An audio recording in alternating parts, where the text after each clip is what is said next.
meeting, so. Thank you, Mr. Chairman. This is a regularly scheduled meeting for the State Board of Land Commissioners and the State Loan and Investment Board. I see that all commissioners are present, or all the commissioners and board members are present, so we have a quorum. May I suggest the order for today, that the board would convene first as the Slib to handle the business council matters, and then they would convene as the Board of Land Commissioners, get through that agenda, and then resume the regular Slib agenda. Without objection, yes.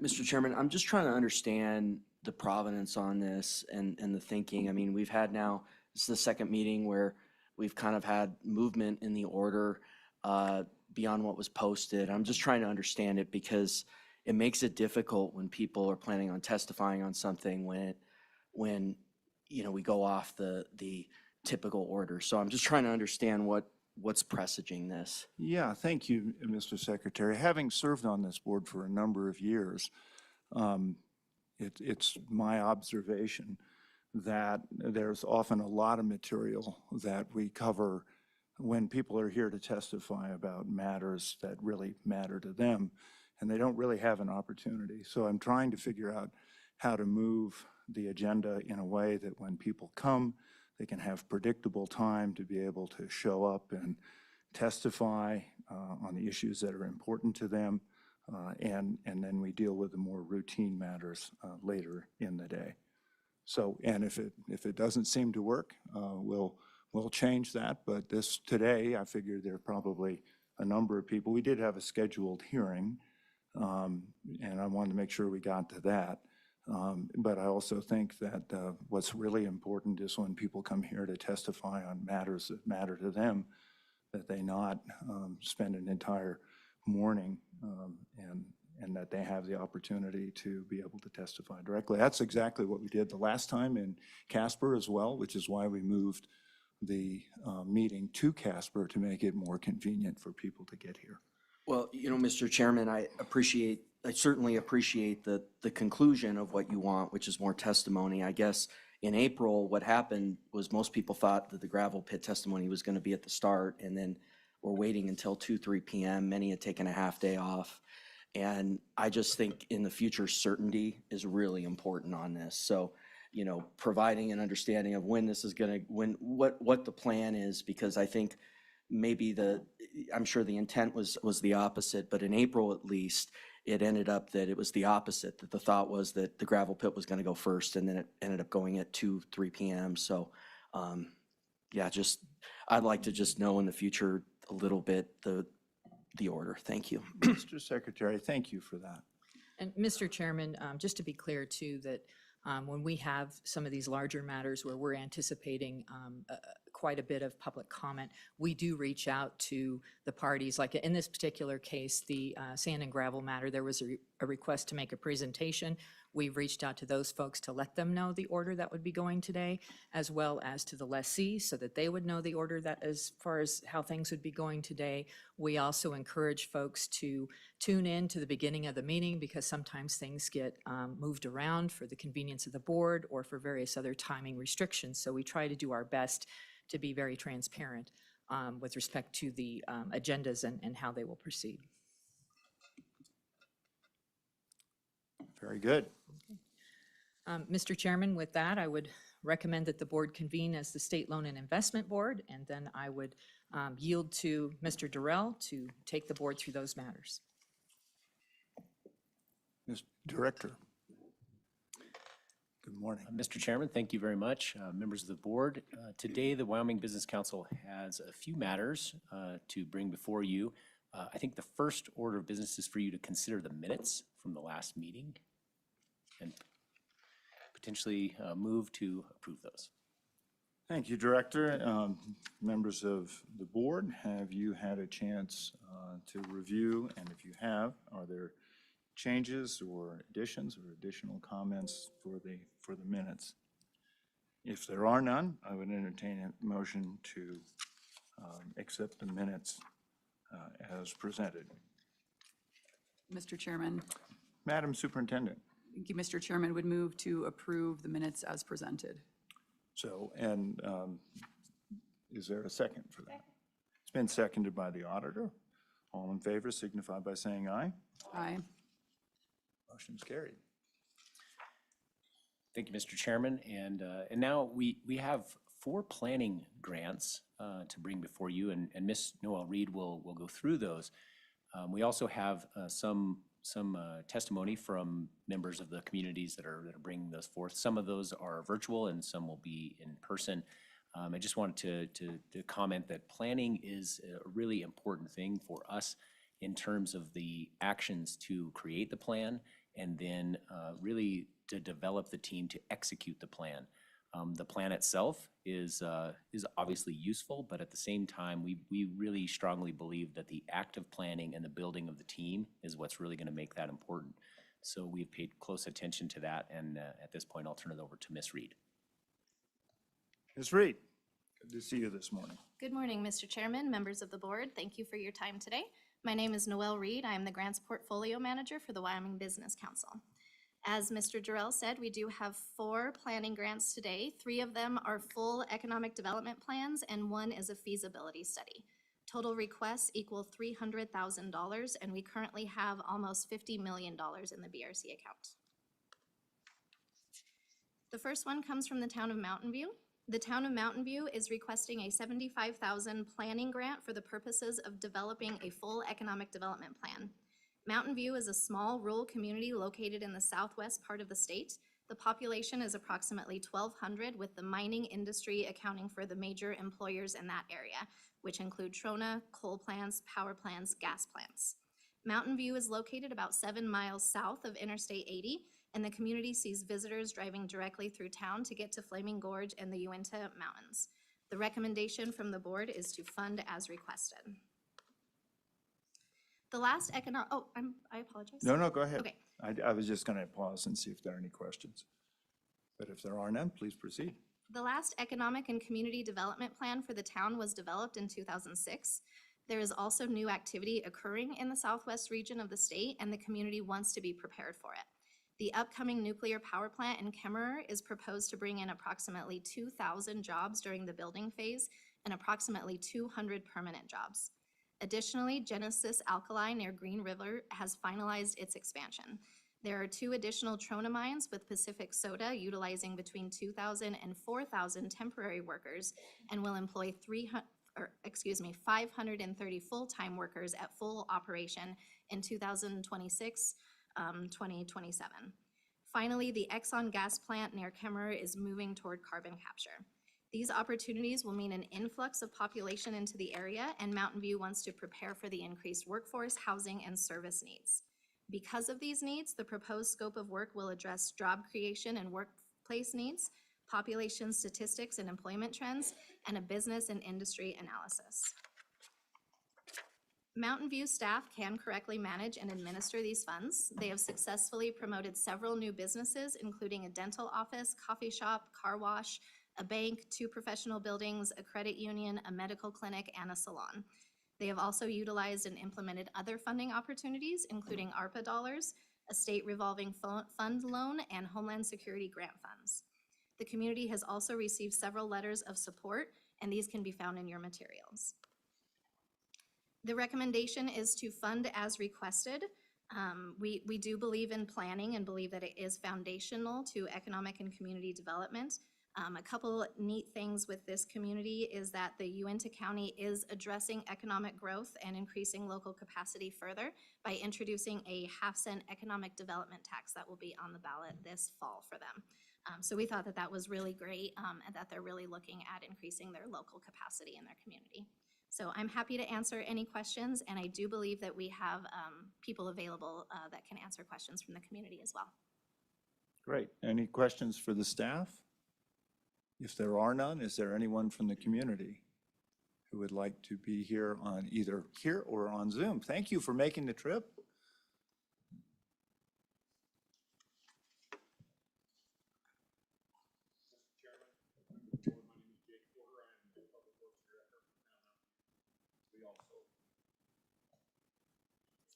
Yeah, sorry.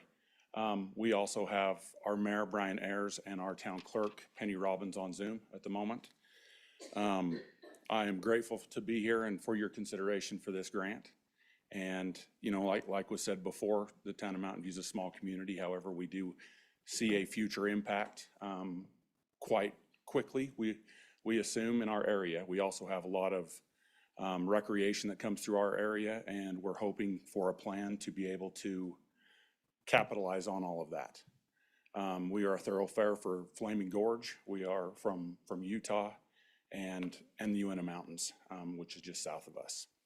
So, you know, we are asking for this plan and asking for this grant so that we can capitalize quickly on the needs of our community and those things going forward. Once again, I appreciate all the work that the Business Council has done for us and for you guys for your consideration in this matter. Thank you, Mr. Porter, and really appreciate it. Has that, the trails piece, has that come together for you? I know you did that poker run last year. We do that. We do that every year. We have that planned again this summer, and it's quite a unique thing for us. We also are hosting one of the baseball tournaments for the Little League this year. We're a small community. It's going to be quite a tax on us, but it'll bring some people in also. So, Okay. And really help our businesses and our community. Fantastic. Thank you. Mr. Mayor or anyone else, do you want to add comments?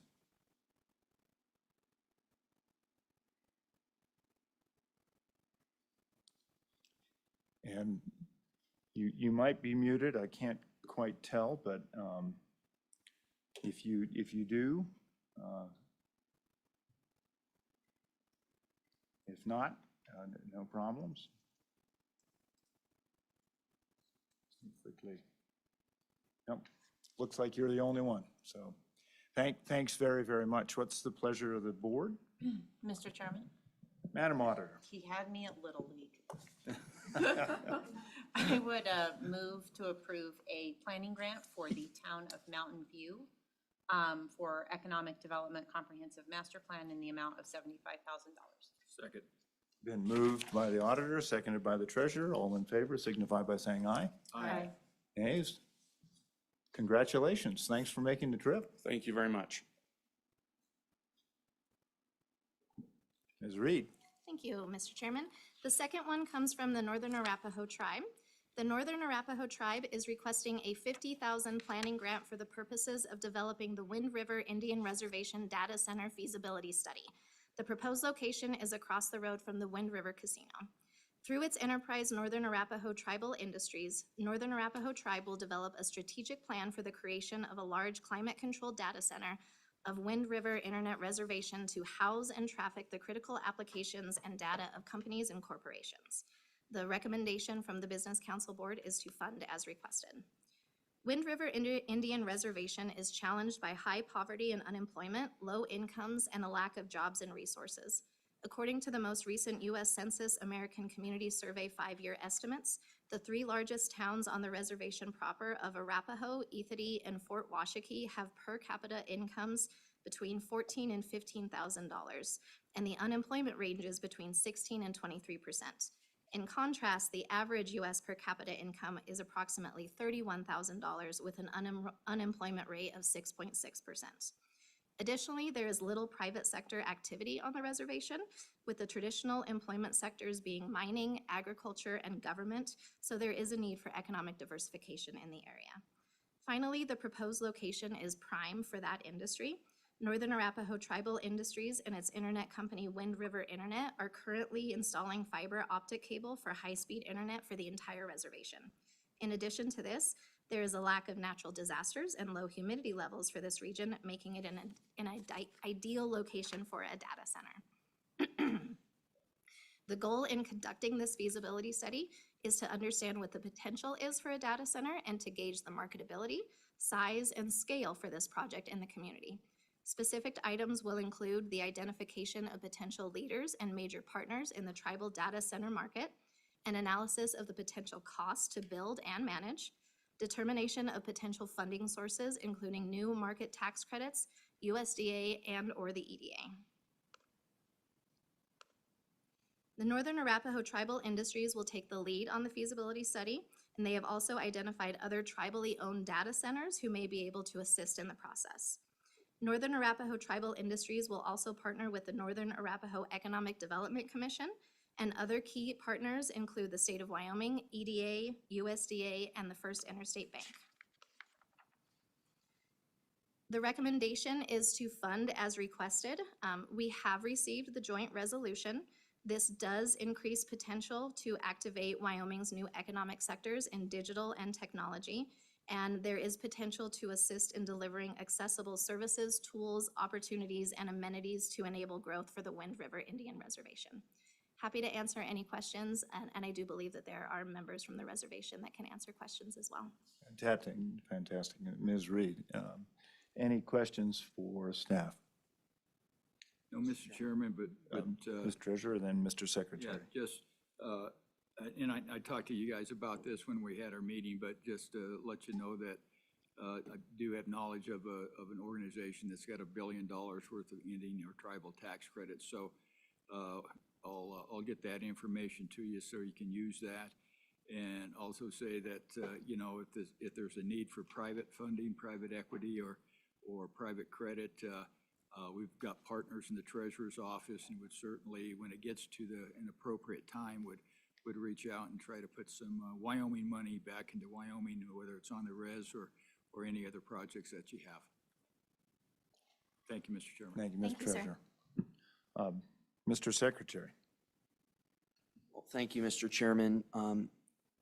You know, my concern on this one is sort of the conclusion that that the data center approach is going to be studied rather than looking more holistically like the other three. So can you talk a little bit about your conversation with the applicant on a broader approach and why we ended up on this one being so concentrated on one aspect of economic development rather than more holistically? Thank you, Mr. Secretary. This has been something that they have wanted to do for a few years now. They submitted a similar application about a year ago, and we asked them to withdraw and kind of look at it a little bit further. So it's been something that they have wanted to do for a long time, and we do have, as part of our planning grants, a feasibility study specific one, which the purpose of that really is to look at the feasibility of something. We see it as it's better to spend, $50,000 to determine if this idea is feasible instead of spending millions on it to put in the infrastructure and to get it all ready, and then it doesn't work because the location doesn't make sense, it's not the right industry to go there, those types of things. So we have this one specifically for that type of determination, to look at an idea and to determine its feasibility. Sometimes we see them in other aspects where they're looking at several sites that they would like to see what the best site would be. This one's just a little different, where they really have a great site, a great location, and they just really want to determine how feasible it is to put that type of a project there. And if it is feasible, what does that look like? What does that data center look like? How big does it need to be? How does it need to be managed? What is different of that type of a data center on a reservation versus in other locations? So we see it as a good thing, and they're looking at the feasibility before they just kind of jump in and spend more money on something that may or may not work for them. Thanks. And I'd note too, Ms. Reed, that it's a complex situation. You mentioned a joint resolution. They don't always come to a joint agreement on these things, but both tribes have been very engaged on doing a number of things, really, from rodeo to the casino to looking at this. They are really working on trying to figure out how to expand. And it's an interesting set of circumstances that they live under. So this is actually exciting. Market, is that also part of this, to look at the potential market? Yes, sir, it is. Okay. Further questions? If there are none, What's the pleasure of the board? Mr. Chairman? Oh, wait, I mean, I'll ask if anybody's here, but yeah, Mr. Treasurer, hold on just a sec. I overlooked, there may be members of the tribe, or I see Mr. Lee back there. It's good to see you. Do you want to say anything, Cy? Sorry, I got ahead of myself here.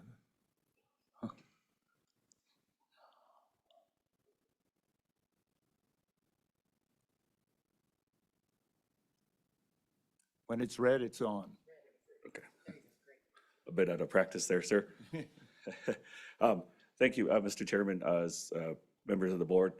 And thank you for the questions as well, and the inquiries. To add a little more detail to that and some support to what Noel mentioned, what we considered when we looked at this, obviously business travels in the path of least resistance. And currently Wind River Internet has tons of available bandwidth that is not currently being used. And so we considered what we're currently doing, our current operations. We're currently operating smaller data centers around the reservation for the tribal programs individually. So if we consolidate and we coordinate this with a larger effort and the available bandwidth, this appears to be a very fruitful opportunity for the company and the reservation to centralize and then be able to accommodate larger companies. So the economic opportunity for us was looking at this from what we're currently doing, what's currently available to us, and it just appeared to be the most immediate and the path of least resistance to do something like this, to consolidate and use what we're to be able to elaborate on what is currently unused. The other consideration that we had was in anything that we do in an area of high poverty, obviously, the principles of economic development require you to develop both the organizational capacity as well as the individual. And we looked at institutions around the state that could lend to that. And if we chose to do something that we could not partner with someone else with, for example, LCCC has a data center management certification program, it would be difficult for us to build individual capacity as well as organizational capacity. So it just appears to be the path of least resistance. We have available resources and we have partners that are willing to come in and join, as well as the opportunity to invite equity investments as well. So to further that explanation, also the final consideration that we obviously want to consider is the fact that connectivity, internet bandwidth, whatever it's deemed, is beyond social media. There's an economic opportunity. And the economic opportunity on a reservation obviously is an immediate need. So path of least resistance and the most immediate need came together and we decided to do this. So thank you for the opportunity. Thanks. And I'll stand for any other questions. Questions? Mr. Chairman? Thank you. Cy, thanks so much for making the trip. Absolutely. Yes. I would move the approval of the staff recommendations to fund the Arapaho Tribes project for $50,000 planning grant, and ask that the motion be approved. Been moved. I don't know how to call that one. I will say nosed by the auditor, but honorable mention to the superintendent. Thanks very much. We have a motion before us. Is there any discussion? Mr. Should be 75,000. Mr. Secretary. Well, Mr. Chairman, certainly appreciate this proposal by the Northern Arapaho tribe, and I think I am going to be voting no on this one, though. I think that the narrowness of it, I would like a little more breadth, like the other three. And then the other thing too, in light of all of the data center activity in the southeastern part of the state, is I think the exemption, there is a lot of appetite to review that, and I think in light of that and all that activity, that's another reason why I think it would have been good for there to be some more breadth on this one and looking at the entirety of the economic development options. But certainly, I think it overall support having an economic development plan, and thank you. Thanks, Mr. Secretary. Further discussion? Further discussion? If none, all in favor signify by saying aye. Aye. Nays? That motion carries. Thanks. Ms. Reed? Thank you, Governor. The next one comes from the town of Ranchester. The town of Ranchester is requesting a $75,000 planning grant for the purposes of developing an economic development plan for their community. Ranchester is a small rural community with a little over 1,000 residents. The town is east of the Bighorn Mountains and about 15 miles north of Sheridan. Ranchester sees many visitors travel through town on their way to Yellowstone National Park as US Highway 14 runs right through the middle of town. Ranchester has been a bedroom community for the coal mine industry and the city of Sheridan for many decades. The board has recommended to fund as requested. Ranchester is experiencing a steady growth rate of about 4% per year and has been receiving inquiries from business owners who are interested in opening businesses in the area. However, the town acknowledges that there are constraints to growth, as Ranchester is limited by the railroad to the north of town and the Tongue River to the south. The proposed scope of work will include an analysis of current economic activity and recommended areas for growth potential, identify key industries and sectors that are poised for growth in the area, an analysis of the town's policies, infrastructure, and amenities, and an analysis of future annexation possibilities. Town staff have successfully completed several studies and projects over the years. They are working on a water study and sanitary sewer master plan this year, and a transportation master plan and US Highway 14 speed study was completed in 2023.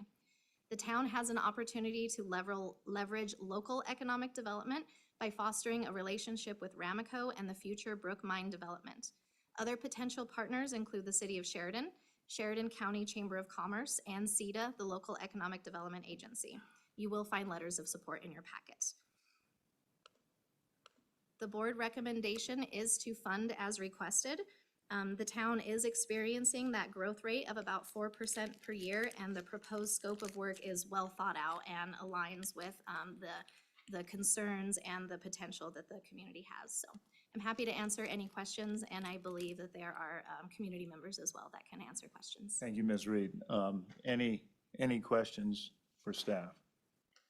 If there are none, who is here from Ranchester? Oh, my good friend, Peter Clark.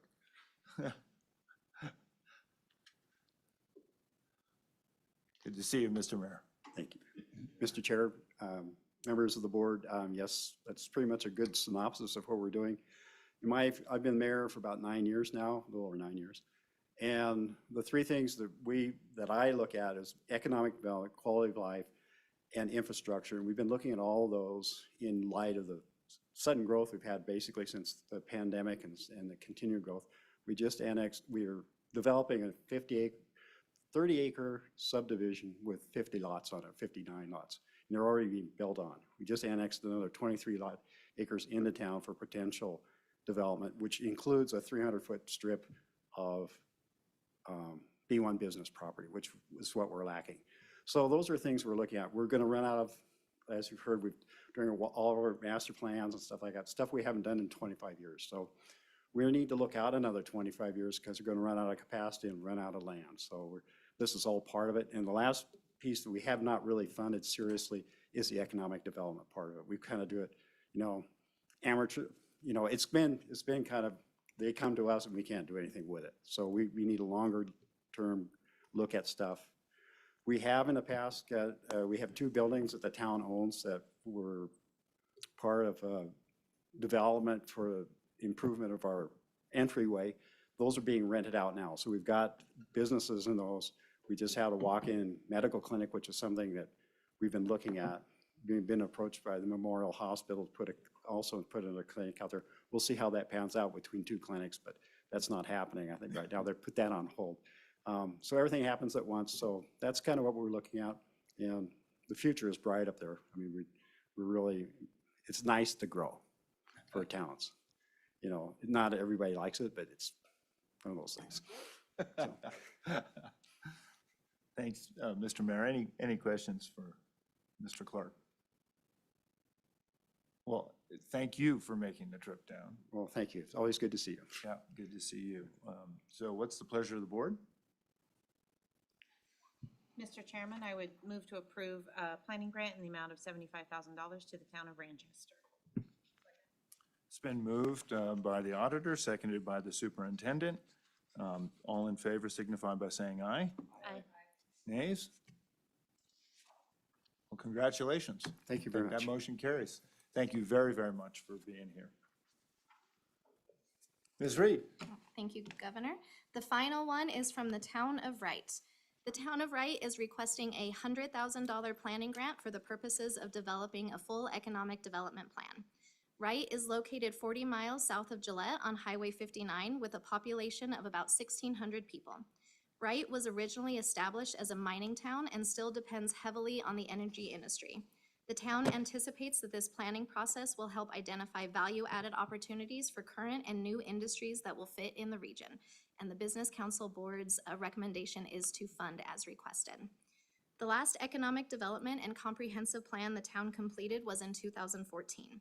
Projects that were completed from this plan include a new town hall, new ag complex facility, and the previous town hall building was transformed into the community center. However, since that time, the town acknowledges that significant changes in energy markets, housing, and workforce have occurred. Additionally, in 2019, the town began a community review process with Wyoming Business Council staff. Unfortunately, the COVID pandemic stalled and eventually ended that process, so they weren't able to complete that community review. The proposed scope of work for this plan includes infrastructure capacity and a plan for growth and development in and around the town, economic opportunities that will bring more revenue, increased population, and additional support for the energy sector, future infrastructure planning as the community grows in businesses, housing, and workforce development, land and development opportunities, as well as an implementation plan. The community has seen success with past measures, including the 2014 Economic Development Plan and the 2019 Community Review initial process. The town felt that they had a lot of local support and buy-in in that initial process in 2019. The town has also identified many potential partners, and there are letters of support included in your materials. The board is recommending funding as requested. The community, in addition to just wanting to look at their economic growth, they're addressing an additional barrier to economic growth and working to increase local capacity with a proposed 1% special purpose sales tax for housing development. Furthermore, it was just announced a few weeks ago that Visionary Broadband was awarded a state grant through the Connect Wyoming initiative of $3.13 million to build out high-speed internet service to nearly 1,200 homes and businesses in and around Wright. I'm happy to answer any questions that you may have, and I believe that there are community members online that can answer questions as well. Very Mr. good. Chairman. Thank you, Ms. Reed. Any questions? Yes, Superintendent. Thank you, Mr. Chairman. Ms. Reed, could, this one seems to be a bit higher, just total funding for the project. Could you just give an idea, is that just an extent of scope? Because I would note, you know, even with Northern Arapahoe's request, even though it was very targeted, it was a lot less money being asked than some of these other projects. So could you just shed some light on that? Thank you. Yes, thank you, Madam Superintendent. So the feasibility studies, the maximum award for that is $50,000. So the data center feasibility study, they are asking for the maximum amount. For a full economic development plan, they can ask for up to $100,000 is the maximum award. I think some of it has to do with scope. I think another part of it has to do with the match requirement. Per statute, they have to do a 25% cash match for a planning project. And so I think some of it just has to do with what the community is able to come up with as match for that. Further questions? If there are none from the staff, from the town of Wright, I think if you raise your hand or just want to unmute yourself, that would be great.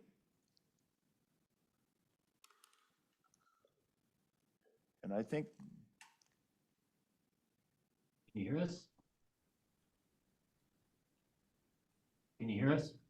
We can barely hear you. Is there a chance to turn us up a little bit? There we go.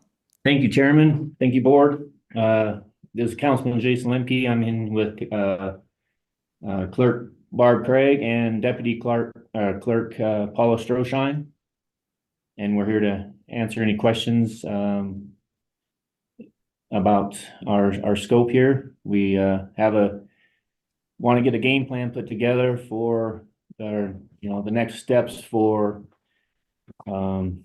improving or adding housing getting ready for any type of different mineral jobs that might be coming in for the land that might be used other than for mining, and for any business opportunities that will arise from that. Thanks. Any questions? If there are none, I have one. I mean, it is exciting to see the potential up there for rare earths and hopefully more critical minerals. It's also exciting to see a rebound in the uranium market, but I've noted that there's quite a few retirees that are also moving to Wright. And I'm just curious, you know, how all of your plans come together, because I think this will be a very helpful addition to your plans. Yes, we believe that too. Our demographics has changed in the since COVID started. We've had a lot of families move out of town, a lot of retirees move in because of the, you know, safe environment that Wyoming provides. And it's caused some challenges for, you know, the everyday worker of the mine and or local businesses to find housing that is affordable without having to commute over 40 to 50 miles. I see. Good.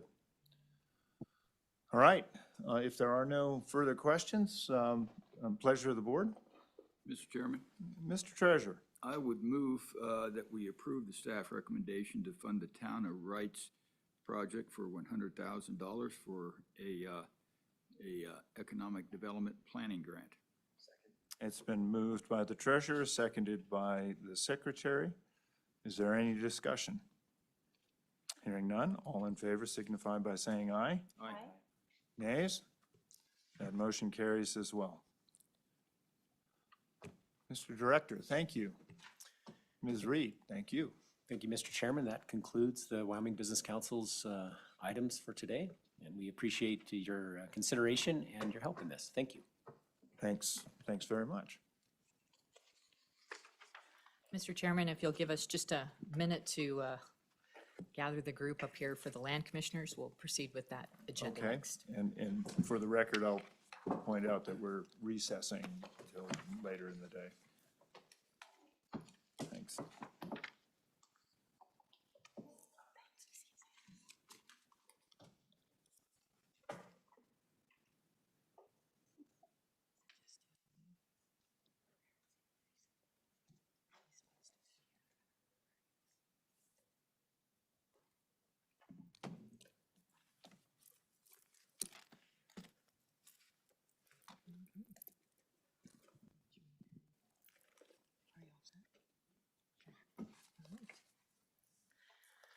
Okay, Mr. Chairman, the first item on the State Board of Land Commissioners meeting agenda for today is approval of the minutes from the April 4th, 2024 State Board of Land Commissioners meeting. Thanks very much. We'll convene as the Board of Land Commissioners, and members of the committee, you've had a chance to review the minutes. Are there additions, changes, comments that you'd like to bring to the attention? If there are none, I would entertain a motion to approve the minutes. I believe this is of the April 4th Correct, Mr. Chairman. Board of Land Commissioners. So moved, Mr. Chairman. Been moved by the auditor. Is there support for the auditor's motion? Second. It's been seconded by the superintendent. Any discussion? Hearing none, all in favor signify by saying aye. Aye. Motion carries. Thank you, Mr. Chairman. Moving down the agenda, we have the usual reports behind tab B. If there aren't any questions on that, we have a consent list to propose. Any questions on the matters behind tab B? If there are none, we'll move on. Thank you, Mr. Chairman. We would note that we've provided the materials for this meeting in advance and have briefed each of the board members individually prior to the meeting. At this time, I'm prepared to propose a consent list. That would be great. So the following items listed on the Board of Land Commissioners agenda for June 6, 2024 appear to be amenable to treatment on a consent list. C1, E1 through E16, F1 through F8, G2 through G8, and H1 and H2. Members, you've heard the proposed consent list, C1, E1 through E16, F1 through F8, G2 through G8, H1 and 2. Does anyone want to present that as a motion? Mr. Chairman, could we pull off E1? I want to have a little quick discussion about lease assignment applications. Okay. Thank you, Mr. Treasurer. So the revised list would look like C1, E2 through E16, F1 through F8, G2 through G8, H1 and H2. Further discussion? If not, I would entertain a motion. Mr. Chairman, I would move to create a consent list as enumerated. It's been moved by the auditor, seconded by the superintendent. Again, the list is C1, E2 through E16, F1 through F8, G2 through G8, H1 and 2. Is there any discussion? Hearing none, all in favor signify by saying aye. Aye. Aye. Nays? That motion carries. We have a consent list. I would entertain a motion to approve the director's recommendations on the items on that list. Again, C1, E2 through E16, F1 through F8, G2 through G8, H1 and 2. So moved, Mr. It's Chairman. been moved by the auditor. Is there a second? Been seconded by the superintendent. Is there any discussion? Any discussion? Any discussion? Hearing none, all in favor signify by saying aye. Aye. Nays? Did you vote an aye? Aye, okay, thank you. That motion carries. Mr. Chairman, I guess real quick on questions I might have on lease assignment applications. Okay? I'm curious as to, I guess, the circumstances when you have an assigned lease on grazing leases. How that comes about and what's the normal timeline on those. And just for my, you're talking generally, it's not a specific issue on this Right, list. generally, Okay. just, I guess, and I just would like to know, just generally how that happens. I got maybe an inquiry on a little bit different if the general doesn't apply to the specific things that I'm thinking about. Mr. Chairman, did you want us to entertain that now or when we get to that on the agenda? I think it's a brief conversation Okay. when we just touch it quickly. Mr. Chairman, I would yield to Mr. Booth to go down that path with the treasurer. Mr. Chairman, Mr. Treasurer, the typical process is that we've got forms furnished by the office and they're available online. So in the event that someone desires to pass that lease on to someone else, it could be through the sale of their property, it could be assigning it to their family member or something of that nature. They would then fill out that assignment application. We review that critically. We make sure that the new lessee would be qualified to lease state lands. And we would make a recommendation after that review to this board to be approved. So these leases that you're seeing here, they've all submitted assignment applications to us. We've reviewed them critically. We've vetted the signatures. We vetted the qualifications of the assignee, and we make the recommendation there to approve all of those assignments. Okay. Mr. Chairman, I guess that there's two things that seems like happen quite a little bit, and I'm just reaching to try to figure out whether or not we can keep some of these things that happen that get us into some interesting situations. One. And Mr. Treasurer, if this is going to get extended, I want to come back to it in the appropriate time on the agenda. Yeah, I'll try to be quick, and I could ask for, the information to be provided later. Okay. How's that sound? That's fine. And so where I'm looking at is in the two situations that occur, is and you mentioned is in change of property ownership. And I'm wondering at what point in time, if the lease isn't changed, isn't assigned, when does that become vacant? And if a grazer continues to graze on that after property exchange without payment, does that give them some problems with actually their preference rights if they want to try leasing it because they never were the leaseholder? I'm assuming they don't have preference rights. And then what's the situation? Can we claw back if they've used that?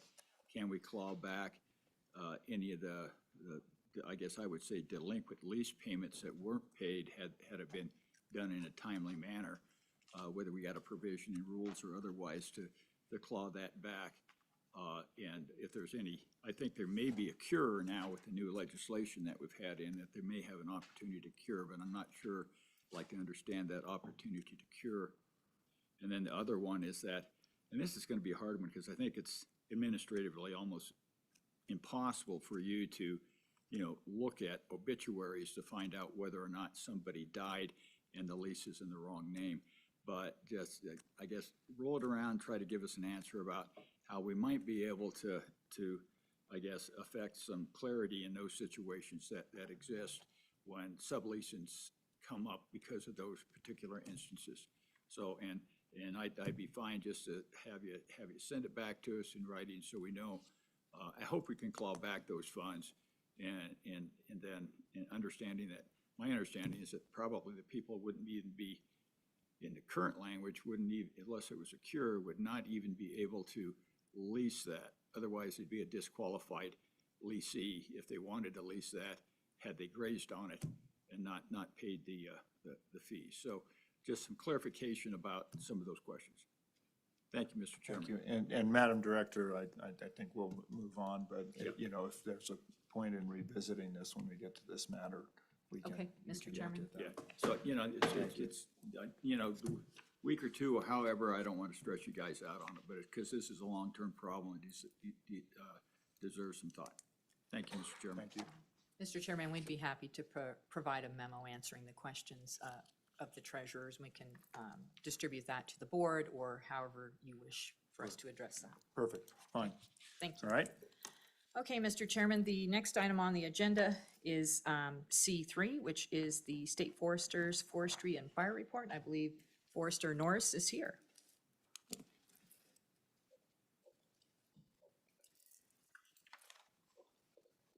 Good morning. Good morning. I get to say good morning instead of good afternoon. Or good evening. Or tonight. And I'd like to thank the chairman and the director for that. Well, I voted against that. I wanted to see you out there all day long. Just so you know. Oh, it's gonna be a fun day. So yeah, thank you for the invite. So good morning, and I appreciate the time for a state forestry program update. I am going to kick off my report with a wildland fire update. Our drought conditions have largely remained unchanged over the last month. Moderate drought was introduced into the southeast Wyoming, where our precipitation amounts were about 50% of normal over this last month. Fields have greened up across Wyoming. Southeast and northwest are still currently the driest parts of our state. The summer is looking to be hot and dry with a weaker monsoon showing up, and we're not sure when. Fires are occurring, but they've been small. They've been contained within the first operational period in this last month. So far, 2024, Wyoming has had 265 fires for about 28,500 acres. State Forestry's helicopter started on Monday, and Helitack crew already conducted live training out at Duncan. Our single-engine air tankers will come on contract on June 12th in Casper. There is a planned grand opening for the new BLM air tanker base in Casper on June 14th. And as long as we don't have a wildfire we're responding to, our single-engine air tankers will be there to show off and everyone to see on display. Last month, State Forestry conducted our first ever dozer training for county and state firefighters in Newcastle.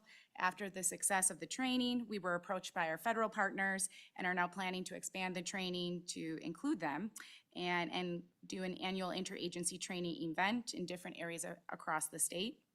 State Forestry's Conservation Camp is currently ready to respond with a trained 16-person hand crew. Over the last several weeks in May, the program completed the Oil Creek Fire Planting Project. They planted approximately 4,700 native seedlings back into the 2012 burn scar. The planting project provided a day of training and then 5 days of planting, and each inmate received a certificate for the training and application of planting. I'm going to move on to a GNA update. The new Medicine Bow route, GNA Forester Travis Beck started this week. Our Bighorn National Forest GNA Seasonal Forester started earlier in May. The Bridger Teton GNA Forester is going to be retiring officially at the end of this week, and so we're already out actively recruiting to rehire the position in Pinedale. We have been working really closely with the Shoshone National Forest, and we are excited to announce the creation of a new GNA Forester position that will be federally funded through the Shoshone National Forest and the National Forest Foundation. The new GNA Forester position will be located in DuBois and focusing on project work in the Dunoir fire shed. Did I say that right? Dunoir. See, I need somebody to correct me on that. It's French. After finalizing the new agreement with funding in hand, we're going to plan on advertising that position yet this month. Moving on to another quick staffing update. Through the passing of the 25-26 budget, State Forestry will be adding a much-needed new grant administrator position. This position will be advertised, hopefully starting date in mid-July.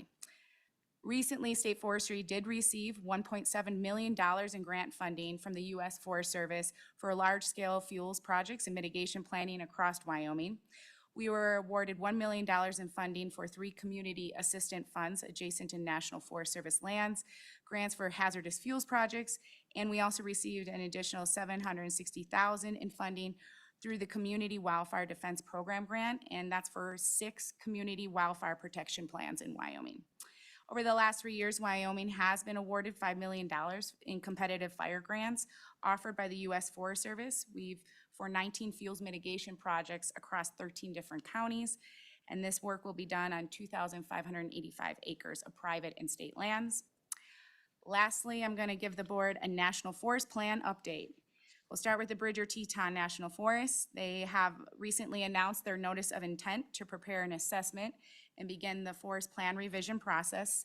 That happened last month. We expect the assessment to be coming out for review in the very near future. The Black Hills National Forest has completed their assessment phase and is expected to kick off the second phase of the forest planning, which is the actual planning to occur. So that will be probably beginning very soon, within the next month or so. And the Medicine Bow Route National Forest has informed us that their forest plan revision is being held off from starting for the next several years. The forest plan revision is likely not to begin until the National Old Growth Plan Amendment has been fully completed. So this means that Wyoming will only have 2 National Forest Plan revisions occurring over the short term. And then speaking of the National Old Growth Plan Amendment, the process for cooperating agency involvement has been a challenge for Wyoming's counties, conservation districts, and state agencies. About half of the cooperating agencies participating in the very rushed National Amendment are from Wyoming. A proposed set of alternatives is expected to be out for public review by the end of this month, following a 90-day comment period. The National Old Growth Amendment team has just reached out to our Wyoming forest supervisors and have requested for a site tour of one of Wyoming's national forests this summer. So I will be meeting with our forest soups shortly to provide input on a selection of a site visit from the national office. And with that, I will end my presentation there and open it up to any questions the board may have. Questions? Questions? Ms. Norris, thank you.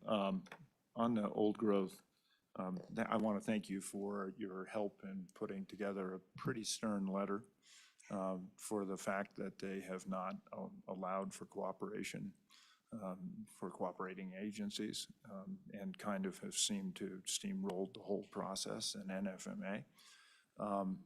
So hopefully that'll make a difference. I guess one of my concerns in that site visit, you know, there's always a tendency, it seems to me, at the national level to try to come up with prescriptions for the entire forest system. And yet you have biomes that are so different from place to place and trees that are not standard in every forest, and they take different management techniques. Do you believe, I mean, this feels more like an environmental, end around. I don't ask you to weigh in on that. I can do that. But do you believe that there is latitude to be able to sort of incorporate local comments, local expertise and information? And I know you pointed out that over half of the people that are requesting that cooperative status are from Wyoming. We are not the Northwest. We are not a hardwood forest. I'm anxious to know if you think that there's any daylight that you can see that we can bring a little more traditional public input to that process. Mr. Chairman, that is an excellent question.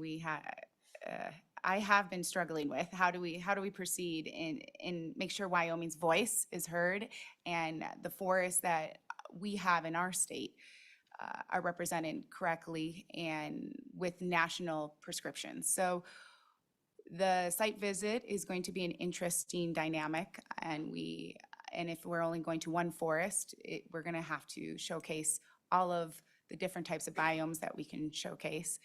The challenges of having dead standing old growth, wildfire, and all the things that occur in our forest plans.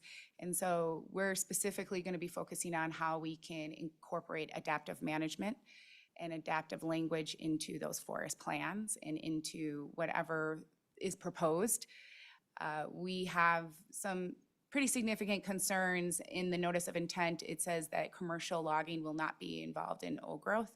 And so hence, we have some concerns because certain forests, if we were to regenerate and mimic wildfire, we need to commercial harvest. We can't thin a lodgepole pine stand. And so these are the type of conversations we're hoping to have if National does come out for a visit and have those type of discussions on what really is the main goal of this national amendment and how we can keep the decisions at the forest supervisor level too for our forests. Thank you. Mr. Chairman? Mr. Treasurer. I'm just curious, how much money do we have in the trust land preservation and enhancement account?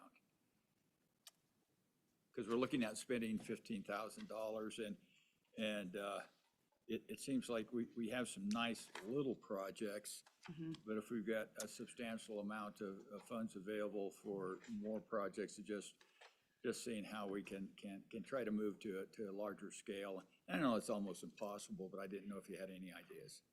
I think I can answer this one a little bit. Jason, come on down to Mr. Chairman, Mr. Treasurer.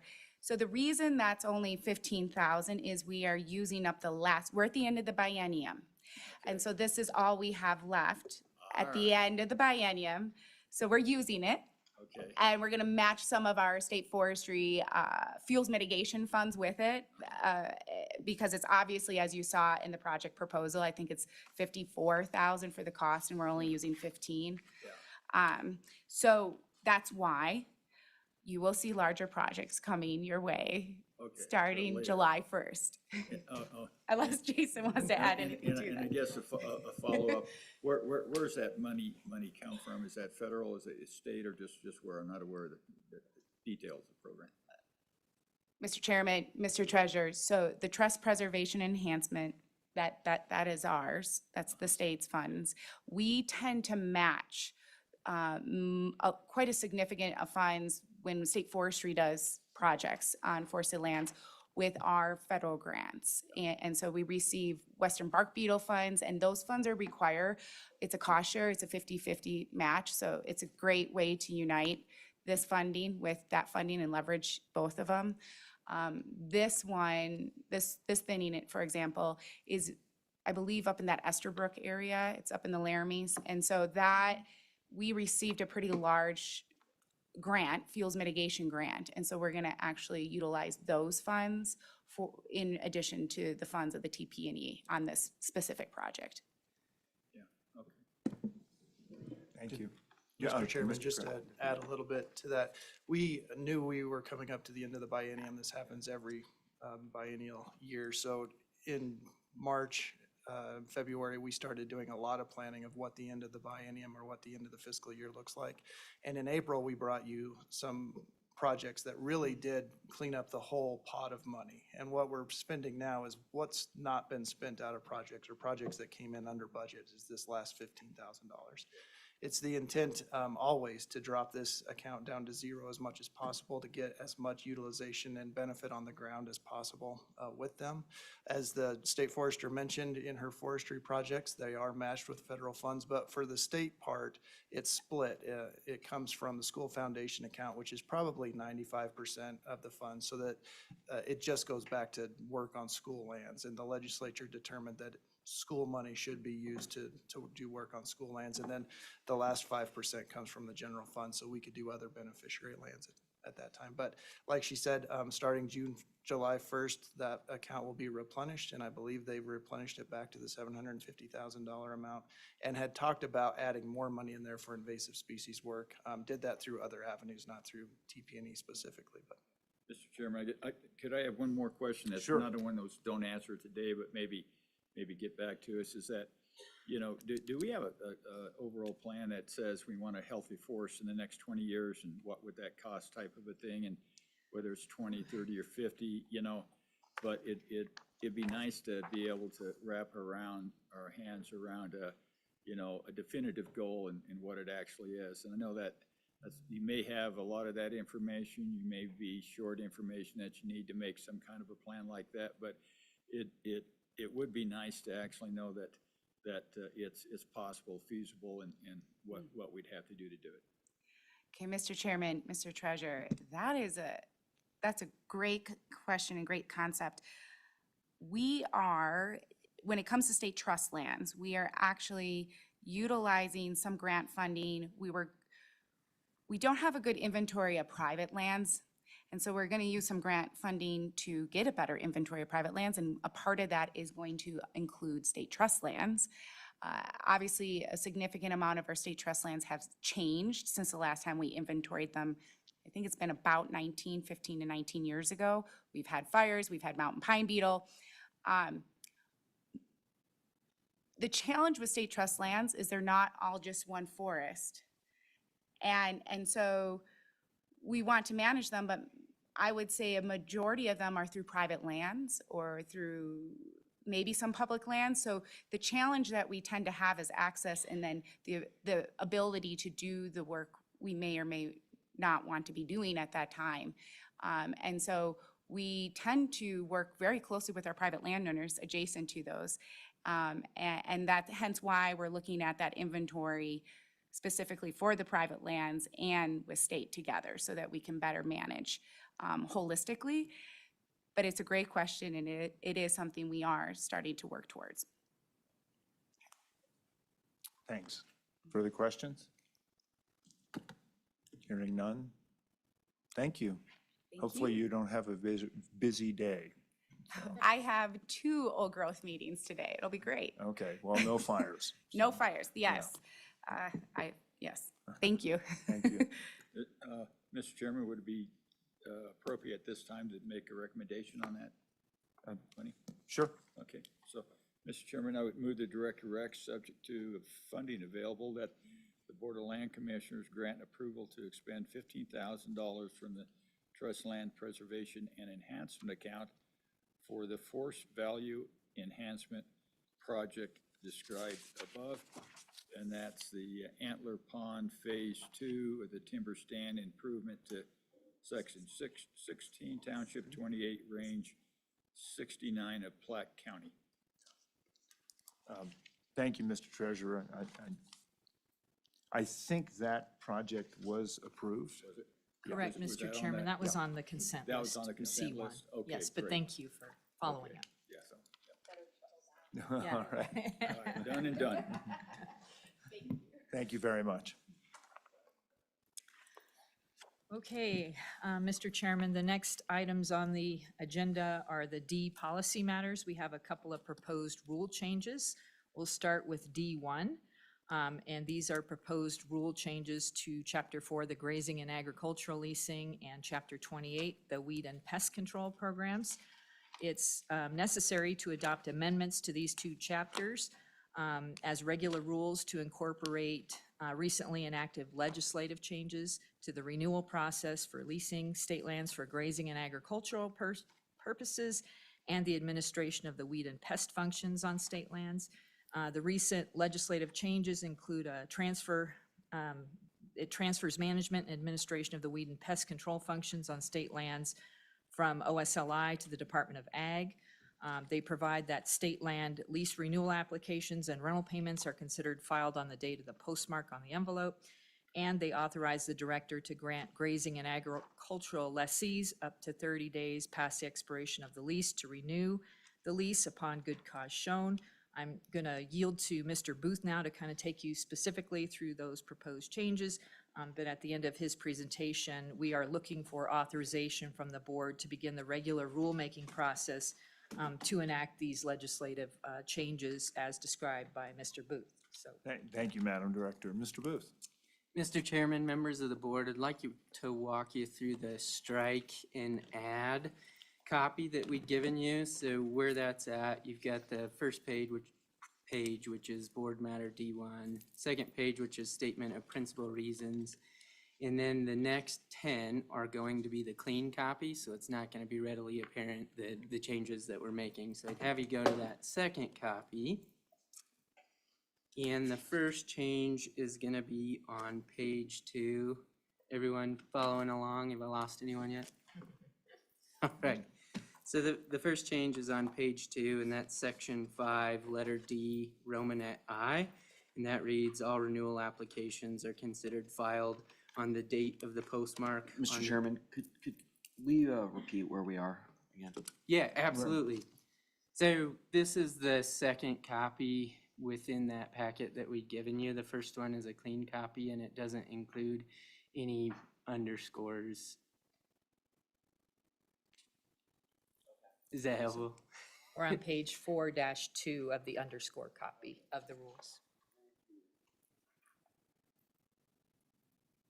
So what that change is doing is specific to renewal applications. We're going to consider those filed on the postmark date of that envelope or package. The next change is going to be on 4-3, the third page there. And it's in section 5, letter D, Romanet IV. And that reads, for good cause shown and at the written request of the current lessee, the director shall grant the current lessee 30 additional days past the expiration date of their existing lease to submit an application to renew the lease, provided that the written request is filed in the office within 30 days of the expiration date of the lease. So what we were trying to do there at the end is make sure that we're not 2 years down the line and someone's trying to submit a written request to us. We want that within that 30-day time period. The next edit is going to be on page 4-5, section 7, letter D. Here again, but this time specific to rental payments, those are going to be considered filed on the date of the postmark on the envelope or the package. On the very next page, page 4-6, section 8E, with respect to conflicted leases, all rental payments are going to be considered filed on that postmark date as well. And then the final edit that we have here is on page 4-8. That's on section 14. Here is where we're addressing the weed and pest control program, which was transferred to the Department of Ag. So we're making the edit to point out the Department of Ag, hey, if you need reimbursements, you're gonna have to work with the Department of Agriculture there. And then also removing the mention of chapter 28 and inserting the proper statute citation there. And with that, that concludes the changes we're recommending, and happy to stand for questions. Questions? Are there any questions? Madam Director, one that always seems to be there, and I sort of hesitate to bring it up, but I think it's probably worth at least touching is for good cause. Do we have a place where we have defined, or at least have some indication of what for good cause? Mr. Chairman, we discussed it internally and elected not to put sideboards on it. It's one of those things where we believe the director will know it when he or she sees it. I also anticipate that if applicants disagree with the director's decision, they will ask to come to the board and make their case with respect to that determination. That's certainly been the practice. Okay, and these will be going out for public comment, so. Correct, Mr. Chairman. We're looking to kick off the regular rulemaking process to get these out for public comment, and we'll see what we get back. So the other question that I know has come up occasionally over the last couple of years is electronic filing. And I know we're a little ways away from that, but we would probably have to entertain, if that were to become something we did on a regular basis, we would probably have to entertain different language. Mr. Chairman, I know that we are working on that. I don't have an update with respect to where we are in that process, but you're correct. And there, in my opinion, there will always be folks that prefer to do it the snail mail way or overnight courier, something along those lines. So obviously, I think these additions will cover that. But yes, when we get to electronic filing, to the extent that we don't believe it's covered here, we'll have to call that out. Okay, and then lastly, you know, I know we've moved the weed and pest program, or weed control, invasive species, out of OSLI and to Department of Ag. I still believe you all are probably going to receive most of the complaints, if there are complaints. And I guess I'm anxious to know if there's an MOU or some other agreement on how we proceed with that. Mr. Chairman, I think it's important to note that the weed and pest control program is largely a reimbursement program. And so within the contracts that we have with our grazing lessees, it's still specific that they have the responsibility to control state designated noxious weeds and pests. So our field staff work with each and every one of our grazing lessees in that regard to make sure there is control. There just isn't a reimbursement aspect of that we manage. So we're still very much involved in that control process. Very good, thanks. And Mr. Chairman, I would just add to that the Department of Ag has included representation from OSLI in those funding decisions, if you will, to make sure that state lands views are properly considered when the weed and pest funds are going out. Great, thank you. Further discussion, further comments? If there are none, I would entertain a motion. Mr. Chairman, Madam Auditor. I would move that the board authorize the Office of State Lands and Investments to begin the regular rulemaking process with the draft amended rules in the packet for Chapter 4, Grazing and Agricultural Leasing, and Chapter 28, Weed and Pest Control Program. It's been moved by the auditor, seconded by the treasurer. Is there any discussion? Hearing none, all in favor signify by saying aye. Aye. Nays? That motion carries. Next matter. Thank you, Mr. Chairman. The next matter is D2, and these are a consideration for the board to adopt emergency rules related to Chapter 18, which are the oil and gas leasing rules. And it's necessary to adopt these amendments to incorporate changes on leasing for oil and gas development purposes, which will become effective on July 1 of 2024. We do have an oil and gas lease auction coming up. The legislative changes require the director to review the highest bid for each respective lease offered in an oil and gas lease auction to determine if the applicant is a qualified oil and gas lease applicant. The legislative changes also require the board to adopt rules establishing criteria to be a qualified oil and gas lease applicant. If the highest bidder is not qualified, the board has to consider awarding the lease to the second highest bidder and imposing a civil penalty. Further, the emergency rules propose removing a provision that prohibits an oil and gas lease from being committed to a subsequent unit or cooperative agreement if the lease has been extended beyond its primary term under Wyoming Statute 36-6-101E. That is not a legislative-driven proposed requirement, but I'm going to turn it over to Mr. Booth, and he's going to walk the board through these proposed changes. Mr. Booth. Mr. Chairman, again, we're gonna be on that second copy, the underscore in strike there. And so the first edit is gonna be on the very first page, and that's page 18-1. Here we've added the definition of a qualified bidder, and that reads, qualified bidder means a person or entity engaged in exploration for or production of oil and gas as a primary component of their business activity. The next additions. Mr. Chairman? Mr. Treasurer. So that would take out these folks that are primarily brokers. They'd buy it for speculation and move it.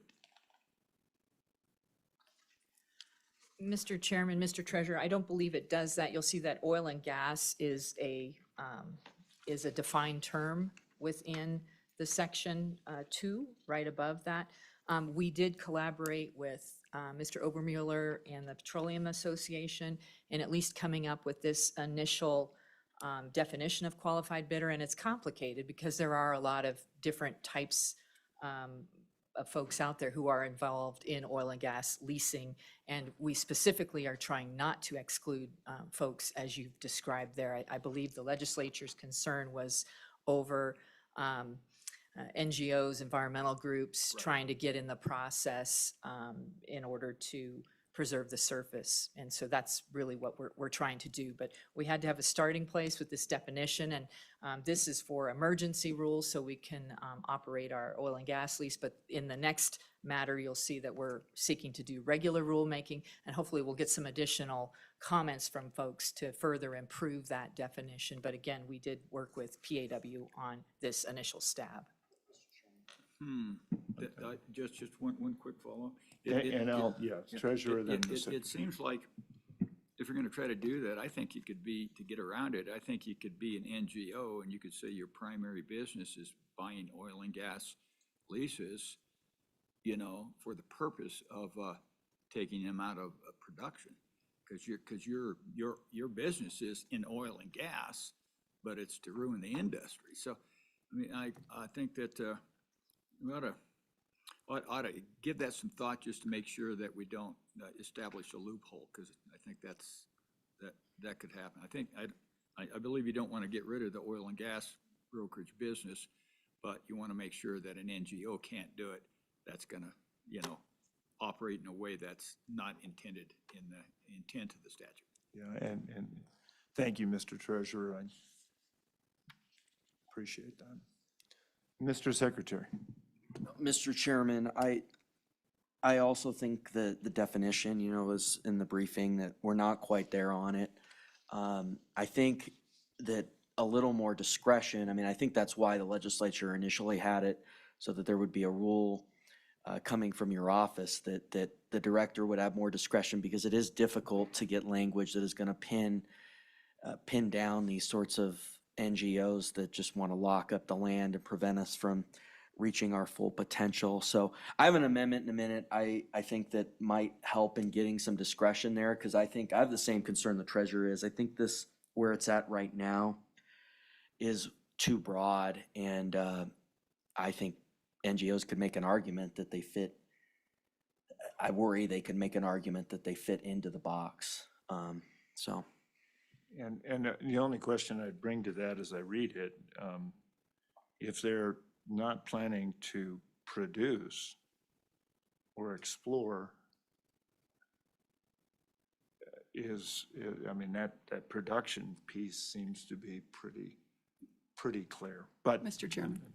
Yeah, Madam Superintendent. Thank you, Mr. Chairman. And I think that's where, you know, in the industry itself, when we talk about E&P exploration and production, it's very well defined of what that is. And I think that's exactly what it states here. And so to me, coming from industry, I mean, that is very explanatory, Director, would you agree with that? Or what were your discussions with Petroleum Association, who are experts in the field?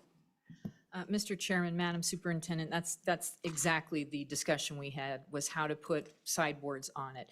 And so we felt that by calling out exploration and production as part of their business in the oil and gas industry as a primary part of their business, that would exclude the NGOs and those folks.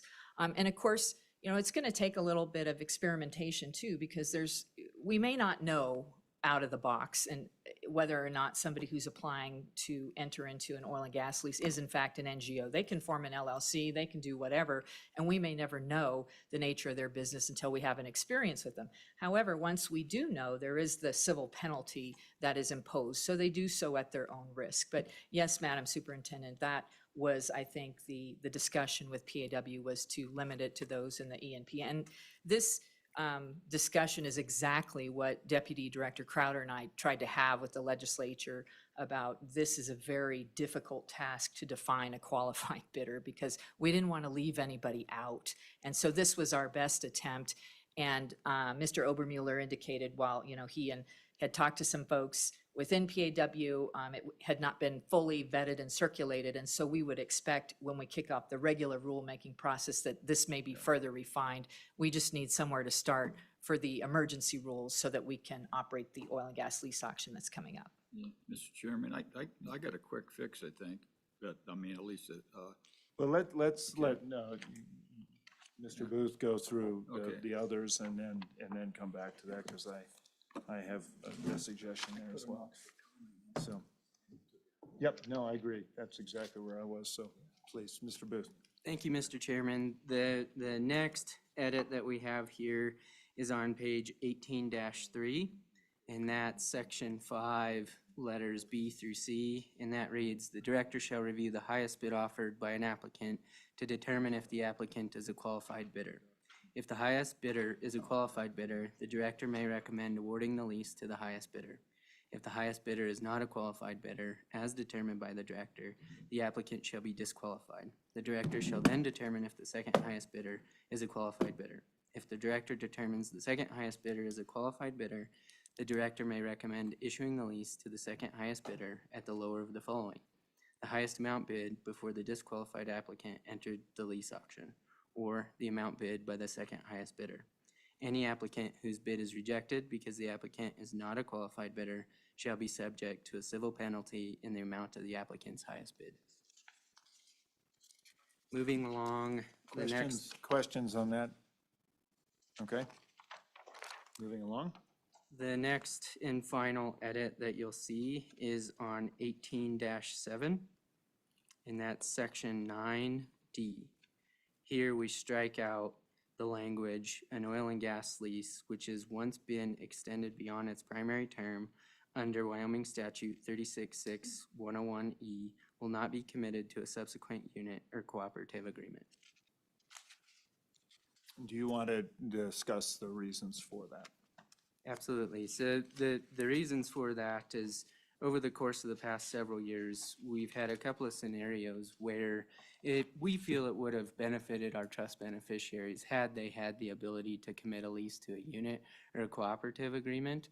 And in one such scenario, they had indicated that, well, if we can't enter into this cooperative agreement, then maybe we have to not perforate the wellbore associated with the state minerals. And that's obviously a concern. Had we been allowed to do that, we could have produced that lease and been generating royalty off of that.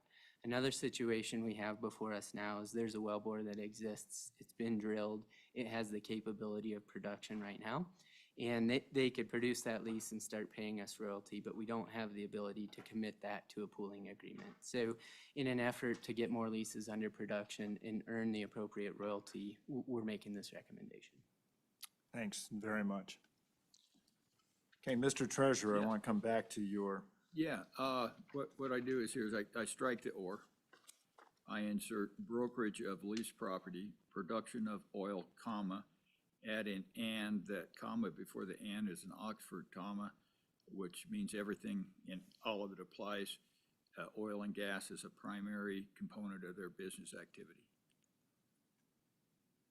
Can you restate that? Okay, so it would read, means a person or entity engaged in the exploration for, brokerage of leased property, production of, comma, and oil and gas as a primary component of their business activity. If you get out of if you take the or out, then they have to be, all of those apply, essentially. And, so where you put brokerage of the leased property, it might be better to put that at the end of still using and, but put that maybe at the end of it and brokerage of leased property with a comma there. So you bring them all together, well, my English tells me that all of them have to apply, but exactly how it is. I know you want to get brokerage in there, you got to take the or out, and you got to use the Oxford comma and an and, but So let me, yeah, go ahead. Let me consider, I want to think about the brokerage piece for a little bit, because I think that's exactly the type of thing you're talking about. A brokerage that would buy up leases and not produce them. I was suggesting that you just eliminate the comma after of, where it would say, engage in exploration for, comma, or production of, which to me, restricts limits with no comma. You would have, that would mean you'd have to produce oil and gas.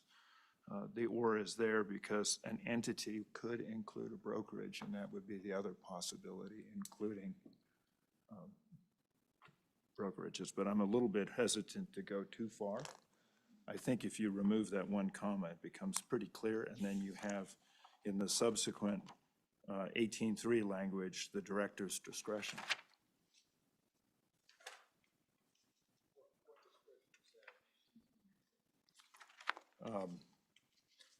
The director has to determine if either the highest bidder or the second highest bidder, I guess any succession of bidders that you would go through is a qualified bidder.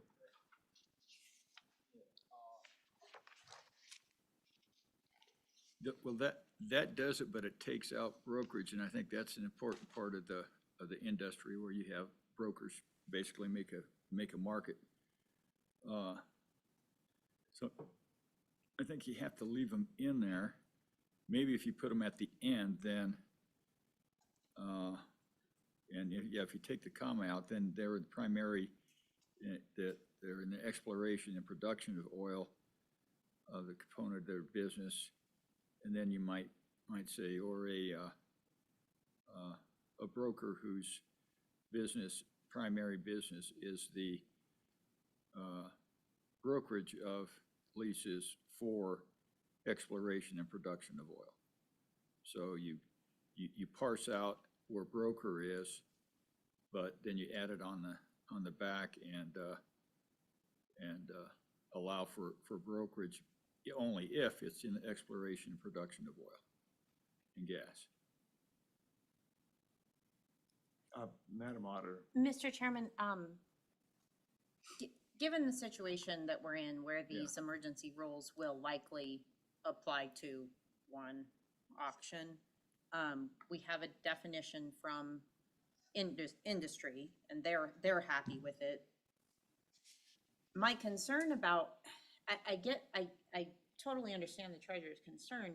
My issue about adding in brokerage is I think an NGO can really easily check the box of saying, oh yeah, our primary goal is to broker oil and gas leases. Yeah, but if you say, if it's for production and exploration, then that would have to occur. They couldn't hold them up. They'd have to, if somebody wanted to buy them, they'd have to sell them. Yeah, Mr. Chairman, where I'm at right now, where we only have one auction that'll come under these, I'm inclined to leave them as is and see what other comments we get. And I do think the discretion is very wide in section 5B for the director to sort of apply the sniff test. I have a different. Okay, yeah, go for it. Okay.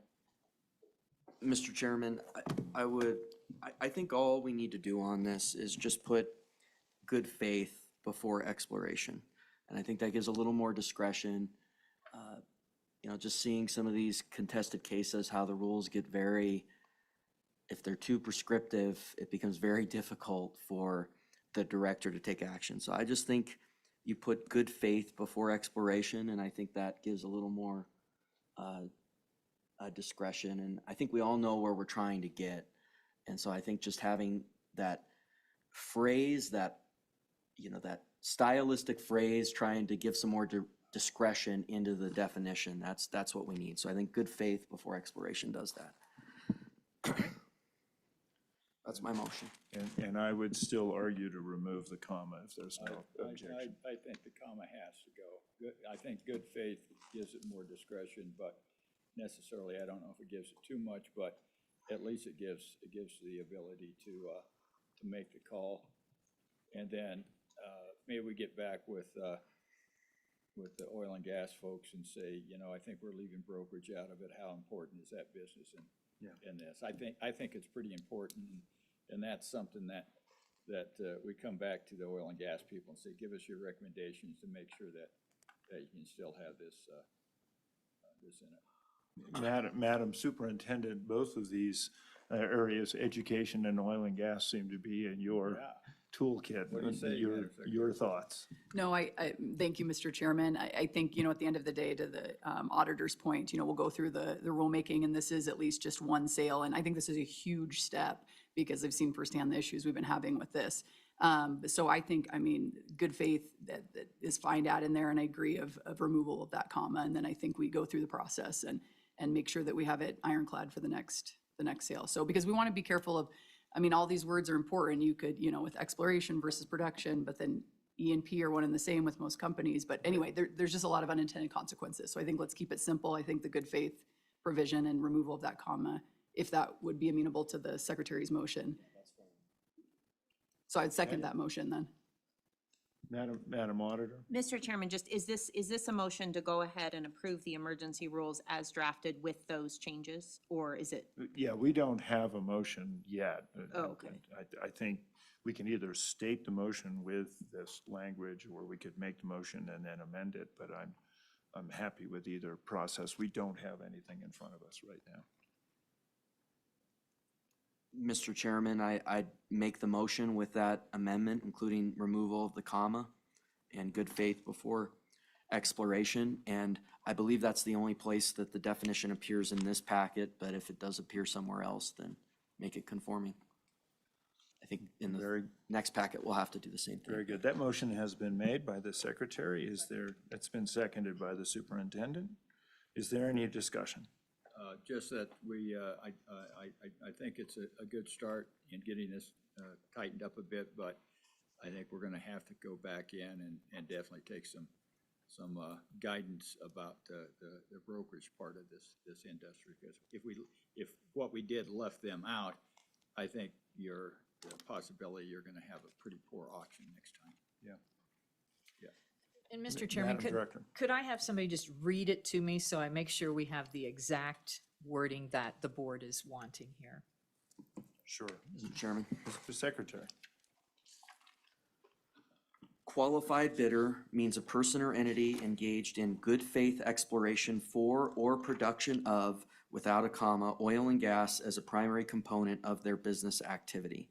I agree, the phrase is usually in good faith, so it's a little weird there, but you can't say in good faith. So I think it's okay. Thank you, Mr. Chairman. I just wasn't sure which comma we were foregoing. Thank you. All right. Thank you. Any further discussion? Hearing none, all in favor signify by saying aye. Aye. Ayes? That motion carries. No, we Left just the took or. we left the or. So, all right, thank you. And Mr. Chairman, the next item then would be D3, which is just to authorize us to enter the regular rulemaking process on Chapter 18, and I'm presuming with the same change that the secretary just identified in the definition of qualified bidder. Mr. Chairman. Madam Thank Superintendent. you, Mr. Chairman. Although, did we approve those emergency rules, or was that just the amendment? No, it was, include- it was moved as a single Oh, okay. item.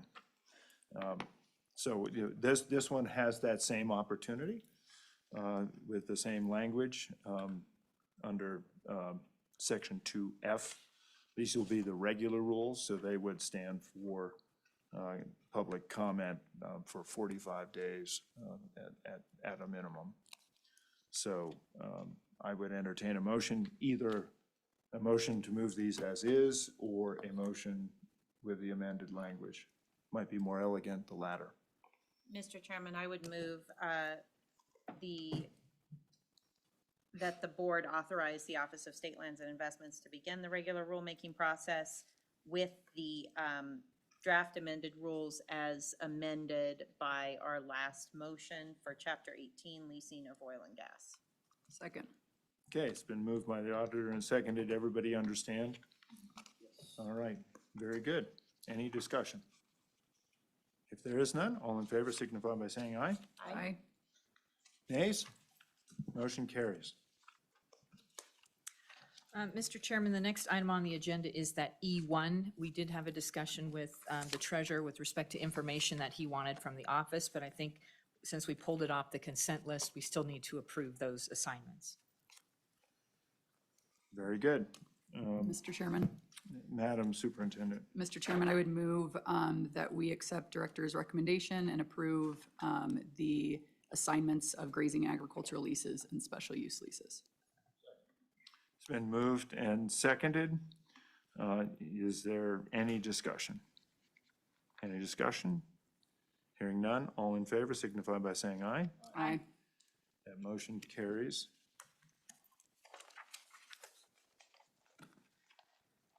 Okay, Mr. Chairman, the next item on the agenda is E17, but I believe we informed the parties that the board would take that up at 10 a.m. so that everybody had a specific starting time. The matter after that is G1. I don't know if you want to proceed or take a break or how you would like to move forward. Let's, I mean, we are a little ahead of schedule, Yes, Mr. Chairman. heaven forbid. Why don't we take a 10-minute break, and if all the parties are here and are so inclined, we might be able to proceed a little bit early, if that makes sense. Mr. Chairman, that makes perfect sense. Thank you. Okay, thank you. We will be breaking for 10 minutes.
Mr. Treasurer, I'm gonna call us back at 9:50. Mr. Brown, do you know if the parties are here? And Mr. Chairman, yes, they are, and they have told me they're ready to proceed. very good. And with apologies, this is an interesting set of circumstances for me. And so, you know, I'm going to probably have to rely occasionally, and I may stop and take your advice if we're, you know, as we proceed through this. But Mr. Brown, do you want to Absolutely. introduce the matter? And Sure. Mr. Chairman, Chris Brown and members of the board, Chris Brown with the Wyoming Attorney General's Office, and I'm here to present to you Board Matter E17. This is consideration of hearing examiner's recommended order on cross motions for summary judgment in the matter of conflicting lease application by Robin and Kate Wiltshire regarding state lease number 3-6890. This matter is an appeal from the director's decision to conditionally award a vacant grazing and agricultural lease to Starks Ranch LLC on June 22nd, 2023, after first conditionally awarding the lease to Robin and Kate Wiltshire on February 8th, 2023. In November of 2022, the Office of State Lands and Investments solicited vacant land lease applications for state lease number 3-6890, a 640-acre tract of land in Fremont County near DuBois. The Wiltshires and the Starks applied for the lease, both representing that they held adjoining lands. The Wiltshires offered $1,000 per year for the 10-year lease, and the Starks offered $662.97 per year. Because both applicants claimed to be adjoining landowners eligible for the adjoining lands preference, OSLI allowed the Wiltshires and the Starks to submit final competitive bids. The Wiltshires submitted a final bid of $1,850, that's $1,850 per year for the lease, and the Starks submitted a final bid of $996 per year. On February 8th, 2023, the director conditionally awarded the lease to the Wiltshires because they submitted the highest bid. On February 28th, 2023, Starks appealed the director's decision on multiple grounds. Following an internal review, OSLI concluded that the Wiltshires were not adjoining landowners and were not entitled to the adjoining land's preference because the property they owned only touched the state leased land at a single corner point. OSLI concluded that it should have permitted the Starks to match the Wiltshires' initial bid rather than allow final competitive bids.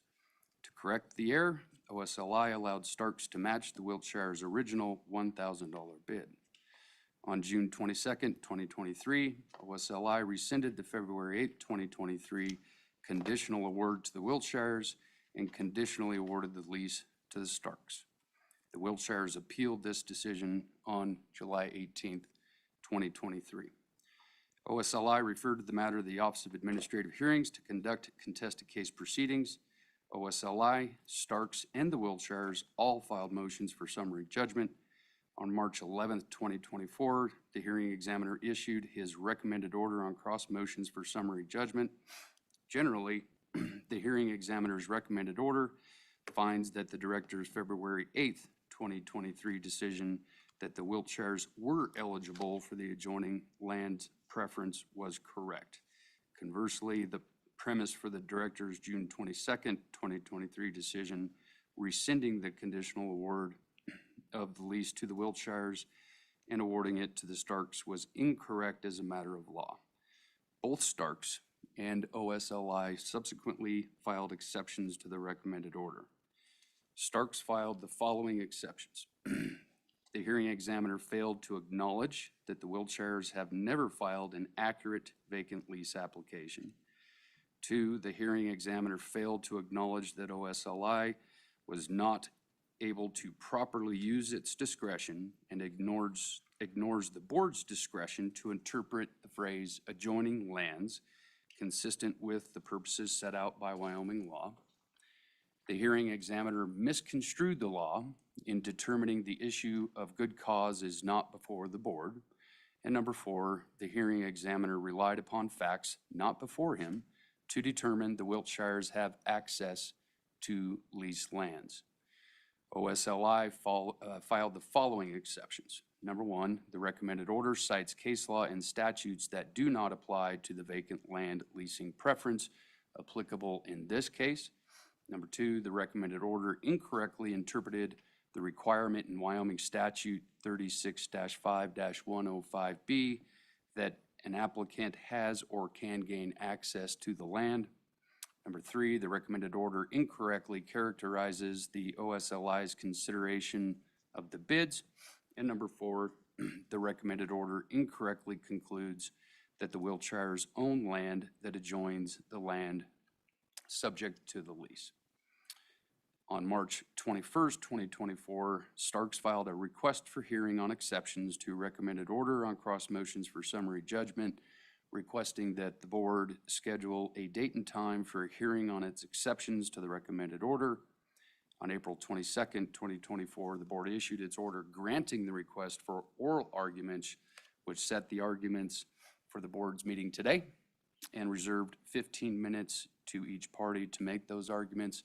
So, Mr. Chairman, my recommendation is to hear the arguments of the parties first, as provided in the board's order of April 22nd.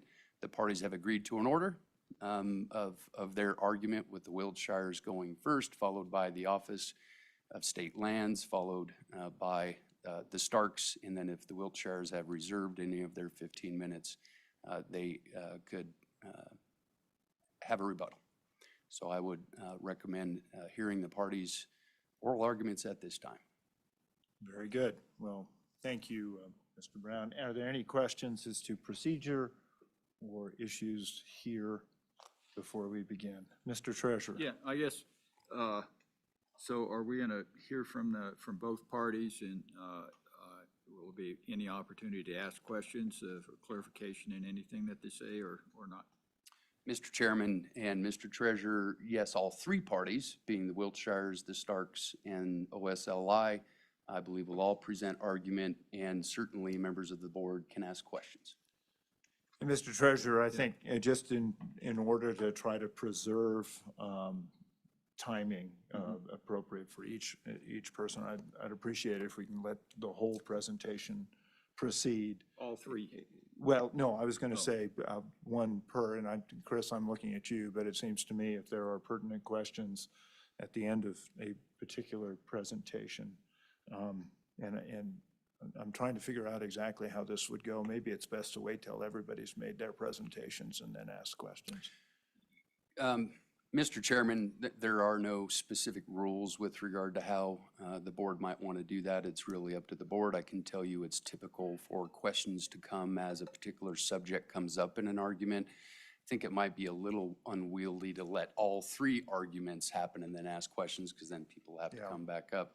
But if the board wants to ask questions during the argument or wait for the end of an individual argument, I think that makes perfect sense as well. And so what I'm being thoughtful about here is if somebody raises a point that then the subsequent presenter feels like they have to rebut, that maybe takes them offline, so to speak. So I'm thinking it might make sense to allow questions at the end, but allow each presentation to occur and know that each group is going to have the opportunity to have same questions. And of course, if the Wiltshires reserve some of their time, then they'll be able to. And then I think we have deliberation, and I think our deliberation also can include questions. Is that correct?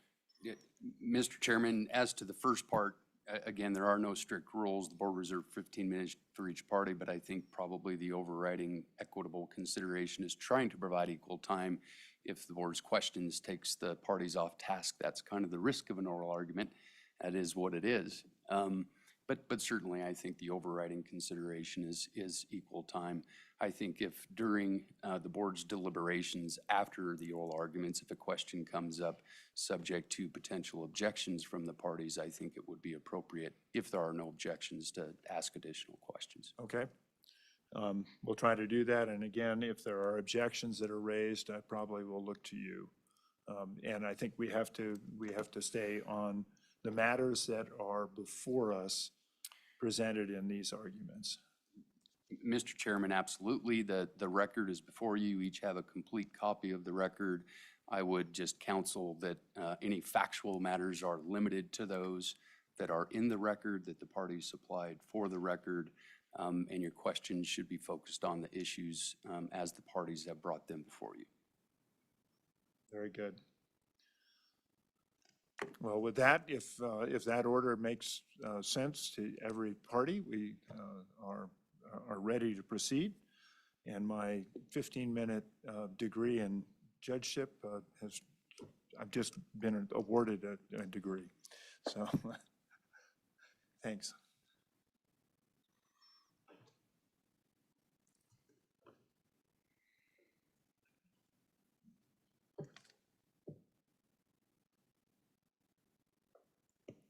Good morning, Mr. Chairman, Governor, and the board. My name is Inga Parsons, and I'm of counsel to Greenwood Law, and I am here representing the Wiltshires along with Elizabeth Greenwood of Greenwood Law. And they are both, all three are present also in the courtroom, Your Honor, or your Mr. Chairmaness. I would like to reserve 5 of the minutes for rebuttal, and if possible, if I could get a 1-minute warning when I get down to my 10. Sure. Thank you so much. Director Scogan initially awarded the lease to the Wiltshires over Stark's Ranch because it benefited the state of Wyoming. It is undisputed, as set forth, that the Wiltshires outbid Stark's Ranch. They bid 1,000 to their 662, and when the final bids came in, they bid $1,850 to their 996. It is undisputed that Director Scogan rescinded the lease because of one factor. It was her understanding that there was not an adjoining property owned by the Wiltshires. That was erroneous. It is also undisputed because it is erroneous because the Wiltshire land, which is undisputed, corner of that land touches the corner of the leased property. Despite contrary representations, Stark Ranch did not have the lease at the time of their application, as the lease had expired in March 1st of 2017.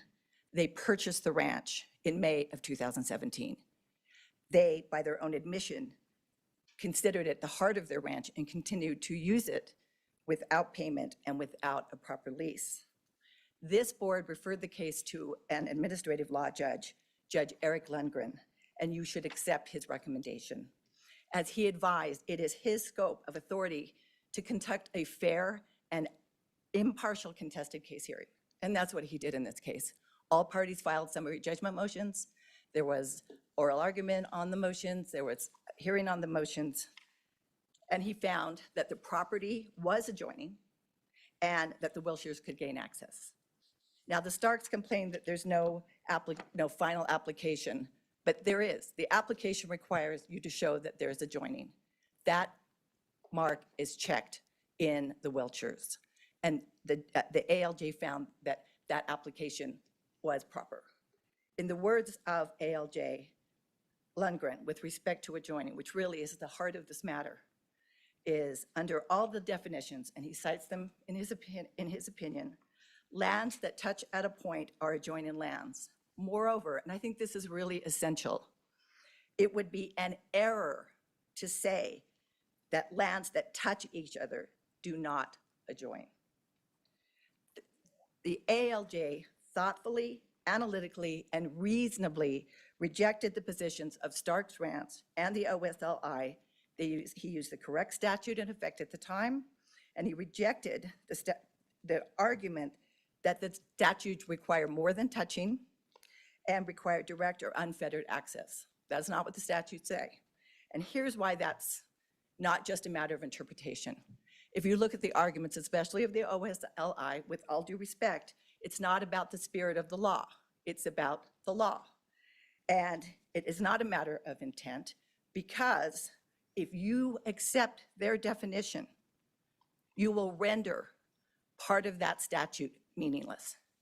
And under construction principles, you have to reject their argument. Such agency and access would contradict and render meaningless because the provision provides not that you have to have unfettered or access, but that you can have access or, and this is essential, gain access, which the Wiltshires can, and that was the finding of the ALJ. Now, the Starks Ranch argues, well, the director didn't get to look at the OS to good cause, and we have all these other factors. Those are red herrings. That was not what was at issue.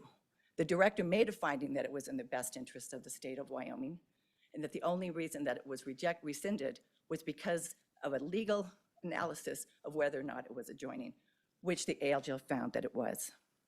The other thing that needs to be looked at is that if you look carefully, particularly at the Starks response and exceptions, is that reissuing the lease to the Wiltshires will allegedly adversely affect Starks Ranch. But that is not the standard. The standard is what is beneficial to the state of Wyoming. This tribunal is tasked with determining what is the greatest benefit to the state and, essentially, secure the largest revenue to the state of Wyoming. Revenue is an essential part of this lease program, and it is revenue that truly impacts the educational mission of this program.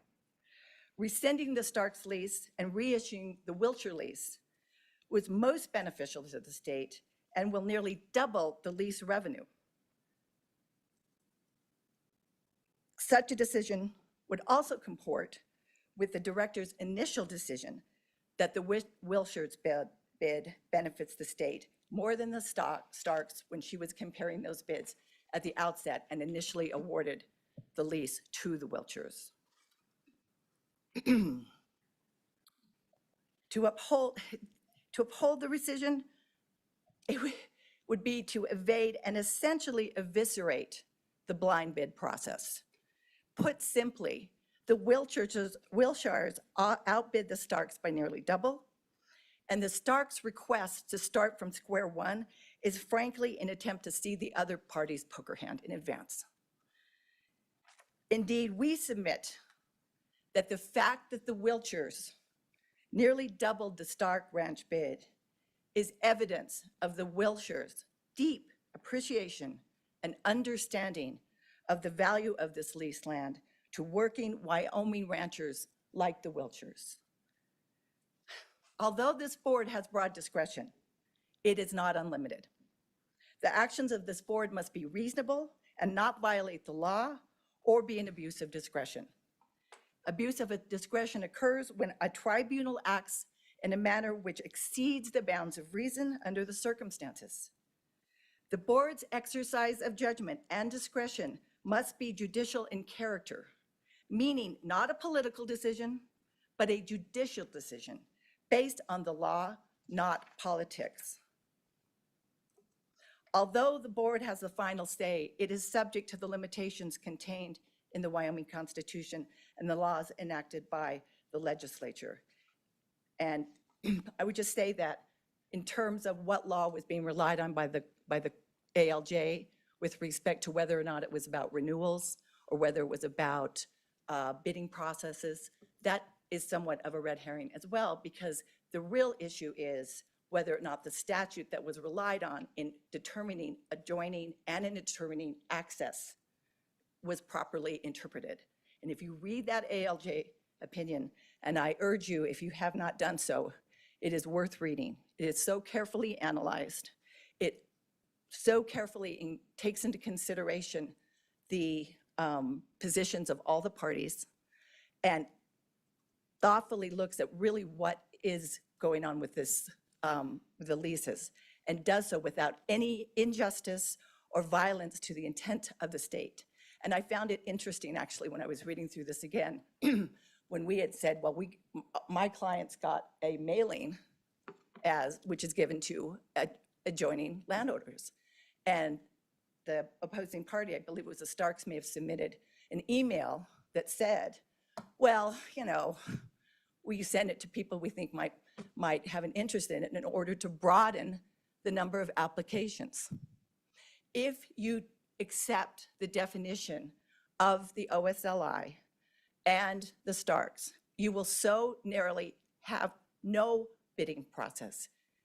In a sense, you may have someone come in at substantially reduced amount because they know that they surround the entire parcel, or not, but for one that's adjoining. And that is a disservice, and that is not beneficial to the state of Wyoming. The position that we are taking is not only a reasonable position, but it would be error not to take that position because it would eviscerate the statute, because it would mean only those who have unfettered access can apply. And that would give a monopoly to the Stark ranches of the world. And that means that you would be getting $662.47.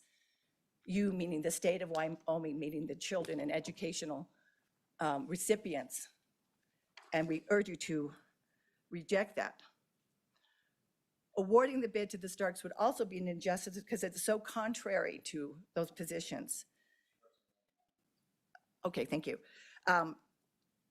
Would be a disservice to the Wyoming Constitution, which requires equality of all, equal political rights, due process of law, and no absolute authority. Failing to affirm the recommendation under these circumstances would be an abuse of discretion, arbitrary and capricious, and contrary to law. It would exceed the bounds of reason, and it would be a huge revenue loss to the state of Wyoming. This tribunal should accept the logic, law, and reasoning of the ALJ, which also affirms the director's initial determination regarding the benefit to the state. Ultimately and critically, the state of Wyoming, the Equality State, benefits far greater with the Wiltshire bid than the Stark bid and fulfills the mission of this board. Thank you. Thanks. Thank you very much. Are there questions? Mr. Chairman. Madam Superintendent. Mr. Chairman, just quick clarification. I just want to make sure that when we use the term of rescinding the lease, you mean in terms of the director's recommendation to the board being that we have not made a decision as board. That's correct, yes? Correct. Okay, thank you. Yes, Just wanted to clarify. Mr. Secretary, sorry, Ms. Parsons, Councilor Parsons. Well, thank you, Mr. Chairman. My question, sorry, what's your last name again? Parsons. Ms. Parsons, thank you. Ms. Parsons, can you talk a little bit about the initial map that was provided to the office, which I believe led to some confusion, and particularly on how that map, which led to some confusion, didn't lead to possibly an inaccurate exploration around whether the Wiltshires qualified for the preference under 36.5-101 that they have or can gain access to the land. So the Wiltshire sorry, I have a couple layered questions. Okay. Can the Wiltshires, do they have or can gain access to the land, and is it beyond that corner point? And how did the map not contribute to possibly some confusion on that matter? And Mr. Secretary, just for clarification, the particular map, you said the initial map, but can you reference it by, is it in the materials that are before us here? Oh, Mr. Chairman, maybe I turn it over to council, but I believe one of the questions is on this initial map that maybe wasn't And so 100%. You're referencing the map on page 18? So, Mr. Chairman, if I might help, I believe if Mr. Secretary, you're referring to the original map that was submitted by the Wiltshires, I believe it's bait stamped with OSLI 015 is the initial map they submitted. Okay, thank you. If that's the one, then. Yes, thank you. The initial map, we do not dispute was inaccurate, but it was not done willfully. That was what our clients believed what it was. They're not lawyers. They don't have a lawyer. They don't have a law firm. They do now, but they didn't at the time. They have friends who have a law firm. I will put it that way. But the point is that you check a box that says whether or not you have access, and if you can gain access, and they can gain access. So that is really not the determination for the board, other than that if I would think that if later on they end up not getting access, then it would go to the next highest bidder. So it's really not a determinative factor. It's not a good cause factor.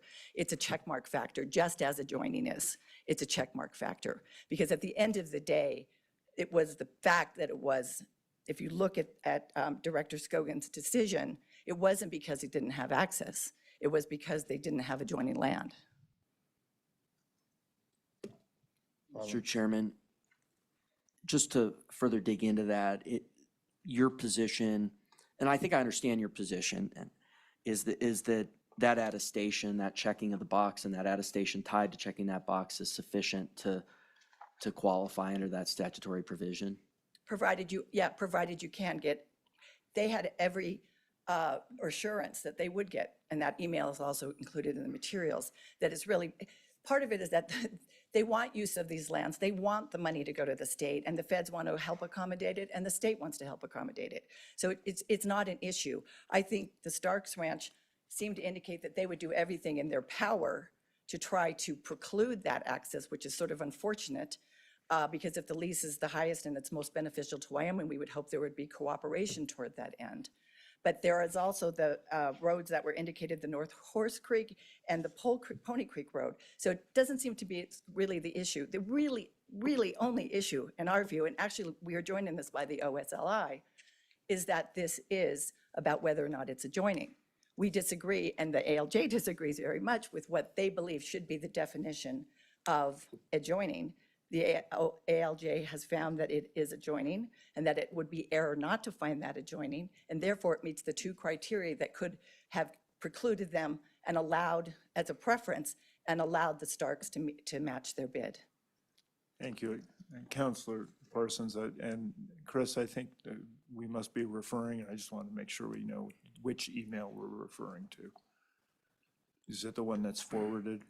And I'll ask Ms. Parsons, but I believe the email she's referring to is the one that is forwarded from the BLM. I think it was Exhibit D to the Wiltshire's appeal. I think it's bait stamped with OSLI 094. Yes, that is the correct one. Thank you. What tab is it in, Mr. Chairman? Sorry, in your I'm book, kind of going off tabs.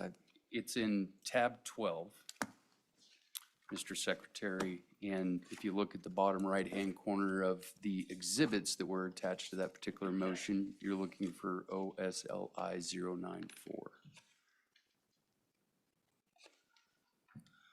Mr. Chairman. Madam Superintendent. Thank you, Mr. Chair.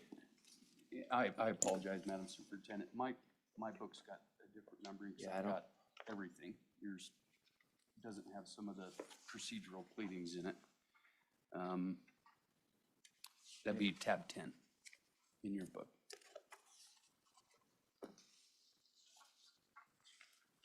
Mr. Chairman, if I could just ask of the email that's being referenced, if that came directly from BLM, I didn't see letterhead or that sort of thing. And so just wonder if you could tell us a little bit about that communication thread. It just seemed a little confusing in the materials. Sure. What happened is that they had asked about access once it was determined that they had the touch point.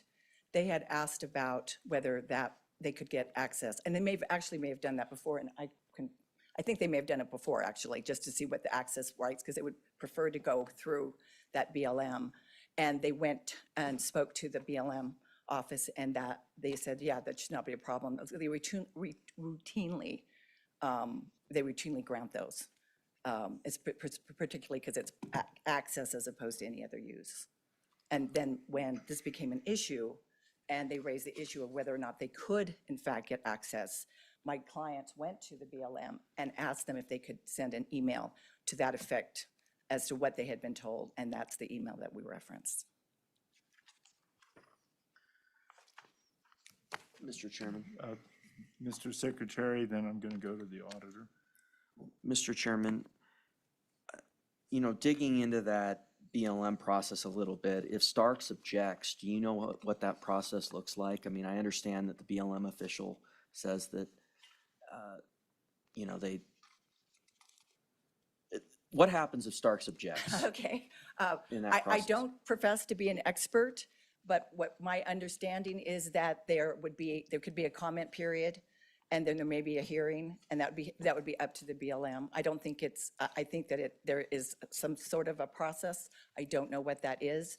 But again, it's not just up to the Starks. It's actually up to the BLM to decide. And again, these are routinely given. Mr. Brown, I'm thinking that this may be something that we all want to stipulate to, just from the point of view of it's reasonable to expect that a person could get access, but I'm only asking because I think there are other matters that aren't before us that this particular issue could hang on that would bring in other things. Mr. Chairman, I'm sorry, I'm not completely tracking. To stipulate to what exactly? Well, that it's reasonable to assume that a person may be able to get access. Mr. Chairman, I think that's one of the issues, of course, that the Starks have raised in this Right. matter, that there's not sufficient evidence, or at least a question of material fact as to whether or not the Wiltshires can have or can gain access. So that is an issue in front of the board to decide. Okay, thank you. Mr. Chairman, I would just add that the ALJ did make a finding that they thought they could get access and looked at that fairly carefully. My understanding also is that it's 750 feet.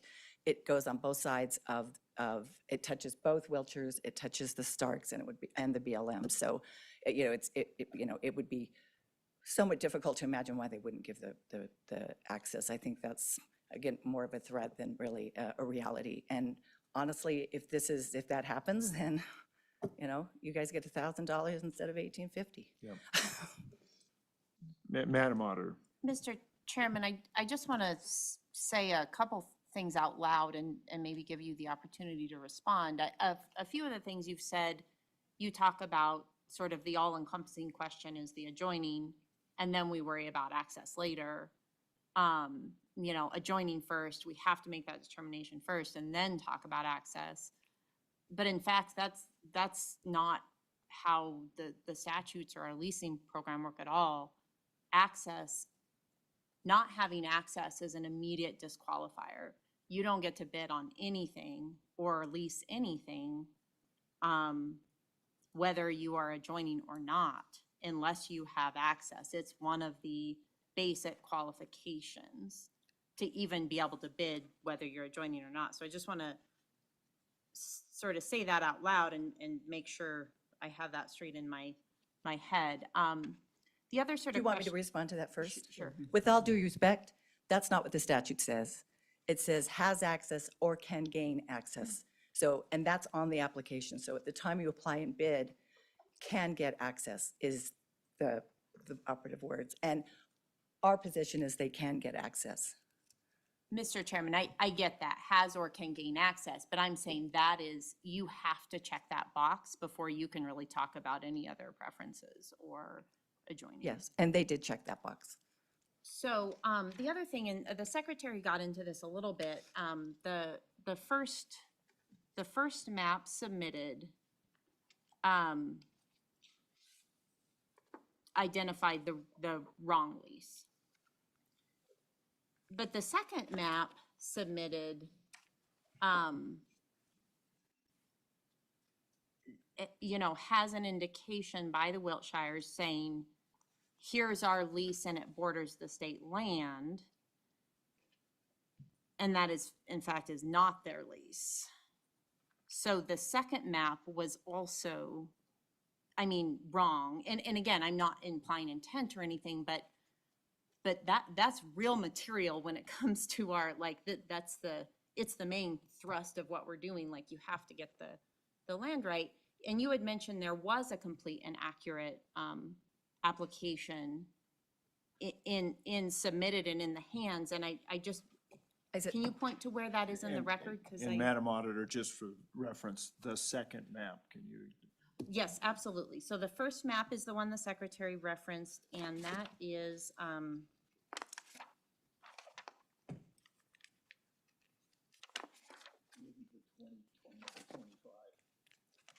goodness. I'm sorry to be meticulous about this. No, but thank you. I should have done that. So in the summary, it's on page 19, which is not helpful. Madam Auditor, I might help. I think Thank you. the bait stamp for the second map is identified on the top of that. It's OSLI 023 is the second map that the Wiltshires submitted. Yes, thank you. And that second map, there's a clear arrow that points, and this is from the Wilshires, says this borders our BLM lease, and they are in fact pointing to a BLM lease that is held by the Starks. I don't want to mislead you. There is not another map. What happened is that when they got counsel, when they figured out what was going on, what we did determine, and this is undisputed, is that it was adjoining because there was a corner touching. So there's not a separate map from that. Nobody disputes that we have corners touching. So the question became, by touching, our position and the position of the ALJ is that and frankly, Wyoming law, that constitutes touching. So when I say it's checked, that it's completed, they checked adjoining, and that is accurate as our position. So if I indicated there was another map, there is not. So, Mr. Chairman, just one final follow-up, I'm just saying this out loud. There is no complete and 100% accurate filing by the Wilshires with the OSLI that properly designates what their lease is and what their land is. Just again, speaking to sort of the general confusion that clearly was born from this process. Fair enough, fair enough. There is an accurate application with the exception that we've said that we've identified that the map is incorrect, but that the parties all agree that there is a touching corner, and that becomes the issue.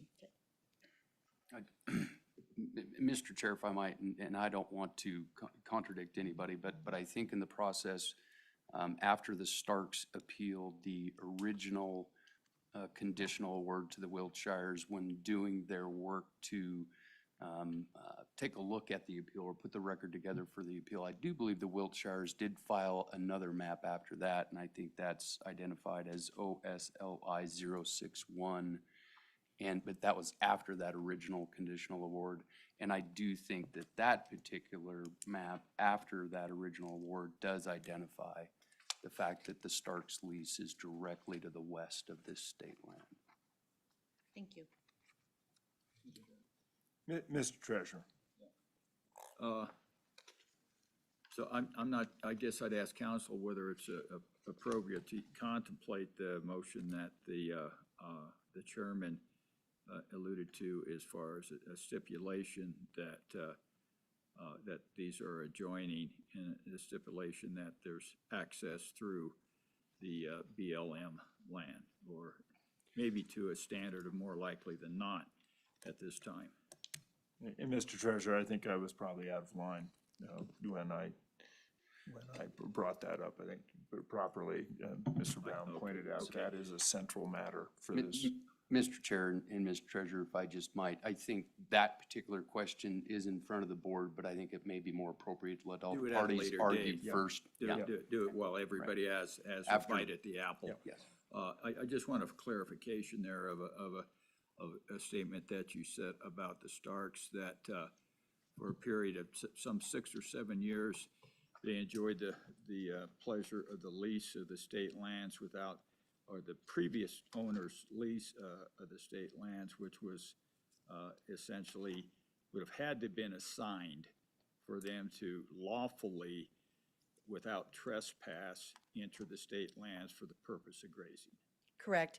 And they did not. They could not have assigned something they did not own. So the Ramshorn Ranch, which was owned by Bob Lucas and his wife, they're the ones who sold the land to the Starks. On May, the lease itself expired, which they had expired on March 1st, I believe, 2017. The sale of the property occurred in May of 2017. So that you can't assign what you don't own, essentially. And so, and this is in the ALJ's opinion as well, is that it appears that the Starks, one of their claims is that this is central to our ranch, we use this, and so on and so forth. And there was an indication on their part that they did have a lease, but it's clear that they didn't have a lease, and that for that time, the time that they did use that, they weren't under a lease and they weren't paying money to the state.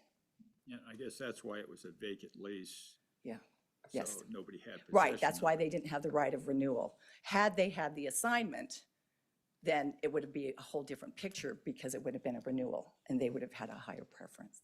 And it's your assertion that they trespassed with their livestock for a period. And I'm paid less here to nothing for point it. fingers and more try to be positive, All but right. it's certainly a fair reading, and that was the finding of the ALJ, that it appeared that they were using the vacant lease land without authority and, you know, detrimentally without paying it money to the state for education. Yeah, can you, maybe that this is a question better for the Office of State Lands, but I'm wondering why it was only 1,000 and not 1,850. Oh, because once, I had to think about that myself. Why it wasn't is because if they did not have an adjoining land, they did not get a preference. By they, I mean the Wiltshires. So the second aspect, the second bid would not have occurred because that bid was based on the fact that they both had preference because both were adjoining, okay? So if you take away the adjoining, then you go back to the original bid, which was 1,000 to 662. Yeah. So if they weren't adjoining and they didn't have preference, okay, then they wouldn't have been able to bid as a preferred candidate or applicant. And so the amount would have been $662. Okay, but if it were adjoining, Right. then what would have happened was that Wilshires paid Wilshires would get it, which is what $1,850, they did get. But had Starks initially. bid $1,850 and They Wilshires would have gotten it. 1,000, and If they would bid have gotten $2,000, $1,851, they would have gotten the bid. it.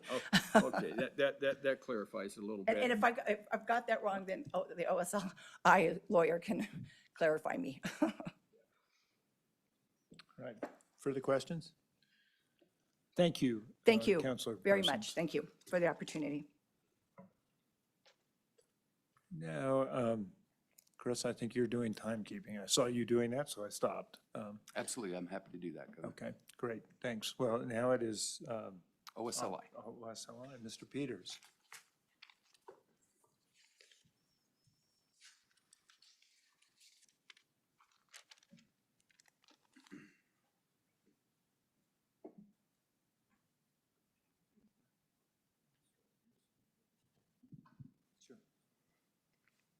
May it please the board, council.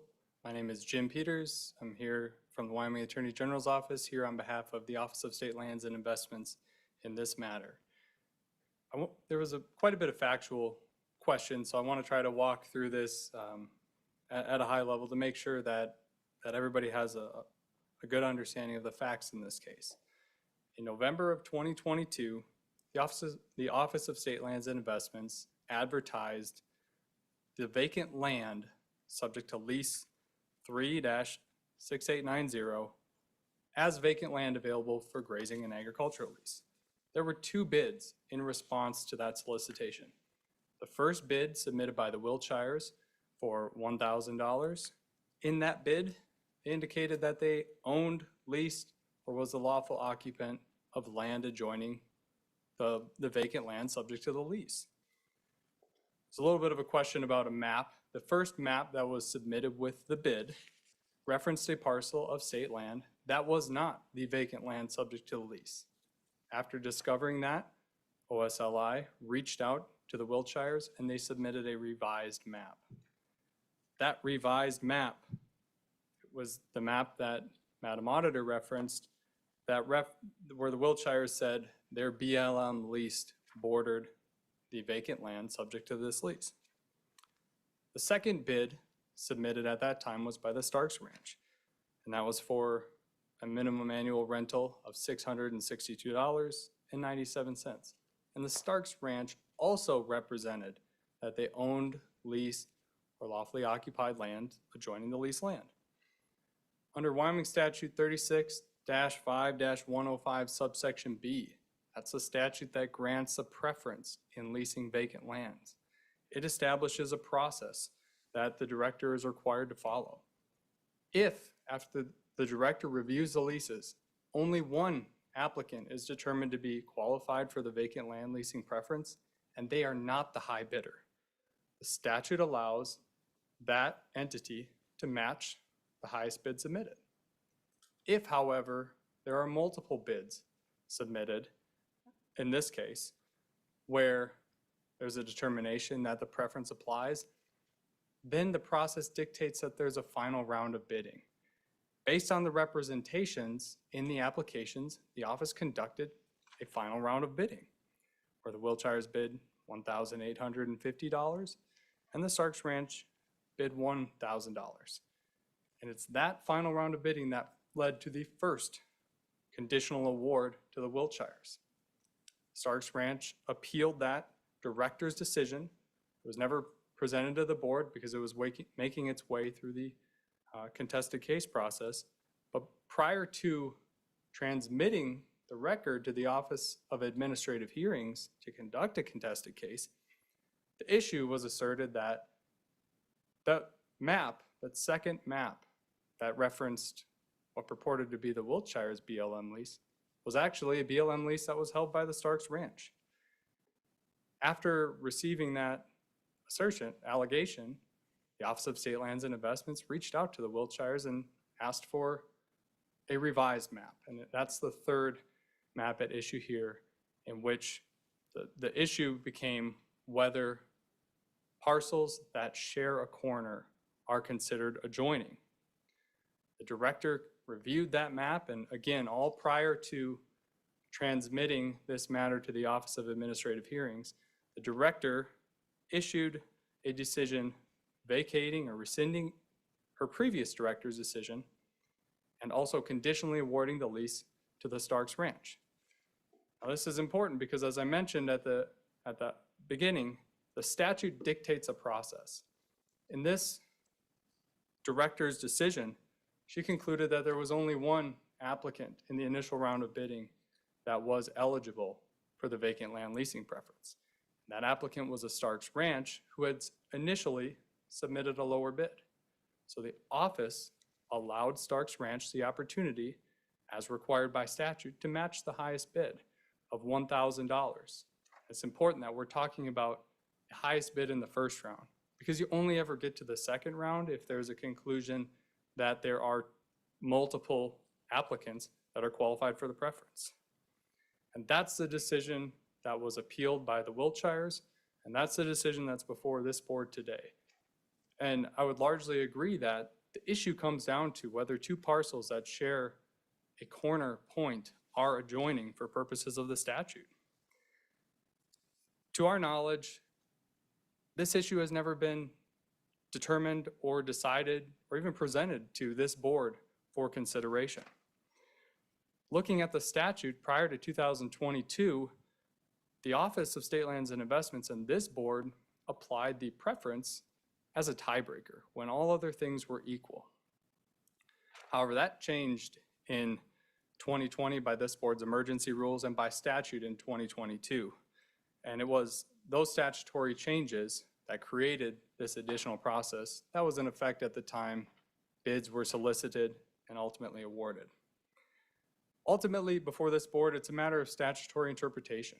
Again, what does it mean to be the owners, lessees, or lawful occupants of adjoining lands? And adjoining is really that key word.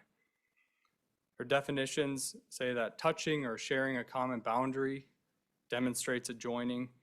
But really, in this case, the question is also, do corners that share a single point, or do parcels that share a single corner point without any length, without any width, an infinitely small corner point, do those touch or share a common boundary?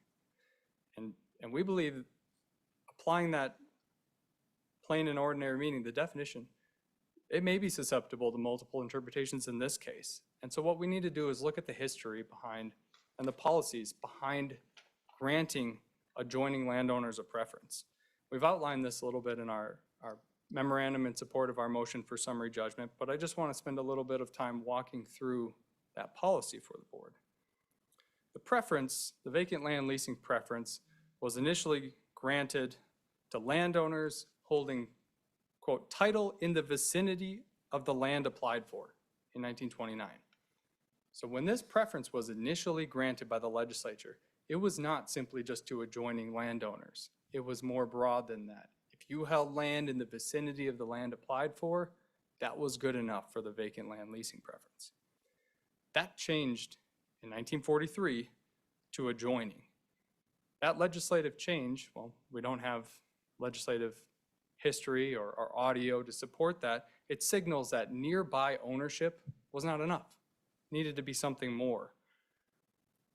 And the next question is, what is the mischief that the statute is intended to cure? We've often had litigation related to the preferred right to renew in the lease renewal context. And the intent of the preferred right to renew, that's well established by the Wyoming Supreme Court, that the policy of the state is to recognize equities in those who have built up ranching businesses in the state. But we have had some cases that looked at whether using the preference as a tiebreaker was appropriate. We've got to look at, again, what is that mischief that it's intended to cure? Why did the legislature intend to grant a preference in leasing vacant lands only to adjoining landowners? I think the logical conclusion is that it helps facilitate proper range management. If you own land that is adjoining to a parcel of land that you're seeking to lease, you are able to move back and forth or have unfettered access between the two. Similarly, ownership isn't the only factor in the statute. If you lease land, you can do the same, or if you lawfully occupy. That's the third factor or consideration of the statute. If you lawfully occupy land adjoining the land to be leased for, you are entitled to the preference. Applying that to corners here, there is no unfettered access simply by purposes of having or sharing a single corner point. There's no ability to move cattle back and forth over that corner point, or vehicles, or even a person. The office's position on this advances the mischief that the statute was intended to cure. And the Wiltshire's position doesn't, and the hearing examiner's recommended decision doesn't, because you cannot gain access from the parcel through that corner. The recommended decision rendered by the hearing officer disregards the development and the history of the statute. One other thing I want to address related to the recommended decision is it focuses on the other statutory requirement that the applicant has or can gain access to the land. That language was also added in 2022 when the other amendments to the statute were created. Accepting the hearing examiner's recommendation that now that statute is, or that requirement is in place to be eligible for the preference, means that you never had to have it before, that just simply can't be the case. It would render hundreds of years of application, or not hundreds, I apologize, approximately 79 years of application since 1943 of,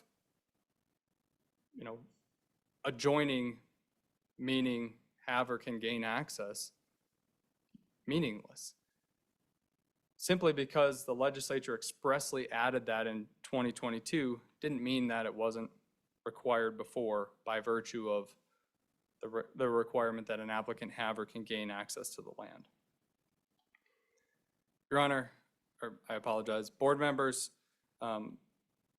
simply because the Wiltshires own land that shares a corner with the state land that was subject to the leasing here, the OSLI, the director, correctly considered the history behind the statute, and determined that the Wiltshires were not qualified for the vacant land leasing preference. In rendering the director's decision that is subject to this appeal, the director and the office correctly followed the statutory requirements. After concluding that only one entity was qualified, they allowed the Starks Ranch to match the high bid, which they did. Board members, I'm happy to answer any questions, but from the office's perspective, we don't believe there's a factual dispute here. We believe the issue focuses on whether two parcels that share a single corner point, an infinitely small corner point, satisfies a requirement that those parcels are adjoining for purposes of the vacant land leasing preference. And I'd happy to stand for any questions, but the office would respectfully request that this board affirm the director's decision conditionally awarding the lease to the Starks Ranch. Mr. Chairman. Thank you, Mr. Peters, and I'll go to the treasurer. Specifically, anywhere in the statute where it comes down to adjoining, is there immediately a contraction that says an access shall be available through the adjoining lands or points? Mr. Chairman, Mr. Treasurer, no, there is not. Then you jump to a conclusion and write it conjunctively of another part of the statute that said to qualify, you must have access or be able to gain access. Is that correct? Mr. Chairman, Mr. Treasurer, those are two separate requirements to be eligible for the preference in leasing vacant land. Yet I believe you led us to believe that it was one and same, and there was a conjunctive idea. One was dependent upon the other. Mr. Chairman, Mr. Treasurer, certainly my intent is to inform the board that there are two separate requirements as the law exists today. One, that there are more requirements, but at issue in this question, one, that the applicant has or can gain access to the land. Two, that the applicant is the owner, lessee, lawful occupant of lands adjoining the land. I think directly to your question, Mr. Treasurer, looking at the purpose of why did the legislature grant adjoining landowners a preference, I think what I was trying to convey to the board, and I apologize if that got lost in the conveyance, is that the purpose behind doing so is to facilitate range management. And if you can't access the land, how is range management facilitated? So I think the legislative intent in granting adjoining landowners a preference, it was for that purpose. I don't know if that answers your question, Mr. Treasurer. Yeah, Mr. Chairman, I guess I can say, having been in the legislature at a point in time when we did address this, I know exactly what the intent was at that point in time. One, as you asserted, was range management, and that was to preclude people who were 1,500 miles away from bidding and being a qualified bidder or getting a preference, and taking out that piece of productive land and putting it into a non-productive purpose. That was one of the major things that we did to say it's adjoining if you're going to get a preference. The other one was to make sure that to a certain extent that the people adjoining, it was thought that more likely than not that people adjoining that land would have a better opportunity to have a productive agricultural enterprise. And so that was one of them. So it was just the idea that if you're close to a piece of land, it is easier to get your cattle on and off of it. So just to clear up the legislative intent in the 90s, as it were. I don't go back to 1943, that's for sure. Mr. Chairman, I guess a question I would have is that if it's the Office Administrator hearing made that finding that the lands were adjoining, where do you see the I guess the fallacy in his determination? Mr. Chairman, Mr. Treasurer, I think it comes down to a matter of statutory interpretation and the argument about whether a single point where the two parcels that share a single corner point are touching or share a common boundary. And I think there are arguments on both sides of the case. And I think the hearing examiner, in his rendering his recommended decision, was persuaded by the arguments made by the Wiltshires. This board is the ultimate finder of fact. The hearing examiner is there to conduct a contested case hearing and issue a recommended decision, but ultimate findings of fact rely with this board. The recommended decision is something that this board can use to provide guidance and help in rendering its decision, but ultimately it's before this board to make any factual findings and conclusions of law. A little question, Mr. Chairman, to understand qualifications. To be a qualified bidder, you have to, there's one provision in there that says you can't essentially break any laws of the state. And I know at one point in time, we had an issue before us where the leasing laws, somebody allowed 20 horses to graze on there without telling the state, and they lost their lease or qualification for a preference in that regard, I believe. How is that case, I guess, any different from having 7 years of stock grazing on a state lease without having any money come back to the state for the use and enjoyment of the land? And Mr. Brown, I want to be sensitive to, is this a matter that is before us? I mean, it's instructive, I get that, but I want to be cautious here. Mr. Chairman and Mr. Treasurer, I do believe that the hearing examiner made a finding with regard to the potential, and I don't know if the fact was ever established or concluded in the recommendation, but with regard to the Stark's use of the land between 2017 and this bidding process. So I do believe there is a provision in the hearing examiner's recommendation that relates to this. Okay, so He you're saying essentially allowed brought it up, but he didn't necessarily rule on it, but he did rule in favor of the Wilshires. Mr. Chairman, Mr. Treasurer, I don't think the reference, and I'm struggling trying to answer this question, and that might be a question more appropriately answered in executive session. I could give you some legal advice with regard to that particular I provision. guess if the question before the hearing examiner was an adjoining and he ruled in affirmative to that, the question about whether or not there is a qualified bidder, that was moot. Okay. Correct. Yep. Thank you. Okay, thank you. Madam Auditor. Mr. Chairman, Mr. Peters, so the argument, knowing you recognize there's points on both sides, but the argument that one point should not be touching, I go to a situation where we have perhaps a border between two pieces of property, but it is only a foot wide. So we are not touching at a point anymore, but you can't fit a cow through that.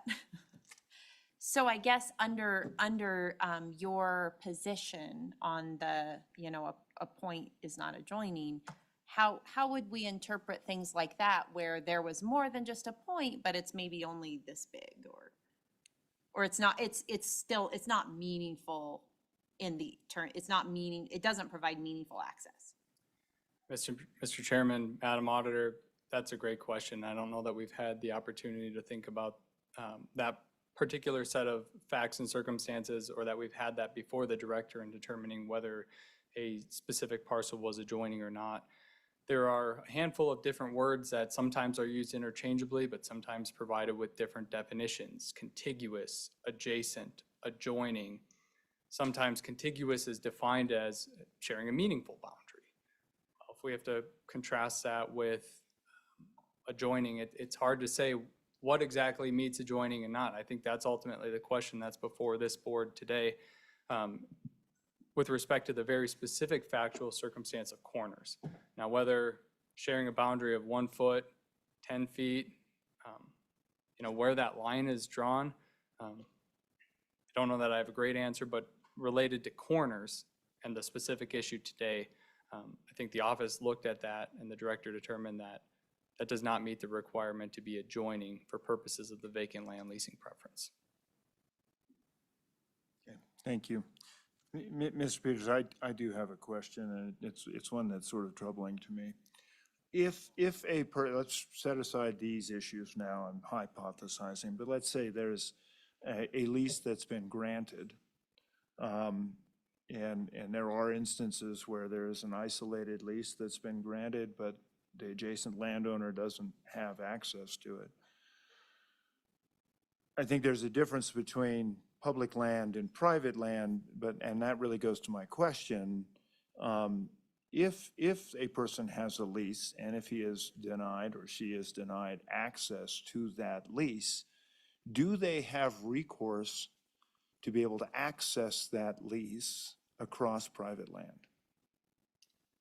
Mr. Chairman, I think the answer to that question is they can probably gain access to lease that land potentially through a private road action if they can't come to any agreement.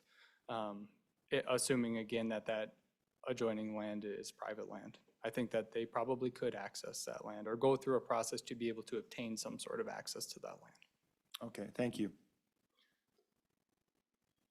Mr. Secretary? Thank you. Mr. Chairman, do you believe, Mr. Peters, that the checking the box and attesting that the box is correct, that you have or can gain access, that that's sufficient to qualify for that statutory requirement for a preference? Mr. Chairman, Mr. Secretary, when the office reviews applications, they do rely on that certification made by the applicant. If the applicant certifies that they have or can gain access, at that time when rendering the decision, the office does rely on that certification. Well, Mr. Chairman, they never do fact-finding on that? It's only that certification? Mr. Chairman, Mr. Secretary, if that issue is called into question, then the office may engage in additional fact-finding on that. Okay. Mr. Chairman, Mr. Peters, if the Wiltshires had provided the appropriate map from the start, how do you think this process would have played out? Mr. Chairman, Assuming that adjoining includes hitting at a corner point. So assume that we don't agree with that. How do you think that process plays out if they provide the map correctly from the start? Mr. Chairman, Mr. Secretary, again, assuming the facts as you presented them, that there is a determination or the conclusion that corners that share a single point do meet the requirement for adjoining, what would have happened is there would have been two conflicting applicants. They both would have been determined to be qualified for the vacant land leasing preference, and the office would have conducted a second round of bidding and issued a director's decision based on that final round of bidding.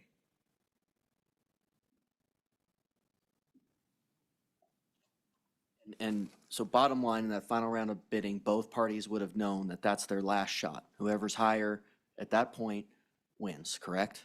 That's what happens, and nobody gets to match. Mr. Chairman, Mr. Secretary, after the final round of bidding, there is no additional ability to match provided for in statute. It's simply the final round of bidding and then the director renders a decision. And Mr. Chairman, what happens if there's a tie?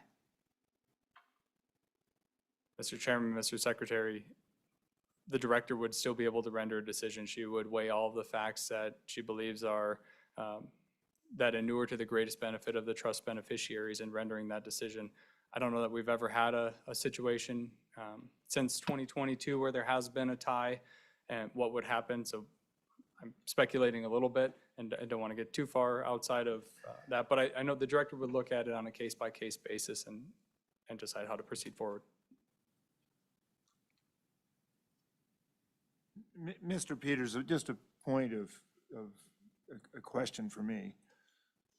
At least in one of the bill drafts, and there were several, there was one that contemplated an auction, it seems to me. Now that one, I'm trying to remember if that made it through to the end, and maybe it wasn't for this.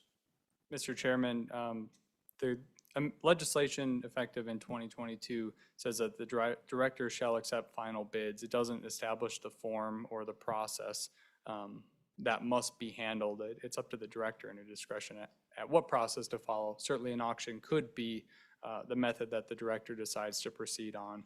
I think in this case it was just final sealed bids. Okay, thank you.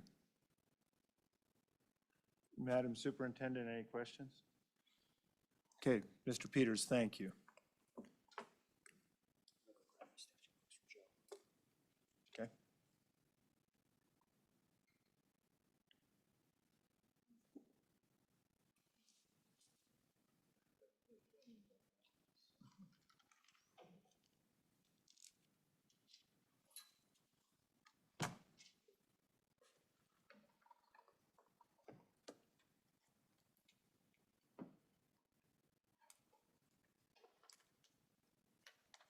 Mr. Chairman, members of the board, my name is Macrina Sharp.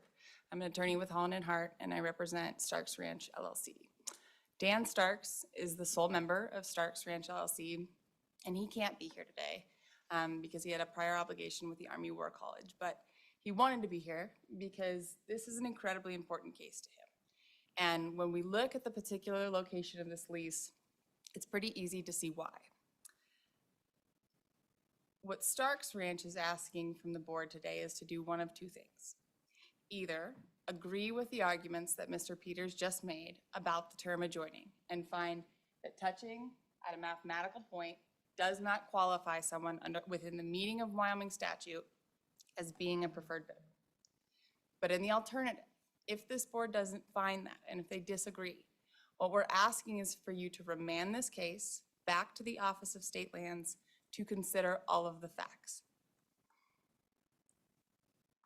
Let's look at the facts. Well, first, I'll address briefly Mr. Peters' arguments. I think they've been fully articulated and we agree with them. So I don't want to be redundant, but what I will add is that their interpretation of the term is reasonable. And Wyoming law says that when an agency that is given the responsibility of administering its own statutes interprets them in a reasonable way, in a way that's not clearly erroneous, that we need to give deference to that interpretation. So I would simply submit that finding that touching at a mathematical point does not entitle someone to a preference is a reasonable interpretation, that the Office of State Lands is the expert in grazing leases, that they're looking at this term through the context of grazing leases, not just as adjoining might be defined in any other sense, and that we should give them deference. But again, if we don't answer the question, that legal question, that way, we have to step forward and look at all the facts. And it might be a bit redundant, but it appears that everyone has a little bit different view of the facts in this case. So I kind of want to start at the beginning. The demonstrative that we have, and if you can't hear me, if I step away, tell me, is simply intended to show where Starks Ranch is located. So this is Starks' BLM allotment. This is land that Starks own in fee simple. You can see from the lease that it is surrounded on all four sides by lands that Starks hold an interest in. Now, Mr. Treasurer, you had very good questions about this concept of historical use. So I want to talk about that because Mr. Starks bought this ranch in 2017. And at the time, he believed that this lease was in good standing. And as soon as he learned that it wasn't, the first thing he did was reach out to the Office of State Lands and say, what can I do? How can I go through the process? How can I pay the state? How can I reacquire this lease? Mr. Chairman, I would just object that this was a separate judgment motion. The facts that are disputed, they're not in the record, and they were specifically rejected as not proper for the ALG. Thank you, Councilor Parsons. Chris? Mr. Governor, if you would like some help, I think, for purposes of the argument, for whatever the value is worth. I would overrule the objection is my advice to you. All right, I will take your advice. Thank you. And if I may just speak to that, I think I should have started with what's the board's authority today? Because we've heard a lot about what issues are before us, right? The scope of the OAH recommended determination. But that's not the scope of this case. This board was vested with the authority by the legislature to make the final decision on the merits, the right decision in this case. It is not simply limited to the facts that the OAH officer determined were relevant. A contested case hearing under the Wyoming Administrative Procedure Act has to determine all factual issues between the parties and all legal issues. So one of the major reasons that we submit that that OAH determination was wrong is that he fundamentally ignored issues that we appropriately raised and briefed in our notice of appeal to the first decision that was made and when we intervened in this appeal. And the Wyoming Supreme Court agrees that the Office of Administrative Hearings cannot limit the issues that are being determined. That is improper. They have to evaluate all these facts. So some of the facts I'm going to talk about today might not be necessarily exactly within that scope, but they are the facts of this case. And if this case gets remanded back to the Office of State Lands, these are the facts that the office is going to hear and the facts that they should have heard in the first place if there were in fact two preferred bidders. So talking about those facts, the first thing he did is he reaches out to the Office of State Lands and says, what can I do? How can I fix this? He was told at the time, there's nothing you can do. You have to wait until this lease comes back up for bid, and then you can submit an application. Now, I can't tell you why the Office of State Lands took 5 years to put this lease back up for bid. But what I can tell you is that the moment it did, Mr. Starks submitted an application, and he would have submitted one in 2017 if he had been given the opportunity. He would have paid for this lease every step of the way. And when we look at that historical use, it shouldn't be used to fine against him. It should be used to show how integral this lease is to this ranch. This land is not separately fenced. It runs contiguous with the remainder of Starks Ranch. Short of coming in and building miles of fence, he's not capable of keeping his cattle off of it. That's a fact that this board should consider when they consider the equities and people who have built up ranching practices in Wyoming and the former lessees, which Mr. Stark's predecessor was. So finally comes 2022, 5 years later, and he gets this notice that he can submit his application. And on the notice, again, it says, reach out to the Office of State Lands if you have any questions. So again, he reaches out. And at that time, and this is consistent with all of the other evidence in the record and the exact way that the office proceeded, they told him, because you surround the property on all 4 sides, you're going to be the only preferred bidder, and you can match any other bid that's made. So some confusion, I think, has arisen when we talk about these bids. But viewing them from Mr. Stark's perspective, first thing he did, operating on that assumption, is put in an initial bid. Then the Wiltshires submit their initial bid. I want to come back to those bids, but there's been a lot of discussion about the Wiltshires application and the truthfulness or potential misrepresentations in that application. I have copies to hand out, but it sounds like you have it in the materials before you. But what I would point to is, first, their initial application, okay? And that is marked as OSLI 2. Rather than me find it, please. I'm happy to.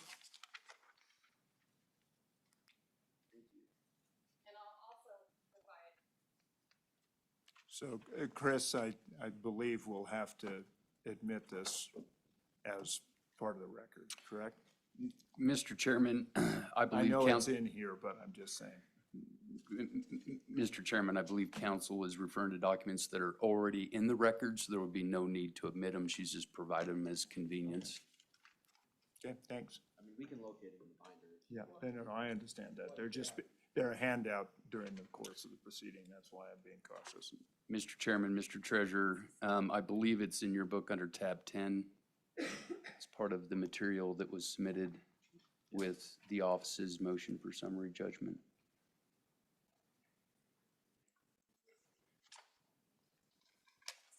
Did you give one to the parties? And we'll accept it. I'll just, for the record, I'll say we accept it. Having been trained by.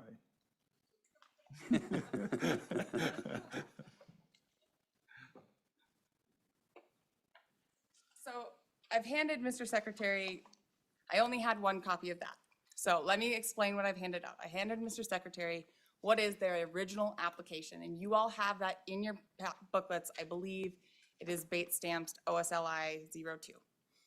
That is their only application that has been submitted today. And when you flip to the second page of that, you'll see a representation in that application that says something to the effect of, our BLM lease shares a fence line with the state lease. That is a representation in their application as it exists today. Ms. Sharp, if I could, Mr. Chair, it's marked in your book as attachment 2. It was attachment 2 to the office's motion, but it's marked with OSLI 11, if you're looking for it in the books. Thank you. So, and then that's the initial application that attached a map that identified the entirely wrong state section as the lease that's at issue. So the Office of State Lands gets this application and they realize the problem. And so they give the Wiltshires the benefit of the doubt. They reached out to them and said, hey, obviously your map doesn't make sense. We'll give you an opportunity to fix it. Now, the second thing that I've handed you is what they sent the office in response to being given that opportunity. So it's an email. And you'll see I highlighted on the first page of that email. It says, they're saying, thank you for the opportunity for allowing us to resubmit our map. We are interested in pursuing this lease as it borders our BLM lease. And then we go to the last page of what I've handed you, and that is the map that they then provided. And you'll see there's text on it that says borders our BLM lease. And they point with an arrow directly to the Starks property. This application has never been amended.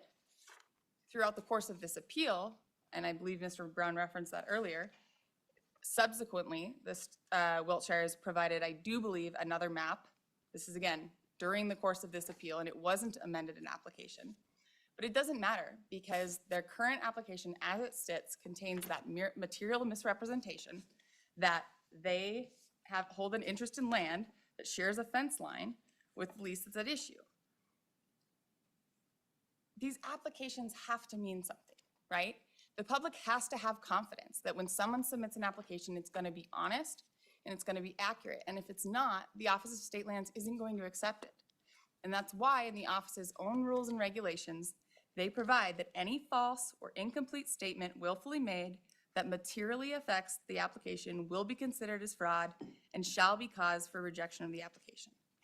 So I submit to you that you can find today on the facts presented that their application should have been rejected in the first instance based on that material misrepresentation.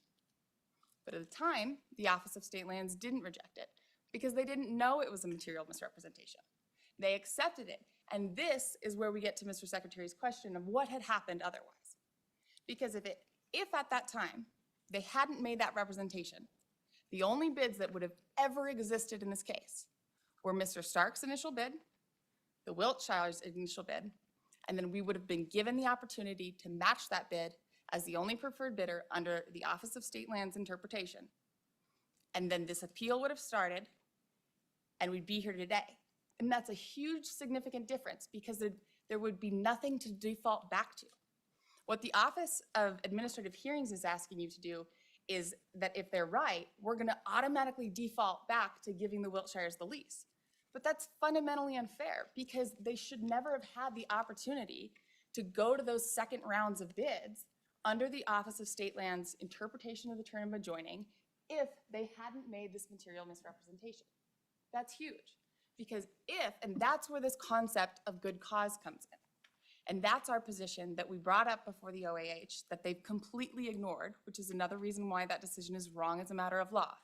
That if that hadn't happened, Starks Ranch should have been given an opportunity to argue to the office in the very first instance that fine, if you say this qualifies us as on equal footing under Wyoming statutes, well, Wyoming statute also says that this board and the office can find good cause to disregard that preference.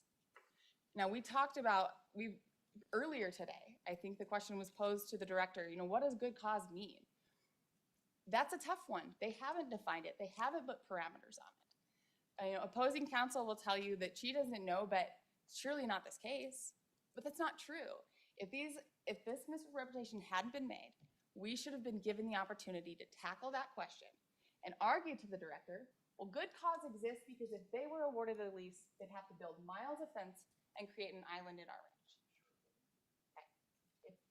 If there's good cause because this is the only reliable access, or there's good cause because the cattle travel through here, there's good cause because other parts of our ranch would be rendered meaningless, right? There's good cause for a number of reasons, and there's also good cause because that is a material misrepresentation. So the problem with the procedure is that the way it panned out, it fundamentally deprived us of the opportunity to argue good cause. We raised that on appeal. That issue is before this board right now. And so if you don't believe that, if you do believe we are on equal footing, the case has to be remanded back to the OSLI to be able to evaluate these arguments and this question of good cause. And if you want to bring in the best revenue, the greatest revenue for this lease, it's to then, if there's no good cause, give Starks Ranch a fair opportunity to make a competitive bid. Because of the representations, they haven't had that chance yet. And with that, I'm happy to answer any questions. I'm sorry I went last, and I hope I can answer some of them if there are still any. I'm going to see the superintendent, then Thank I'm you. going to see the treasurer. Thank you, Mr. Chairman. So you alluded to the timeline in terms of the purchase of the ranch as well as the vacant lease. But just for clarity, so during the period in which the lease was vacant, did Mr. Starks graze on that vacant lease? I think the evidence in the record, I would say there might be a dispute. No, I mean, it's contiguous, it's not fenced off. And so I believe the evidence is in the record is, yeah, that has been a natural migration path over the last 7 years. Thank you. Thank you. Mr. Treasurer. I'll just, agree with you that people have problems getting maps right. And I think that if you do your map again, where you have that arrow going across there, that's the BLM land that Starks controls, put a yellow and pink crosshatch on it so we know it's BLM, but it's controlled by Starks. This looks like Starks control it lock, stock, and barrel. So, as you said, representations on maps means a lot. So if you redo that map and put it to and this goes forward to the OSLI, I'd say, do something like that. And the same thing with the Wilshire, should probably put a light colored crosshatch on their BLM land that's contiguous to it. But that's just editorial comment. But I guess getting back to that, to the whole thing about Starks and the land that they used without giving the state any money off of it for 5 years until they were notified. I think it'd be reasonable to assume that most realtors, if they sell a piece of ground and it's got a state section in it or BLM land in it, they draw attention to the buyer that of what those what they have to do to make sure that they keep that land and get it in their operation without losing access to it, because public lands and a lot of things, it can be 80% of the ranch. Here it's not that much, but looking at disqualification, from my perspective, both of you guys were disqualified.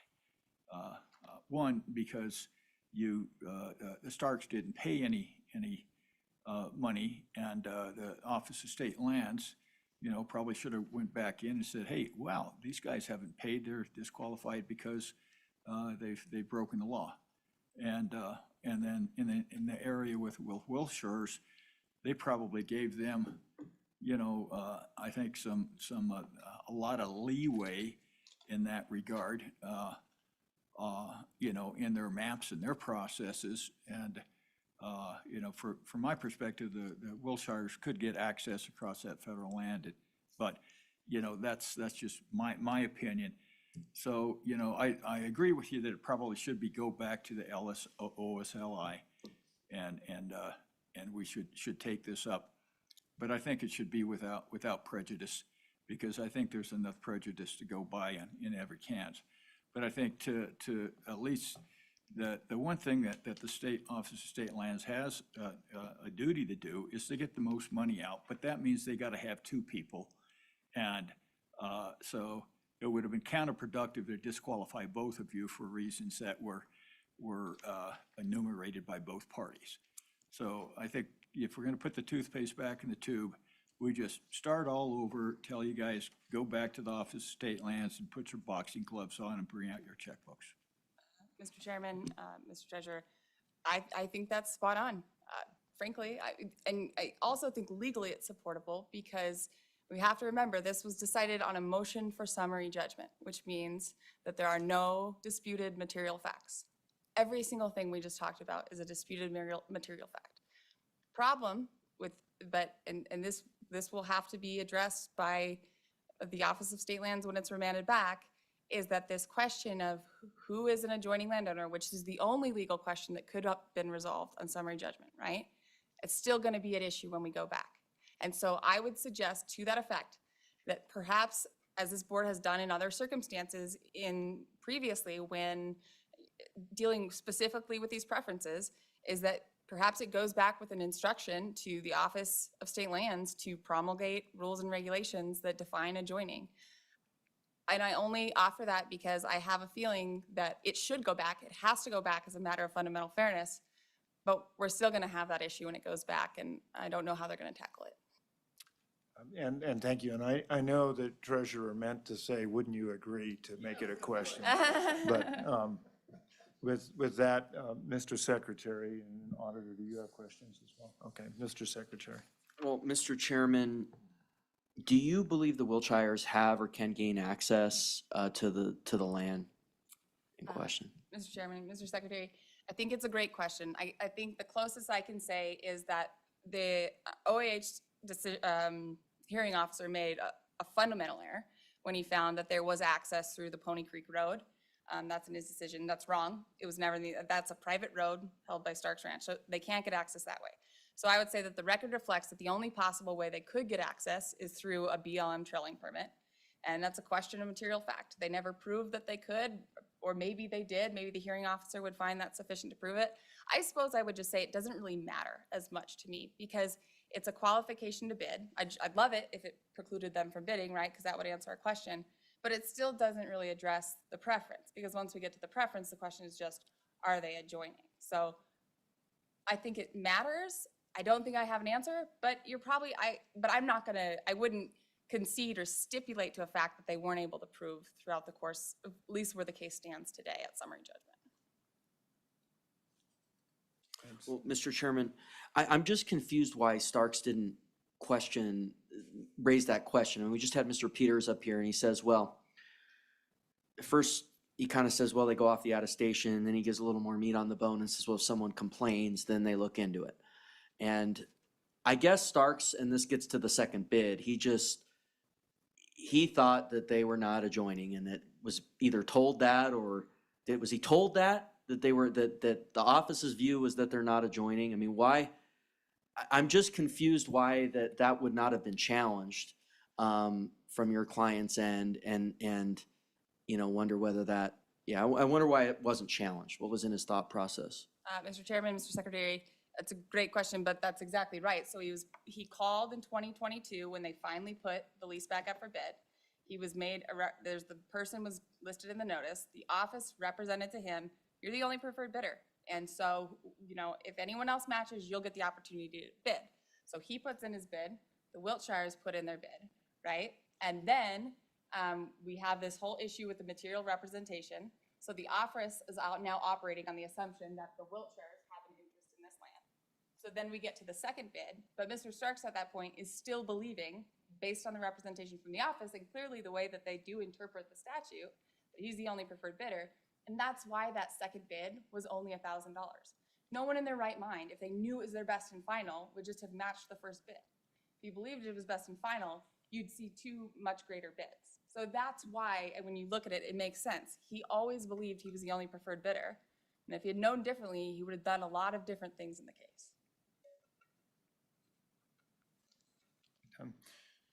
So I have a couple of questions, and one is, I think it's your suggestion that the office was counseling that you don't need to put in an exceptional bid because you're the only person that can. I guess that troubles me because I don't think our office should be in the process of counseling people that they don't have to put their funding in. And was that your suggestion?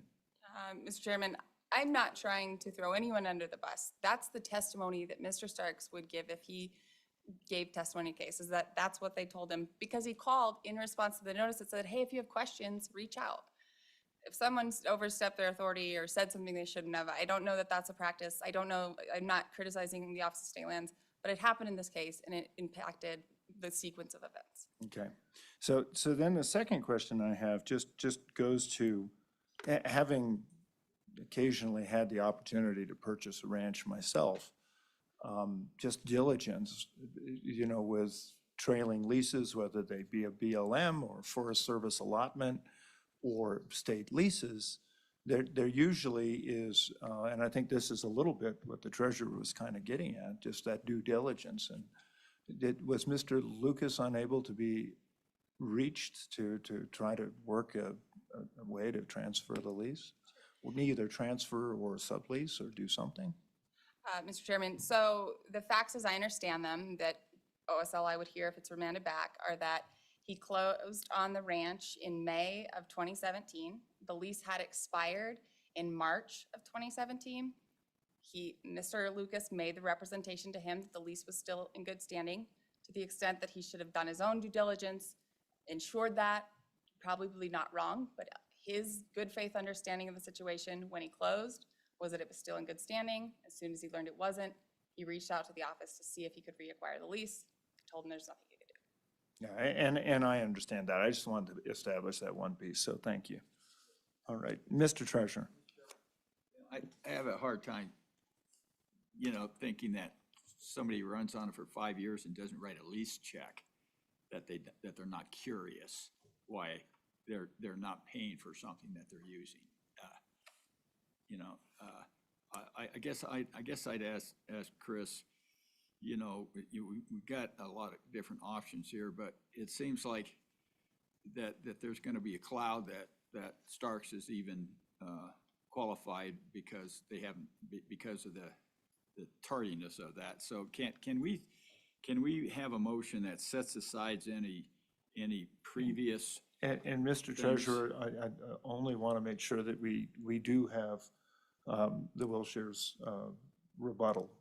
Right. I'm just wondering whether we can set aside any I guess inconsistencies or things of the Wilshires and any inconsistencies and things of the Starks and let them start over.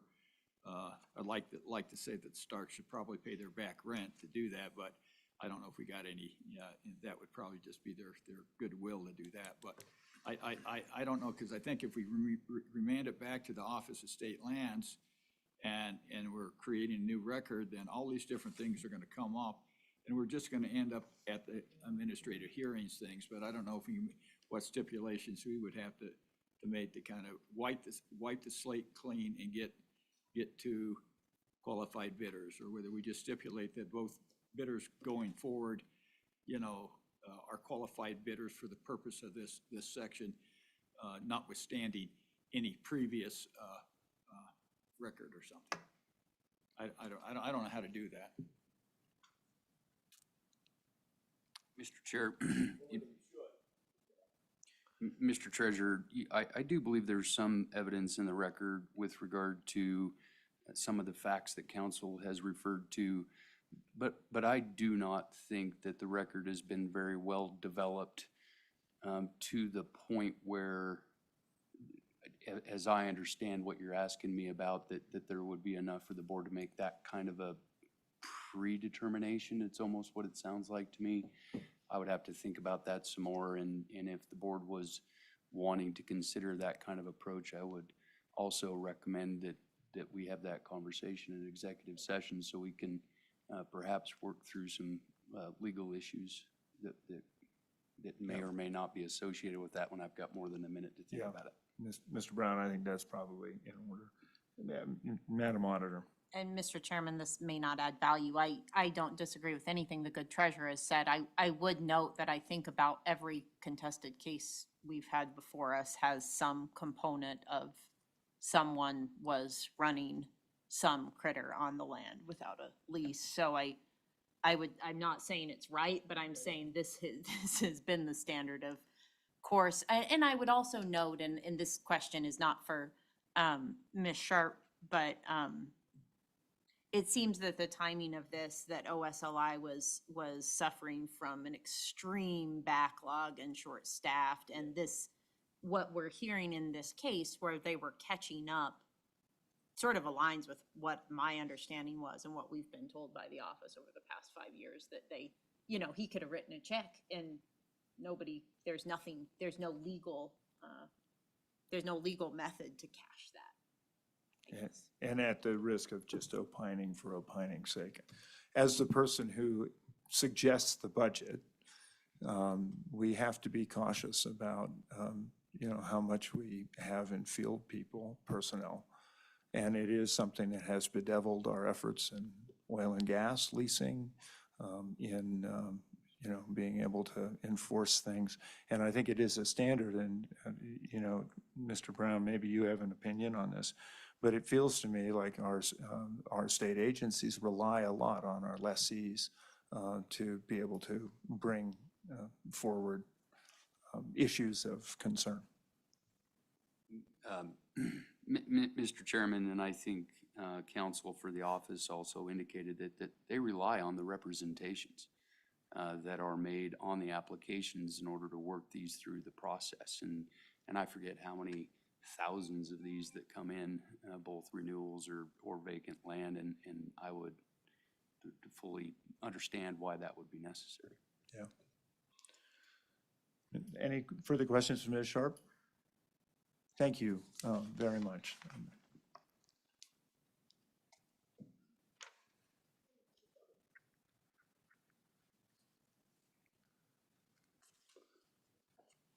All right. Thank you. Governor, distinguished members of the board, good morning. We've heard a lot today, which I submit is irrelevant to the reason we're here. The fact of the matter is, with respect to the summary judgment motion, the hearing officer, who is the examiner, a judge, who hears all of the evidence, all of the parties had the right to brief fully the law, the facts, and everything, and he considered them. And in his 36-page or 33 or 36-page decision, he carefully went through every point. For them to say, hey, let's just go back to square one. We all know Mr. Stark has $780 million, so maybe now he would actually offer a reasonable amount in order to secure the bid, and there's no way Mr. Wiltshire and Mrs. Wiltshire would be able to compete with that. We all know that. This isn't a case about who has the most money. Stark cite case language in their briefs to state where recognizing equities to those who have built up a ranching business in this state. That's what leasing the land is about. And Starks bought their ranch in May of 2017, and I spoke with Bob Lucas, and he never told Starks that he had a valid lease at the time, irrespective of what counsel submits with no evidence. I've spoken to Bob Lucas, and he did not tell him that. Robin Wiltshire started his ranch in 1992 with one piece of land. He built it up painstakingly and continued with his wife and partner, Kate Wiltshire, when they married in the year 2000. My family started a ranch in Sblc County in the late 1800s.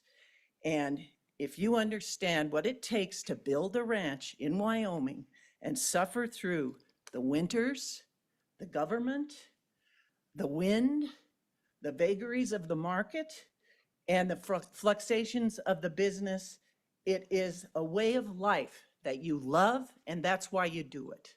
And it's a way of life that you value through hard work, coming in from a day's work and seeing your crops down or your cows fed or your calves born. That's what the ranching business is about. And the fact of the matter is, what we're looking at today is people that are coming in and trying to buy that way of life. The real hardworking rancher in Wyoming is being bought out by wealthy out-of-staters who are attracted to a way of life, the tax breaks, and can afford to buy it and drive the real ranchers out of business. It's happening all over the state, and everyone sitting here knows it. I am in no way disparaging the contributions that Mr. Starks has made to Du Bois, and he's made a lot of them. He put $100 million into a fabulous war museum because he liked to collect the vehicles over the course of the years. And everyone, including the governor, has used that facility. And I've been there. It's a fabulous museum. He's built a bakery and a bowling alley, and he's built everything. But this isn't about who has the most money. This, Mr. Starks probably has more money than all of us in the whole building here, much less in this, you know, in the state. It is about who hands-on is going to steward the land to the benefit of the people of Wyoming. And I submit to you, it is Robin and Kate Wiltshire, because they're the ones that are on the land every day. Mr. Starks isn't. He has a ranch manager. He, you know, I don't even know if he rides a horse. But the fact of the matter is, my clients do. And they have expanded their ranch through hard work, and that's what the whole leasing is about. That's what it is. And then on top of that, my clients have offered more money on both bidding processes. And the treasurer, when he brought up that if it would have gone to the second bidding, then they would have each had an opportunity to bid again, yes. And at that time, Starks bid $1,000. Wiltshire's bid $1,700 or $1,850, and in fact, the state has that money still today. So I would submit to you, would simply be, okay, it would be arbitrary and capricious not to uphold the hearing examiner's well-reasoned decision. And I thank you for your time. Thank you, Ms. Greenwood. I do have just a couple of questions.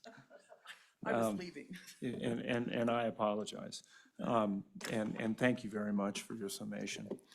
I had asked Mr. Peters about access through private land to a lease that had been purchased, and taking as part of your argument that people are buying up, which is happening, you know, buying up ranch lands for lots of reasons besides just ranching. And they are, in fact, impacting the sort of traditional ranches we have. The concern I have with the argument, and I understand that there's a little bit of a difference here in you know, it being BLM land versus private land. But I think we heard the testimony from Mr. Peters that if there was a similar incident here that had required land next, that was private next door, that there would be the opportunity to secure that access if you owned the lease.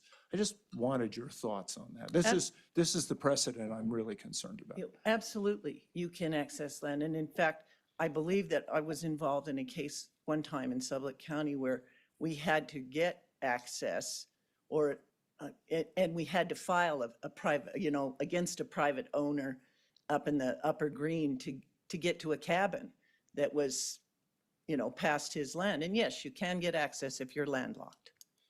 So yes. And I guess my concern here is would that be the intent of what we're trying to accomplish here? I understand we've got a purpose, and then, and I speak specifically because we have a lot of stuff in the checkerboard which might be affected by a similar situation like this. And I just, your thoughts, because I think what we're laying out here is the circumstance that is presented by the Wilshires basically suggests that if you're just touching anywhere, even at that infinitesimal level, that you have a reasonable right to expect to access that lease. Well, I think that's two questions. I mean, the Supreme Court has ruled that touching at a point is adjoining. So we don't think that's up for contest. We know everybody else does, but we do not believe that's up for contest. The other thing that's distinguished there is BLM land. Anybody can go on BLM land. I mean, it's government land. And so getting access across government land to your land is to me, a kind of a no-brainer. And the BLM agreed with that and said, yeah, we do it all the time. You just do a little simple trailing permit take 60 head of yearlings over there, if they behave, 30 minutes. That's a 750 foot right-of-way is all it is. It's not going to take very much. And I don't know if that answered your question or not. It does, but I guess, to put a real point on it, is that condition about having access or being able to get it moot? Well, no, because I don't think statutes are ever moot. And I think if it said, if you don't have access, direct access, the way that Stark's Ranch interprets it, you would have to have a whole border in order to, or a reasonable border in order to use it. So I think it's important to have or can gain access in the statute. I think that's important, but your point is well taken, and it may be moot in certain circumstances. Okay, thank you. And then the second question that I had, and I'm noticing on both of the applications, and forgive me, Chris, I think it's mentioned in here fencing issues in the material. I meant to ask, and I suppose we can call back Ms. Starks to attest to that, but the commentary was, migration across. I noticed in the Starks application, in the improvement section, there's no comment about fences. However, in the Wilshires, the fences are considered to be in good condition. Can I answer that? Yes, that was my May I question. walk over there? Yeah. Okay. There are two fences already on this property. It's not the 4 miles. There's a fence here and a fence there. So the only fence that would need to be built is here and here. And my client has ridden that ground and it's about 2 miles and he's willing to fence it. That issue, I think, was brought up in the context of the animals. They were saying, oh, the wildlife won't be able to go through the fences. Wildlife go through fences all the time. If you've been on a ranch, you're fixing a fence because wildlife have gone through it. And so that's a non-starter. And so does that answer your question? Yeah, I mean, that's the fence. It does answer my question. Yeah, Thank and you. and to Mr. Meyer's point with respect to the illegal trespassing, which Starks has done, I think, and you have to put this malfeasance in perspective. My clients are not lawyers, they're cowboys, and they are working a ranch. They submitted a map, then they submitted another map, and finally the correct map. But the LOSLI accepted it, and from the very beginning, I believe the first objection that the Starks filed was, they knew exactly that the Wiltshires only touched at a certain point, and they said so in their papers. So everybody from the very get-go knew that this point touching was what Wiltshire's adjacency argument was. It wasn't their bad maps. It wasn't any willful anything. Now, on the other hand, you've got people grazing land knowing they don't have a lease, claiming somebody at the OSLI or somewhere told them they could, get it, or they were preferred. There's no evidence of that, by the way, anywhere in the record other than counsel stating it. And so, I think for you to run cattle, not just for 5 years, for 7 years, they've continued to use that land, presumably. They say it is their heart of their ranch, but they own over 6,000 acres. And it's my understanding they have 200 head of cows. Now, they don't need that land. My clients need that land. They need it to increase their ranch like Wyoming ranchers do or used to. And Starks doesn't need it. He's got BLM leases. He's got 6,015 acres. He's got other BLM leases. He's got other state lands. He's got forest permits. So there is no need for that land. Thank you. Mr. Treasurer, did you have? No, it was the fencing issue that I wanted to address, and that's been solved there, so. Thanks. I'm good. All right, thank you. Mr. Brown. Mr. Chairman, at this time, I think it would be appropriate for the board to consider the recommended order from the hearing examiner, so deliberate and make a decision. Do we want to convene an executive session? Completely up to you, Governor, Okay. or the board, I should say. Yeah. So if that's what the board, I've heard two people that have suggested that, I would entertain a motion. We'll see if it succeeds. We go into executive session to seek counsel's advice. And I'm going to take about a 2-minute break, so while we're doing, whether we're clearing the room, could we have a short break? Okay, thank you. Is that a second? Sure, but I'd also like a break. Yeah. Well, I think we'll have a break for people to take. So with that, all in favor signify by saying aye. Okay, we will reconvene in executive session. We've got about 15 minutes till noon, so in about 15 minutes. And then when we're out of executive session, somebody will come and get you. And thank you very, very much.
Madam Director, I'm just awaiting the treasurer.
Thank you, Betsy.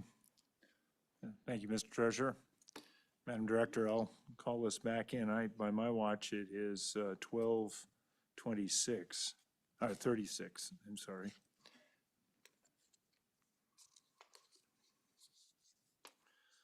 Members of the board, we are out of our executive session. Your thoughts on the next steps? Mr. Chairman, I'm ready to make a motion if it's the proper time. Madam Auditor, or that would be great. Mr. Chairman, I move that due to the false representations made by the Wiltshires during the application process, which materially affected their application and overall greatly confused the application process, and in order to obtain the greatest benefit for the State Land Trust beneficiaries, that the board override the director's June 22nd, 2023 decision and remand the matter back to OSLI to restart the leasing process anew for state lease number 3-6890. And in order to provide OSLI guidance during the new leasing process, I also move that the board accept the hearing examiner's recommended decision with regard to the adjoining land preference, meaning that the touching point would qualify for that. And as part of that motion, I would ask Councilor Brown to draft an order reflecting that intent. Okay, Madam Auditor, your motion's heard. It's been seconded by the superintendent. Is there any discussion? Yeah, Mr. Chairman. Mr. Treasurer. I believe this prejudice is the reason for this motion to the Wiltshires, and I believe there's an equal amount of liability, or however you want to characterize it, for the Starks. So I would ask that we'd amend this to include that the Office of State Lands make a determination as to both the Starks and the Wilshires as to whether or not they're qualified bidders. Okay, you've heard the treasurer's amendment. Is there a second to the amendment? Is there a second to the amendment? Is there a second to the amendment? Motion fails for lack of a second. Further discussion. Mr. Chairman. Madam Superintendent. Thank you, Mr. Chairman, and appreciate the intent by the treasurer. I think that, I agree that there's, material misrepresentations on both parties' side, and so, but I don't think that anything needs to be fundamentally changed in the motion to that extent, but just wanted to make that clear. Thank you. Well, Mr. Chairman. Mr. Treasurer. If there's material misrepresentations by both parties as far as, I think it goes to whether they're qualified, I would just move to delete the Wilshires and just say there was material misrepresentations in the process, and we would like it remanded back to that, because I don't want to call out the Wilshires for having material representations without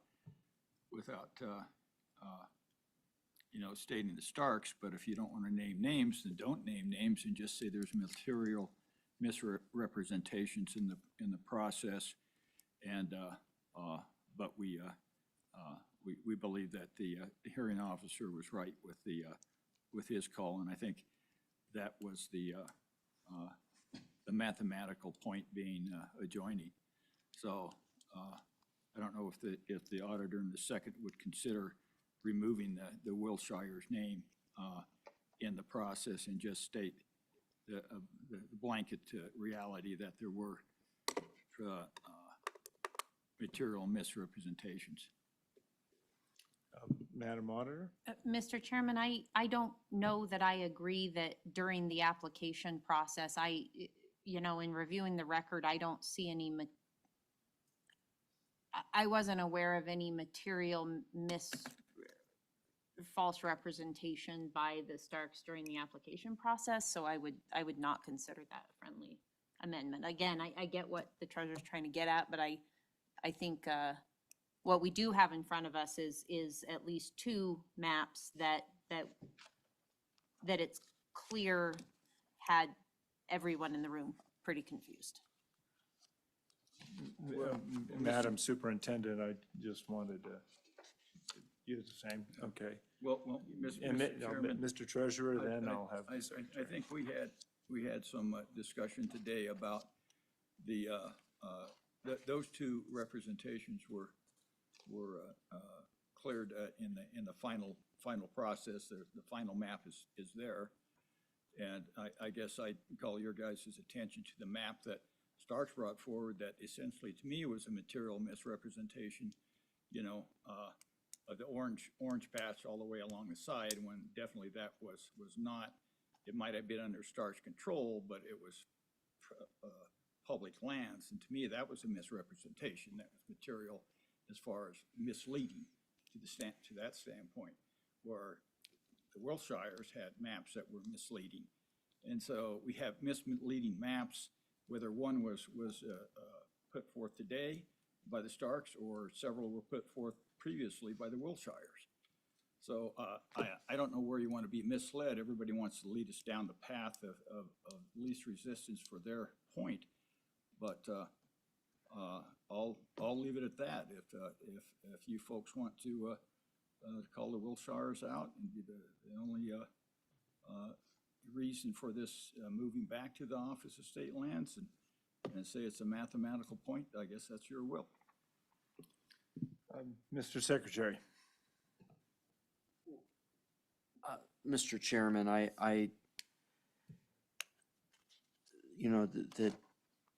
it doesn't get into intent, necessarily. So I just want to push back a little bit on that we're in any way getting to anybody's intent. And I want to be clear on that motion. So I would disagree with you on that. I think that section you want to add about that second part of your motion is something that OSLI is going to do anyway, that OSLI is going to do anyway, which is determine whether you have, two qualified bidders when they rerun the process. So I'm not sure that moves the needle one way or another. But I do want to be clear that I don't think there's necessarily any notion of intent in that motion. Thank you, Mr. Secretary. Further comment? Well, Mr. Chairman, I Treasurer. agree with the Secretary of State from the standpoint that OSLI is probably going to look at those determinations as to whether they're qualified bidders and if there is a next round. I think the only motion that we need is just basically to uphold the office, the administrative hearings officer, that it's an adjoining land, and remand it back to the Office of State Lands to be just remand it back to them for further action. So.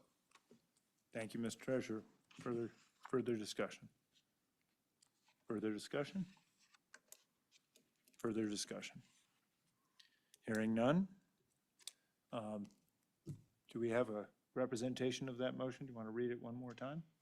Mr. Chairman, the motion would be that we move that due to false representations made in the Wiltshire's application during the application process, which materially affected the application and greatly confused the application process, and in order to obtain the greatest benefit for the state trust land beneficiaries, that the board override the director's June 22nd, 2023 decision and remand the matter back to OSLI to restart the leasing process for state lease number 36890. And in order to provide guidance to OSLI during the new leasing process, I further move that the board accept the hearing examiner's recommended decision with regard to the adjoining land preference, meaning that touching at a point is touching and would qualify. Mr. Brown, is that enough to provide instruction? Mr. Chairman, I believe so. Okay, thank you. All in favor signify by saying aye. Aye. Nays? Nay. That motion carries. Thank you, and thanks to all parties that are here. Thank you for your time too, Chris. Thanks. All right.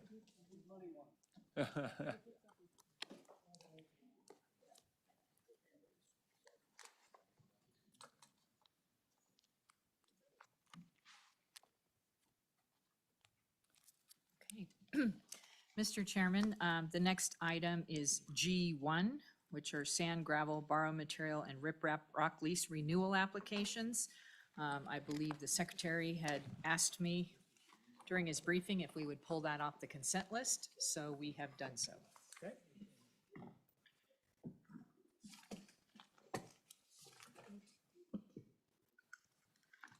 Yeah, and Mr. Chairman, thank you. I want us to continue to be in good habits after, a lot of the lessons learned on the situation with Coates Road.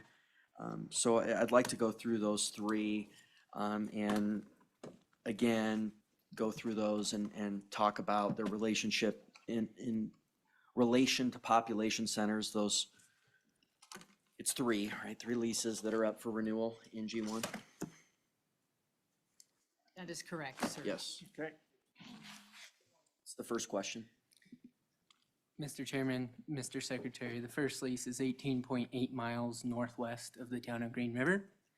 The second is 14 miles north of the town Bill. And then the third is 15.7 miles north of Bill also. Thank you, Mr. Chairman. Are there any known issues with adjoining landowners?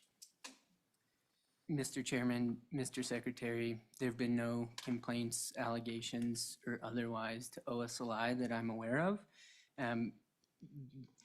where they're neighboring landowners that have a concern with these.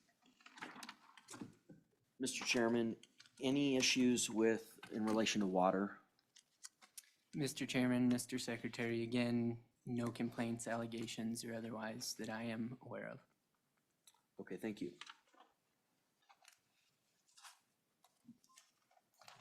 Okay. Next. So, Mr. Chairman, we would ask that the board approve the three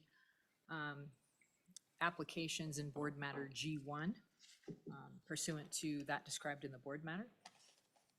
Mr. Chairman, I would move the director's recommendation on item G1.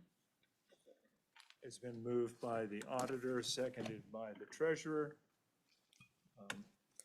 Any discussion? Hearing none, all in favor signify by saying aye. Aye. Nays? Aye. All ayes? That motion carries. Okay, Mr. Chairman, the last item on the agenda for the land commissioners today is G9, which are the sand, gravel, borrow material, and riprap rock leases in Natrona County. On April 4th of 2024, you may recall the board accepted public comment regarding the specific sand and gravel leases that are listed in the board matter G9 today. The board's meeting was held as a regular board meeting at the Thyra Thompson Building in Casper. Numerous members of the public, as well as members of the Natrona County Commissioners, representatives from the City of Casper, representatives from the Casper Mountain Preservation Alliance, provided comment to the board. Today, there is not currently an action before the board concerning the leases. However, it was requested that the board accept additional public comment regarding these same sand and gravel leases. A request specifically was received from the Casper Mountain Preservation Alliance for 15 minutes of the board's time to allow for a presentation related to these leases. Thank you, Madam Director. So I believe we will see the presentation, and there may be some public comment. I will try to limit the public comment, noting that with a lot of this we have heard. Please come on up. And, yeah. Whatever's easiest for you. You know, this record is still open. So.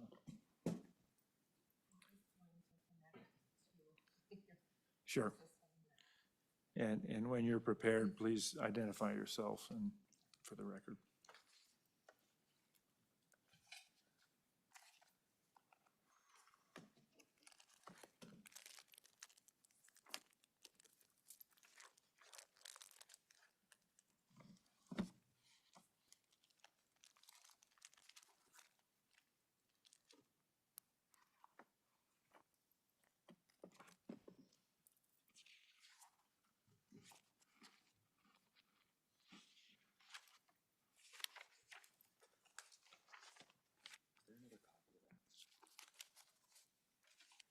I think she's going to show it up there.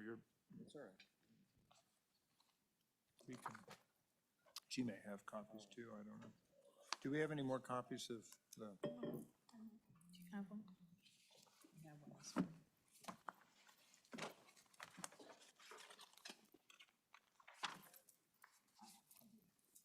Do you have a couple? I have one. Oh, okay, thanks. You didn't give me yours, did you? Sorry, I didn't.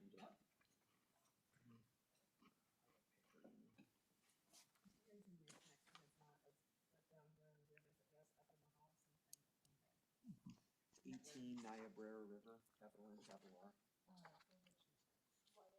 Wild guess. 18 Niobrara River. Should be on the paper right next to you there.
And you might want to press the thing that looks like a sneeze on your microphone.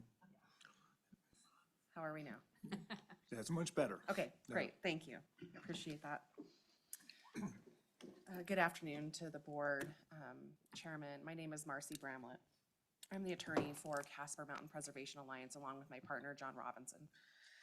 I'm here to speak with you today regarding the leases of state lands just described by the director to prison logistics at the base of Casper Mountain in Natrona County. At the outset, I'd like to note that in a recent public statement, Kyle True for Prism said that these are not special lands worthy of protection. And I think the pictures shared with you right now say something else. I'll be talking today primarily about notice or lack thereof in this matter. And what we must first do in this conversation is start at due process. Wyoming Constitution Article 1, Section 6 declares that no person shall be deprived of life, liberty, or property without due process of law. But what does this really mean? Our courts have declared due process to be notice, in addition to a meaningful opportunity to be heard on the issue. This means legitimate, accessible opportunity to be heard. This is what due process requires. And it's notable that due process is not just a concept in criminal law. It's foundational to a democratic society, and it's enshrined in both the Wyoming and the federal constitutions. Due process is everywhere. It's all around us. It's on the speed limit signs you saw on your way to the meeting this morning. It's in the property tax assessment letters you receive.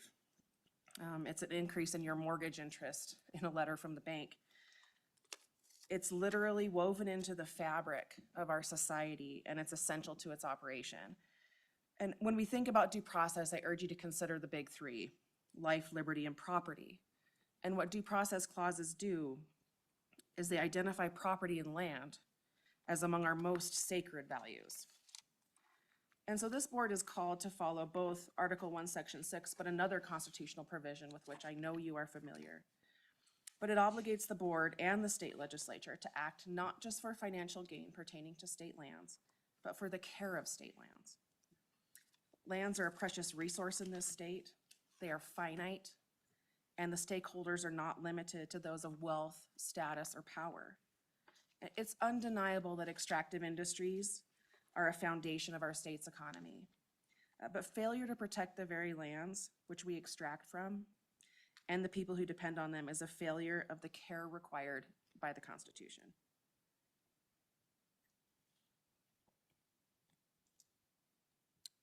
So we must ask if the notice and due process required has been fundamentally fair to all stakeholders in this process. And so what then would fundamental fairness have looked like in this case? At the outset, so prior to the issuance of these leases, due process. The current Wyoming statute, which was enacted in July of 23, requires notice in multiple forms. Website notice on the state's website, in a newspaper of local circulation, and notice by certified mail to current lessees and owners of adjoining lands. So this is what our legislature has come and said, this is what notice looks like in this process, okay? I suggest to you now that while this period of time may only apply to some of the leases in this case, due process was always required. And what that looked like may not have been statutorily identified, but it was in fact always required.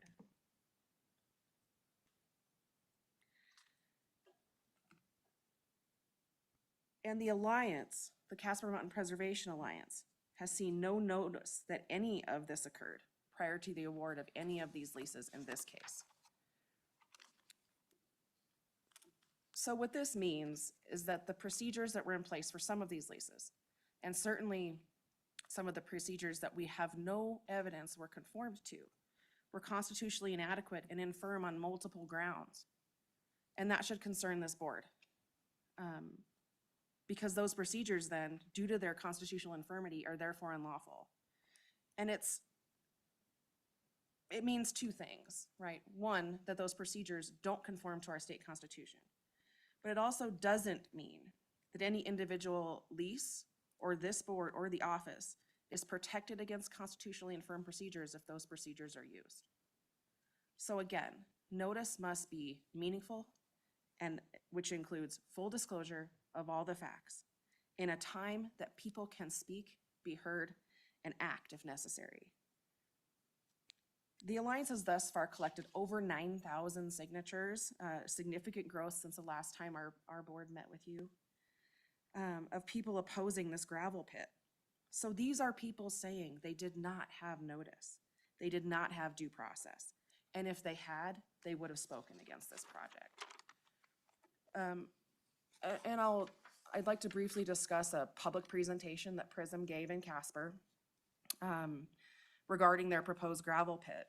In this presentation, Kyle True admitted that PRISM has been intentionally clandestine in its lease and exploration on these state lands. PRISM said that they wanted to dot all their I's and cross all their T's before revealing their plan or telling any residents. As a practical matter, this secrecy put PRISM months, if not more than a year ahead of the residents and the stakeholders, the people of Natrona County. PRISM also continues to mislead the public in other ways. At a recent presentation, PRISM discussed a 30 to 300 acre pit on Section 36. Their current LMO filed with this office is for a 15 acre pit on Sections 1 and 2. Mr. True also admitted in their presentation that the operation could eventually expand across more sections and more acres. This is certainly not admitted or implied in the current LMO, which is only for 15 total affected acres. That's the exact language of the permit on Section 36 alone. This makes PRISM's public commitment to transparency illusory. Also at that recent public presentation, PRISM asked if the CMPA would meet with PRISM. We accepted this invitation, and we sent a letter that said we need a little information from PRISM to make our meeting productive. And we wanted to make sure everyone was working with the same information and the same facts. The Alliance requested just a basic mine plan from PRISM, which would include the total areas affected, primary and secondary products to be mined, and what would be the water source for this operation. It clearly can't be the water that's presently there, or maybe it is intended to be. We simply don't know. And we wanted to know the number of open area, of open and working acres at any given time. Quite simply, we were just seeking some basic information so that we would all be working from the same page. And Mr. True responded and said that PRISM would make no information available to us that wasn't on their website, their Facebook, or on YouTube. Stated a little differently, PRISM refused to provide any of the factual information required for a productive dialogue. And this can lead to only one of two conclusions. PRISM won't provide this information to the people because it's not reflective of their actual or planned operations. They want to keep that secret because the scope, the length, and the area of this pit vastly exceeds PRISM's current representations to this board and the public. The less likely conclusion is that PRISM hasn't done its due diligence. It doesn't have a plan, and it's embarking on a project which will cost millions of dollars on a lark. And so I'd like to talk about where we go from here. And I think this board has a couple options on which it can act immediately. So the first and best option, the proactive option, is to start this process over and cancel these leases. Give all stakeholders the due process which complies with the Constitution. Due process which gives notice to all stakeholders and gives them a meaningful opportunity to be heard. The second potential option that this board has statutorily under Wyoming Statute 36-2201 is to certify any question of law or fact to the district court where the land is situated. The third, and I would argue the worst option, is to force the people of Casper into litigation, using a declaratory judgment act action to ask a district court to essentially do the same thing that this board can ask that district court to do. The CMPA finally is also open to alternative dispute resolution. But again, this would require full transparency of all the parties involved. And we're simply not sure that that can be achieved. I'd like to leave the board today with just a final thought. Wyoming lands, like our Constitution and our constitutional rights, are precious. I sincerely applaud anyone who enters public service, including every member of this board and this office.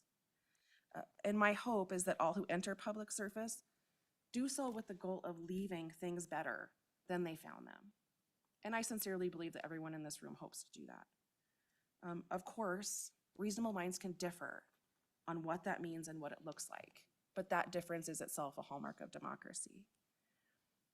I do not believe that the rubber stamping of these leases, either by the office or this board, sought to harm Wyoming's people or its lands.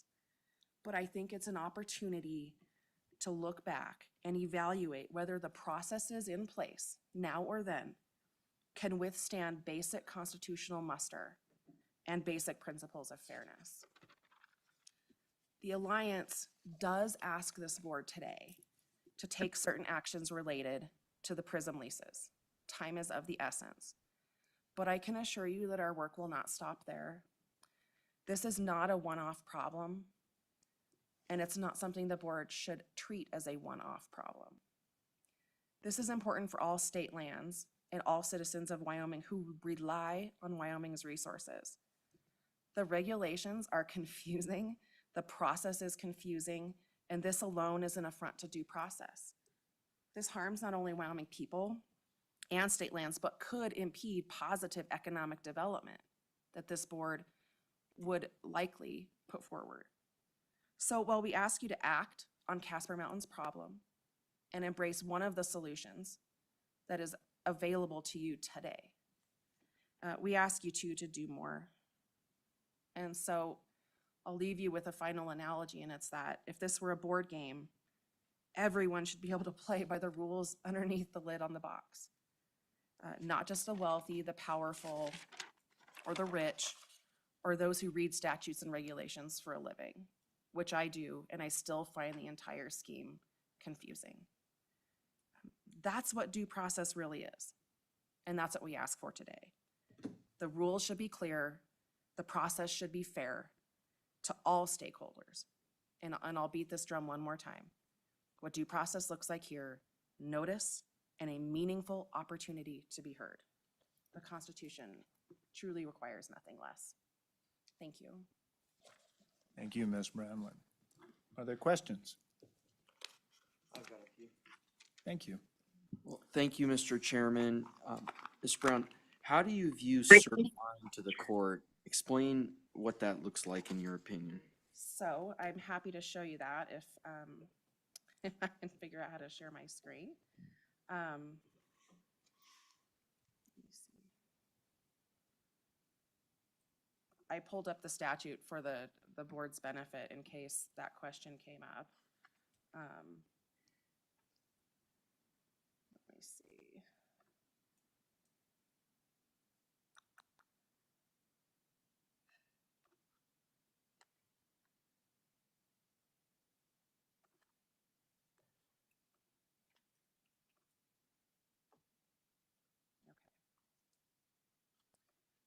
The basic process is anyone, and it says by motion because I think that's just the way that the courts recognize the way these things happen. Any party, so that would be either the board or I presume the leaseholder, PRISM, can make a motion to the presiding district court where the land is situate to consider a question of fact or law. It feels and plays a lot like a certification of a question to the Supreme Court by a district court. Now, a party can make a motion for that to happen, but the board can also do it sua sponte or on its own motion. And it can draft something and send it to the district court that says, we would like you to consider this question of law or fact or a combination.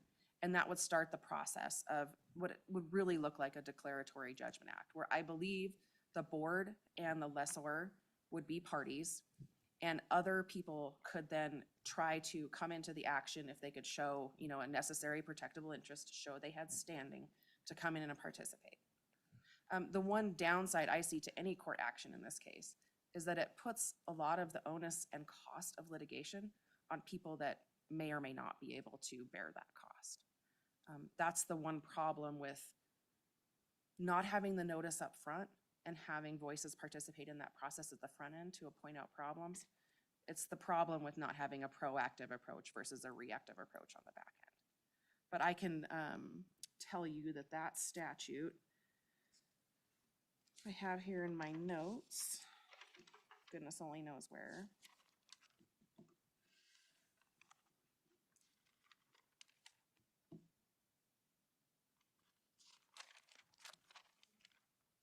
I was gonna pull it up for you and I just don't have it. So that's statute 362201. And again, the board can do it on its own motion. Mr. Chairman, I got a couple other questions. Please proceed. Mr. Chairman, what do you think PRISM's current position is on whether they need a conditional use permit to do any mining? Because I at least once in this meeting and in a couple conversations, I've been told by PRISM that they believe that a conditional use permit is required. Now, I've heard that maybe they're backing off that. That was actually why I tried to amend that into the lease so that we could get that handled. And unfortunately, the rest of the board didn't want to do that. But I guess, you know, what is your position currently? What have you heard from PRISM? Have they indicated to you at all on whether they believe a conditional use permit is required? So PRISM isn't necessarily communicating with the Alliance on what its aims are, what it believes. It has simply said, we will follow all the laws. And that to me rings a little hollow given their breaches of the existing leases. But they have made that representation. I don't think that is a firm statement that says, yes, we know a conditional use permit is required and we will go seek one from planning and zoning and subsequently the county commissioners. That's problematic in my view. I believe the statutes say that a lessor is obligated to, in unincorporated county lands, to go through and comply with zoning in that specific area. They would have to get a conditional use permit because mining of any type is not a specifically permitted activity. It is something you can seek through a variance, and that's the process they would have to go through. That's the stand we would take. And that could be one potential certifiable question to the district court, you know, to have a determination that yes, they do have to go seek that conditional use permit through if they're not willing to admit and go forward with that process. Please, go ahead. Thank you, Mr. Chairman. How do you think, because ultimately the way I think this might, if a conditional use permit is not granted and he decides to just start, if PRISM decides to just start mining, what's your opinion on what happens then? So I think, you know, then the Alliance would have to consider our available avenues to stop that in its tracks. And that is litigation. Right. And that's really the only way we have to go. And again, that forces our group of folks to, you know, finance a litigation, find experts, do all of that in an incredibly short amount of time. Because any day out there where mining occurs, it's our position that that's going to irreparably damage the land. So we would have to act very quickly is the answer to your question, Mr. Secretary. Mr. Chairman, has the county indicated at all how they would react in that situation? The Trona County Commission, So County Attorney? Thank you, Mr. Secretary. The commission is obviously made up of 5 individuals who all hold different opinions about this project. And they have all indicated, look, we don't have anything before us, so we're not obligated to act or, you know, even speak on this subject. Some of the commissioners have indicated, I would say, you know, they're where the prevailing winds are blowing them, but it's nothing that either I would believe PRISM or the Alliance could rely on to move forward. So the answer to your question is I have no idea.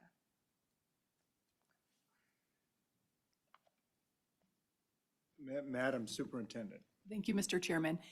So as you talk about notice and those provisions, in my quick study of it and speaking with counsel, it appears to me that the proper notice was given, but perhaps your argument is that constitutionally, that doesn't meet muster. It's not, even if that is in our statutes, that's not a meeting muster. Is that what you would seek to have within the declaratory judgment, excuse me? Or is it more a matter of the process of this? Or I guess what is the argument that you would want before the court for them to make a decision on, if that makes sense? So my lawyer answer is I don't want to marry myself to an exact specific strategy.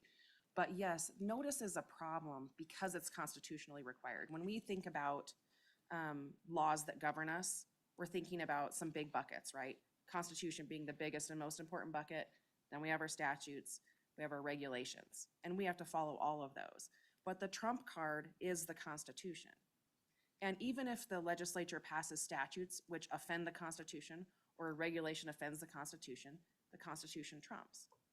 And so what we are saying is the process in place for the early leases, at least, and perhaps even those now, because we have no evidence that a single adjacent landholder got a quote certified letter from anyone, either PRISM or the state, notifying them of the award of those leases on that land. So when I say no notice, what I'm saying is neither I or anyone with our group has seen evidence of that notice. Am I saying it doesn't exist? No, I can't say that. But the answer to your big question is the Constitution trumps here. It requires notice and due process if the government, through its award of a lease for a special use, like mining, through that activity, before it deprives people of property, which a devaluation of property or losing a use of your property, like pulling water off your property, that is a property deprivation under the Constitution. And what I'm saying is that Constitution, under both the dictates of the Due Process Clause and the requirements that this board exercise the care of Wyoming lands, those two things dancing together required notice and an opportunity to be heard before this property is deprived of those residents. And so I think you need to think about due process and notice as this big overarching umbrella. We can get down into the minutia of the permits, or the leases, and those things are important too. But we cannot lose sight of the fact that these regulations at the outset were constitutionally infirm and did not meet the constitutional mandates of notice and an opportunity to be heard before a deprivation of property. Thank you, Madam Superintendent. So, Ms. Bramlett, just following that, a couple of things. One is, it seems to me what you're suggesting is the matter you want us to bring to the court for certification. Is that correct? Or you're just asserting the Constitution fully supports your argument? There's no need to go to court for that. Thank you for the question, Mr. Governor. I believe the board could take any one of a number of actions. First and best being simply cancel the leases and start over. The board has the statutory authority to do that. My reading of the regulations says that if the office identifies a breach of a lease, they shall indicate to the board that the breach has occurred and that those leases be canceled. The board then has the discretion to act on that recommendation. That's how I read the statutes. So the board could act on an immediate cancellation of the leases, start over, and I think they'd be within their lawful authority, statutory and regulatory authority to do that. Start over and listen to all of the stakeholders that might have a voice in the award of these leases for the purpose which they're going to be awarded or could be awarded. So that's option one, and I believe it's the first and best option. And Ms. Bramlett, I think when you say stakeholders, you're talking about neighbors. Potentially, yes. There are directly adjoining landholders, but there are other stakeholders in Natrona County and even further on down the line. That this water system feeds into the North Platte. Right. And so I would say yes, directly adjacent quote neighbors, but there is an entire ecosystem and community of people that rely on the same water source in this area. Thank you. And then just going back to the Constitution, and I mentioned this not with this specific thing, but it has been an issue that this state has wrestled with for years. How do you appropriately notify people? You know, it used to be, and you mentioned it in the statute, standard publications, and, you know, we've started looking at other things like websites and others. It's very hard to know how to reach everybody. That's perhaps the reason why the certified letters are there. But as you point out, there's a lot of stakeholders. And the question, I guess, that I have from the constitutional side, it's a right. I think you're asserting they have a right to be notified, to participate in the process, and they weren't properly notified, if I understand your argument. The question I have is, where does a citizen's responsibility reside? And understanding that these matters come up on a routine basis, they were, it seems to me, properly notified according to law. Now, maybe that law is not constitutional, but it does seem to me that an effort was made to try to notify. And, you know, so many of these matters come up on a regular basis, and they affect all kinds of leases, not just sand and gravel. It could be oil and gas, and there have been oil and gas leases on that particular piece of ground in the past, which I think would probably meet with the same kinds of challenges, because I don't think anybody wants to see a derrick in their front yard, perhaps. Some in Casper may, but I guess the question I come to is one that I think you're asserting that is a good one. But when does the state have the best efforts, or is it something that we just should routinely notice everybody, every school, family with school children in the state? So, thank you, Mr. Governor. I think you've asked me two questions. One is, you know, what level of participation of the citizenry should be required in this notice process? And I think that's a valuable question. And two, maybe, how would the state provide constitutional notice to what I'm calling stakeholders? And kind of where does that line stop? I mean, I think those are both valuable questions. I think the answer to the first is participation by a citizen in government is as essential to society's operation in a democratic society as the government's adherence to constitutional principles. It has to be a symbiotic relationship. And so, yes, citizens do have to pay attention. They have to know what's going on. And I think that's real. I also recognize that there are a whole, you know, a new layer of challenges in notifying people as they, you know, read newspapers less, go online. I mean, are we notifying people by email? Are we notifying people by certified mail? I think what the statute in 2023 recognizes is we're in this period of transition, and it's going to be difficult to notice people, and we're going to do it three ways. And in my view, the legislature doing that and taking those steps is a good one, is a great step in that direction. Now, do they say, you know, landholders within a mile? You know, right now the statute just says adjacent, basically neighbors, okay? Is that sufficient? I would say that's a good question for a court or a legislator that's, you know, looking at bringing these bills forward.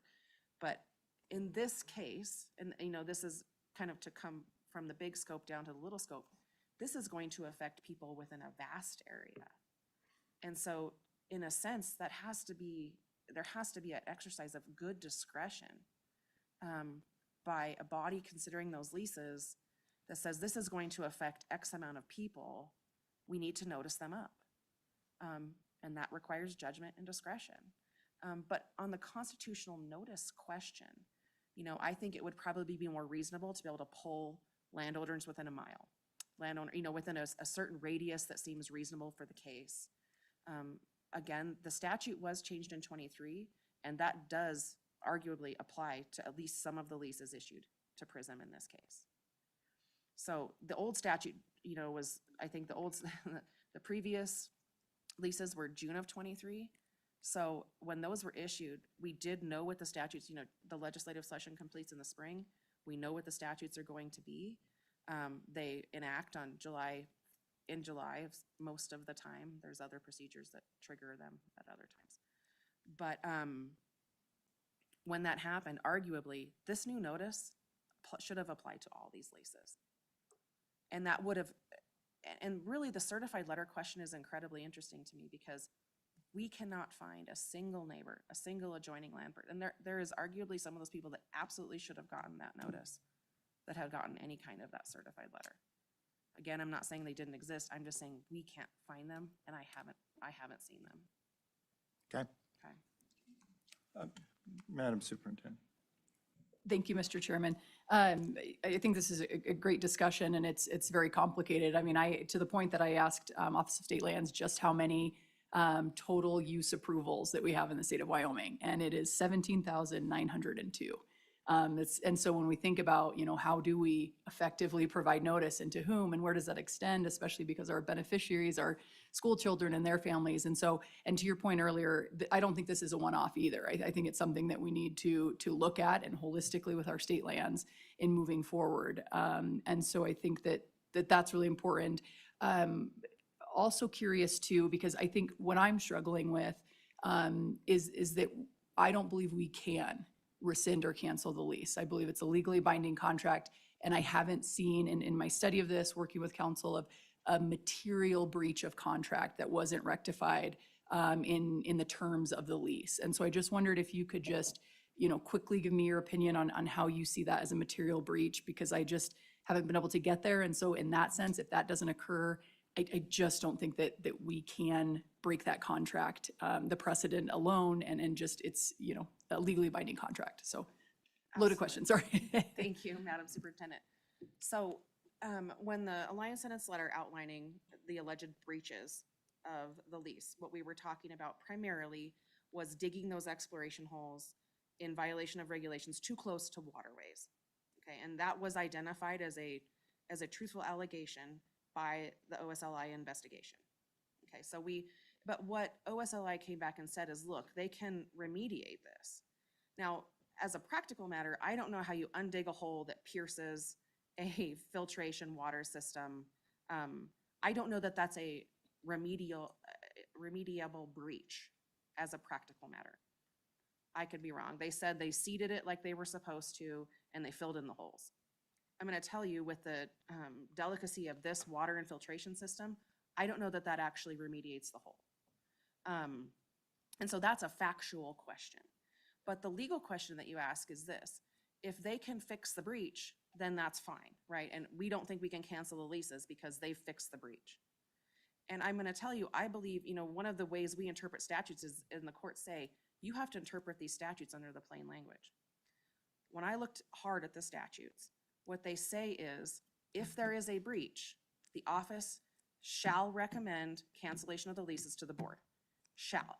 Shall's the biggie word for lawyers, right? It says you must, it doesn't say you may. It says you must. So it doesn't say a breach that can be remediated. It doesn't say a breach that can be fixed. It says none of that. That lives in the regulations. There is a 30-day period where, under the RIPRAP section, they can potentially remediate. So what I suggested to you is, one, I have big questions about whether they can actually remediate that breach. Two, the regulations are subservient to the statutes. The statutes say the office shall recommend cancellation of the leases, and then the board has discretion. So then it would be up to the board to consider then whether the breach was significant enough. And as I read the statutes, that's where I see the legal argument going. Mr. Treasurer, then the auditor. I guess I'd ask a question whether or not you viewed the property and where some of the landholders up there that are complaining about this actually dug holes in the middle of the creek. Every bit as larger than what they dug close 165 feet from the creek, or whatever it was, that was right in the middle of the creek to develop water springs. And that happened in several locations in this area that we viewed on our trip up there. I didn't know whether or not you've had that opportunity to see the small, I guess they were embankments within a creek that dam up the bank, and for whatever reason, whether it was stock ponds or for other reasons, that has occurred up there already. And the gravel pits that were dug right in the middle of the creek in that area. I've just, and I have a follow-up on that, I guess, a recommendation, you know, of how your group should proceed to protect the water up there. Thank you, Mr. Treasurer. I am not, so I've toured the area extensively, as did many of you when you were in Casper. I am not aware of anywhere they've dug a gravel pit in the creek, as you say. There's 7 alluvial springs that run year-round that run out of that area, and I'm not aware of that. But I was going to reference Mr. Knope. He's an engineer in Casper, and he's our water expert, and I think he can speak with some more education to your question about previously existing, water sources. And I want to say that those gravel pits are nowhere near the size and extent of that will be contemplated in there. But from what I understand, and Mr. Knope could probably, correct me or inform me more of exactly what the circumstances are there. From what I understand, there's about 25 to 30 feet alluvial overlay onto essentially a clay bed that extends several feet, if not several hundred feet below that alluvial. And I know that there are, the potholes that they dug out there for exploration, I don't have a concern that they're going to, essentially cause, long-lived impacts. Now, I think what you could do is that focus your efforts in making sure that if this continues, the gravel pits, that they do so in a manner that has the least impact on the aquifer. And I think there were some discussions about the velocity of the water running down the hill, and if it was, and I guess you would have to go clear down to that clay area. I think you could remediate it if you did the gravel pits on a terrace thing, put an impermeable layer up there for a while, or left 5 or 6 feet of gravel on the bottom of it, but essentially have terraces in there so the water would spread across the elevation lines of the hill, and having I guess an ability to slow down and then infiltrate and spread across, try to mine it in such a manner that you would have the least impact of I guess having a severe dislocation of the water infiltration and transmission that normally occurs. And so I think there's a way to do that if it's gonna proceed in a way that's gonna mitigate it. And I think you can mitigate it. Now, whether it's gonna be mitigated to enough that you're not gonna have some impacts that in certain locations, I'm not sure, but I think there's a way to do it in the best possible manner. And I'd ask you to give that some thought and see whether or not that if it does proceed, that it do so in a manner that least impacts the area and the aquifer. Thank you, Treasurer, Chairman, members. Please identify yourself for the record. Yes, Jason Knope with Edge Engineering Group, Casper, Wyoming. And I also do live in this area adjacent to this property, within less than 100 feet. And we did not receive any sort of notification. We found out about this once the backhoe was on site. So I do appreciate the Secretary's attempt on these previous leases to ask if there was any comment. My thing on that was I would have been here and commented if I would have known this. And so I was not notified to be able to comment. So I appreciate your effort of asking that, but I don't know if people actually knew to comment on them to give you that information on those previous leases. So with respect to this water system that we have up there, it all comes off the mountain and goes to the river. There's no other path for it to go. The hard layer, so water systems usually have a hard pan and a top cap and a bottom cap, right, to hold the aquifer. And so this one has a very significant bottom cap. It's the Cody shell. So it doesn't really infiltrate into it as far as to disperse out as well as if you were to saturate like a sand layer, have a saturation zone like a sand layer you would see out in our flats above any sort of aquifer.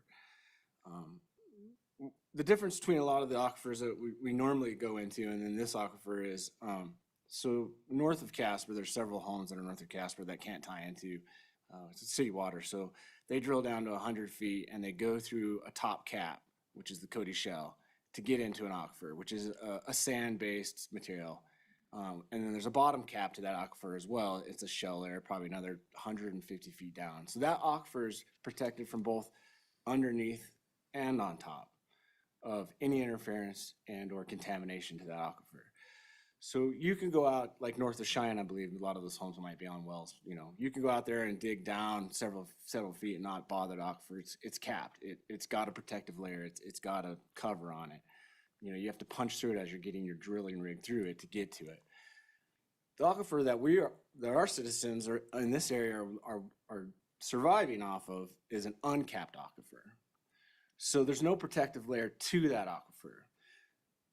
Is there a depth that you can mine where maybe that aquifer probably doesn't have influence to it? Yes, there probably is.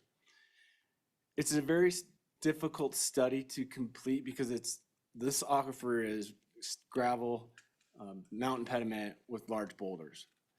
So the closer you get to this aquifer, the more damage you're going to do to this aquifer. There's no cap to it. So the closer they get, what you're going to start to see right away is high turbidity coming down into everyone's wells because there's no cap, right? So you're got heavy machinery and you're digging on top of this. There's no cap to the aquifer, so you're pounding on that silts, those pediment silts, and they will find their way into those gravels. They might even clog them up, and they might even stop the water to go into those wells without even getting into the aquifer. You might even actually stop someone's water before you even get into that aquifer because you could have clogged up the conduits, the gravels that are taking that water to the river. What's turbidity? Turbidity is solids that you can see. So like you turn your faucet on and you see brown water. That's turbidity. The higher the turbidity, the browner the water. The lower the turbidity, the clearer the water. So the closer you get to this aquifer, because it's not capped, you'll actually start to dislodge a lot of TDS, which is total dissolved solids. So this is going to start clogging up everybody's system because these are going to be suspended solids within the water that you actually won't see. The higher the TDS, the worse the water system. If you go to North Casper, you drill into that first aquifer, it has a high TDS. Those people have to treat that water because it has a high level of contaminants in it that you can't see. So that's going to be your next damage you're going to see to this water coming down that mountain. Is that you're going to start seeing it getting introduced because they're exhuming the material now in that aquifer. So once you start interfering with the path of this water, it really doesn't take the same path. So if somebody's got a water right somewhere on this side of a hill or on this side of a hill, and you've gone down and you've hit into that aquifer, and they've looked at going 25 feet deep. So our sediment up there is anywhere from 5 to 30. So even when you're on those tall hill mountains that Antelope are standing on, you can still go down 20 feet, 15 feet, and you can start interrupting that flow coming off of those that are draining to certain areas and certain people's water as well. So even though that hill looks like it's 40 feet tall, you're still only going down 20, 30 feet, and you're going to be into that aquifer. So the University of Wyoming has done an extensive study on the mountain form and this Laramie Range particularly, and how it goes over into this Casper Mountain and how it's got shoved up, and there's a karst formation that comes around this mountain. So one of the pits that you brought up, there was a gentleman up there, and it was before I married into the family, the Coates family, and so the ranch manager was involved with this. There was a gentleman up there building a house, and he was collecting gravel for his construction house, and he was digging into the side of close to the stream. That stream disappeared. As soon as he broke it, it disappeared into the ground. And so my uncle, lost his water. So he went up there, where's all the water going? It's going in the ground. He called state engineers. They went and got a whole truckload of bentonite, plugged the hole, got the water somewhat going back into the stream in that direction. So what the karst formation does is it opens these voids and does these. So once you start breaking into these voids and changing that direction, it really no river will go back to the same path that it was ever going before. If you were to mine north of Cheyenne in a flat section, all that aquifer is sitting on a flat gradient. So if somebody's mining a mile halfway to you and he goes down and even gets close to that aquifer, you're not going to get really seeing that interference, where this aquifer is sitting at a 30% incline, and so it's rushing down to the river at a certain pace. And so at any depth that you get into that aquifer will definitely alter it. So he's talking about a 30-acre to 60-acre pond. Now that's completely changing that entire hydrology of that whole mountainside, not just, interfering with this. I sent an email out to you guys last night. I'm even concerned with this 15 acres going down 25 acres or 25 feet. You start getting into that zone where you're knocking just the pediment into the gravel, and they're not even getting into the aquifer. They're gonna be like, oh, it's not us. And we didn't do any pre-testing, and you guys didn't do any post-testing, and now we're in litigation again. This whole process just seems so backwards to me. It's like we're all sitting in an intersection and we see this car on the train, and no one wants to get out and get the car off the train tracks, and we're just seeing this disaster coming towards us, and it's going to disrupt all these water wells and all these And survival respectfully, rates, so. sir, I would say that's true virtually everywhere in the state, whether it's populated or not populated. We had recently a section that was asked to be taken off because of a migration of antelope. And respectfully, I would say the stakeholders, every hunter in Wyoming. And I guess my concern here is that the points you raise are valid points. They're important points. And I think they are considered in the subsequent approvals that have to come from DEQ, which, we did talk about. And I understand what you're saying. There's a car on the tracks, and we should get it off because we know it's coming. And why don't we just do that? Why don't we do that with oil and gas? Why don't we do that with coal? Why don't we do that with gravel pits elsewhere in the state? Why don't we do that with quarries?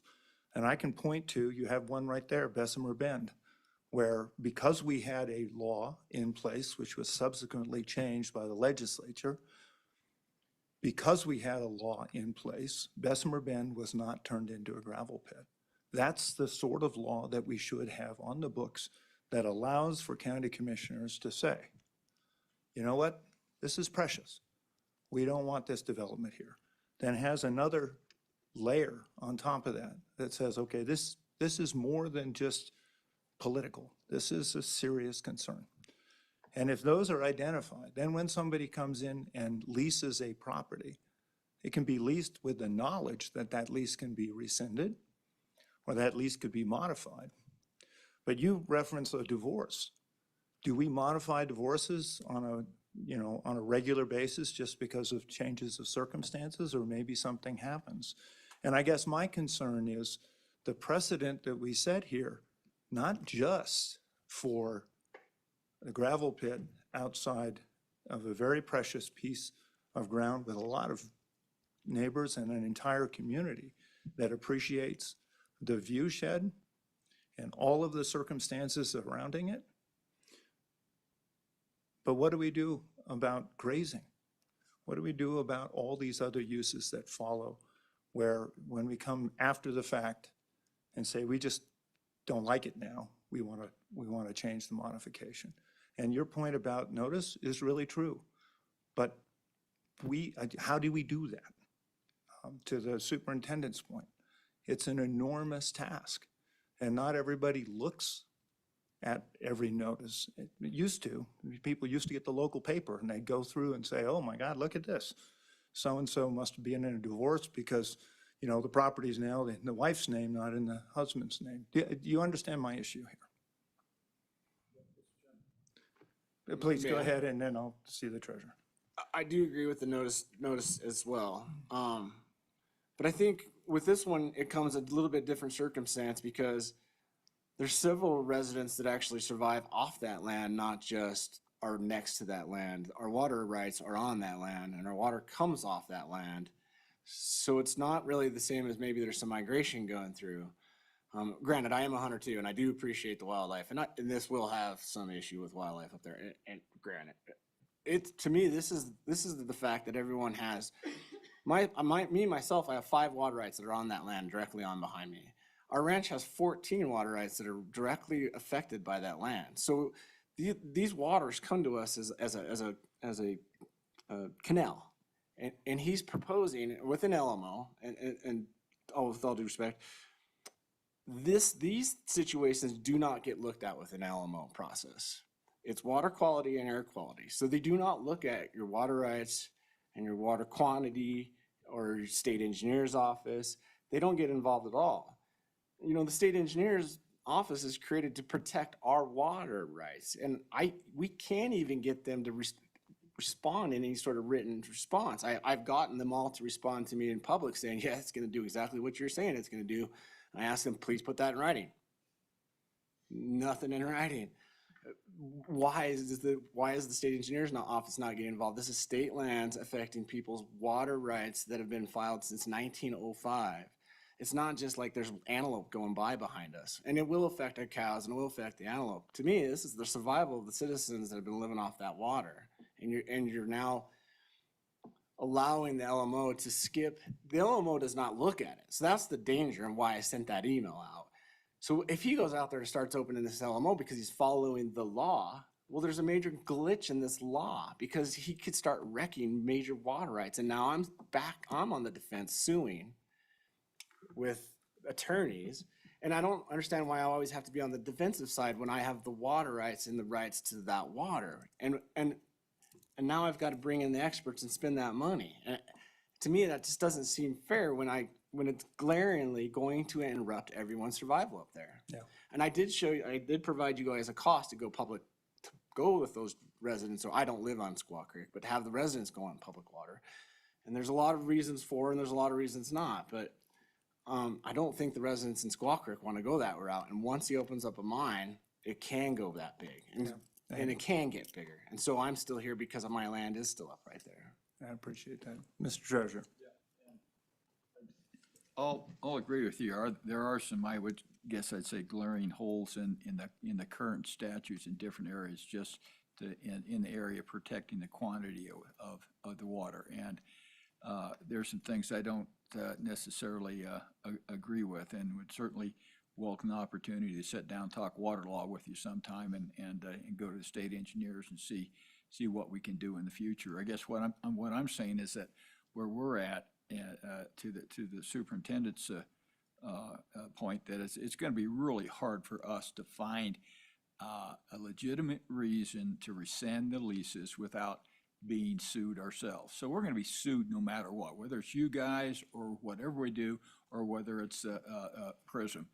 But I think that there is a way that we can actually put our heads together if it goes forward, is to try to figure out what we can do, whether it's little mini dams on terraces to try to force the water in the direction that it was going, so you don't have those things. And I think that if we look at it and try to maybe just don't say open up the whole side of the mountain, but when you do it so that elevation that you have, once you get past that, if the water level goes below that, you keep it up, so at least it'll run out the corners and the edges, and at least it'll run down you know, the places where you try to direct it where it be before.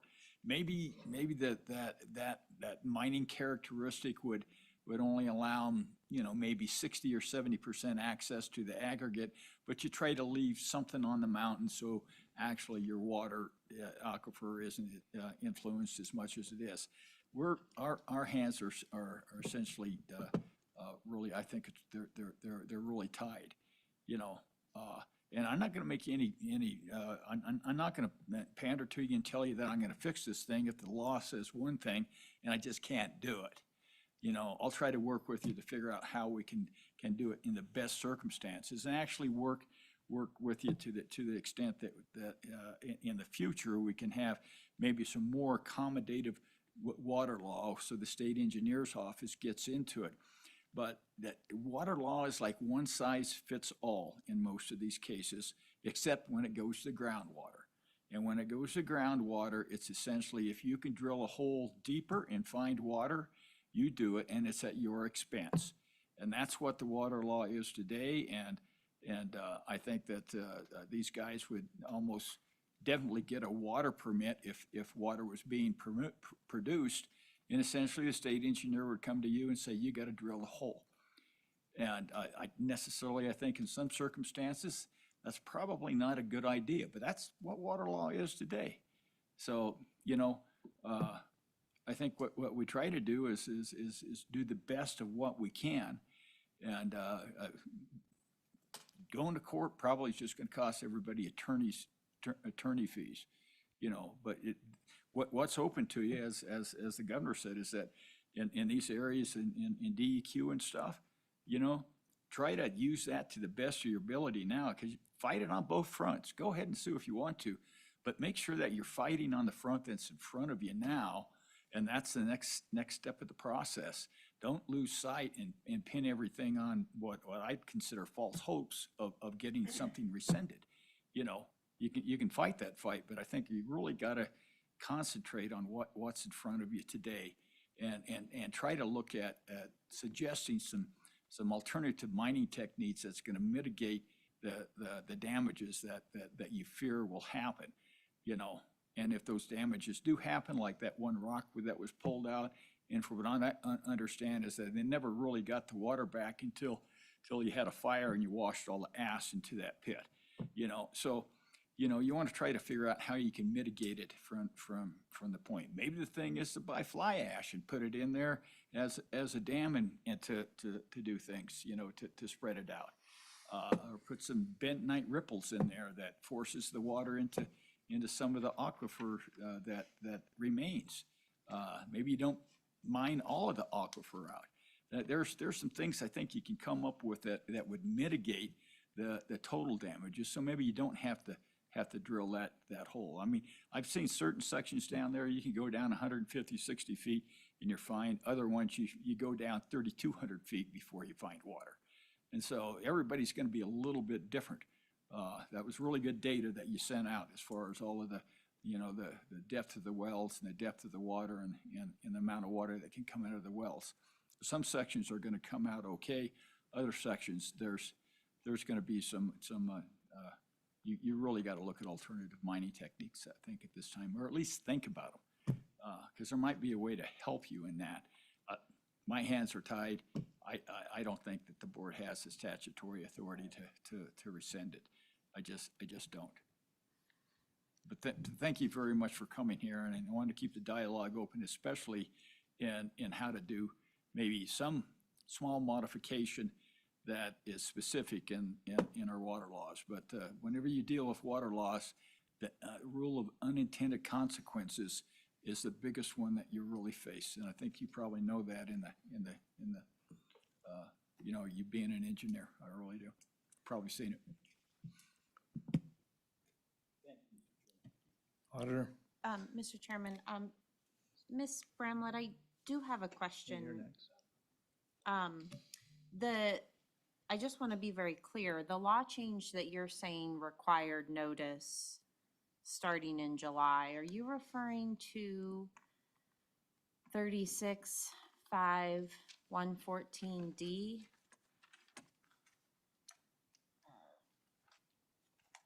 Madam Auditor, Chairman, yes. So the current iteration of 36.5.114D, and it's also mimicked in Chapter 5 of the Rules and Regs for OSLI, requires notice in multiple forms. Those are the multiple forms I referenced earlier. So, Mr. Chairman, and again, just my understanding of that notice, and I'm not saying, I mean, I think ideally we would all like to provide notice in all situations, and to the governor's and the superintendent's point, when does that become not realistic with grazing leases and whatnot, but the way that reads is when the Office of State Lands and initiates a request for proposed leasing of state lands, the office shall require the notices. So essentially, when State Lands puts out an RFP for leasing state lands, then this notice is required in the 3 ways, with not less than 30 days. So I'm struggling with how that statute would apply in this situation because an RFP was not put out for that. And I think, and I'm happy to be corrected here, but my understanding of the change to this statute, it was in response to a very particular and unpopular RFP that was issued in another county. With that, yeah, that there was, so that's the only RFP the Office of OSLI has issued for state lands in years.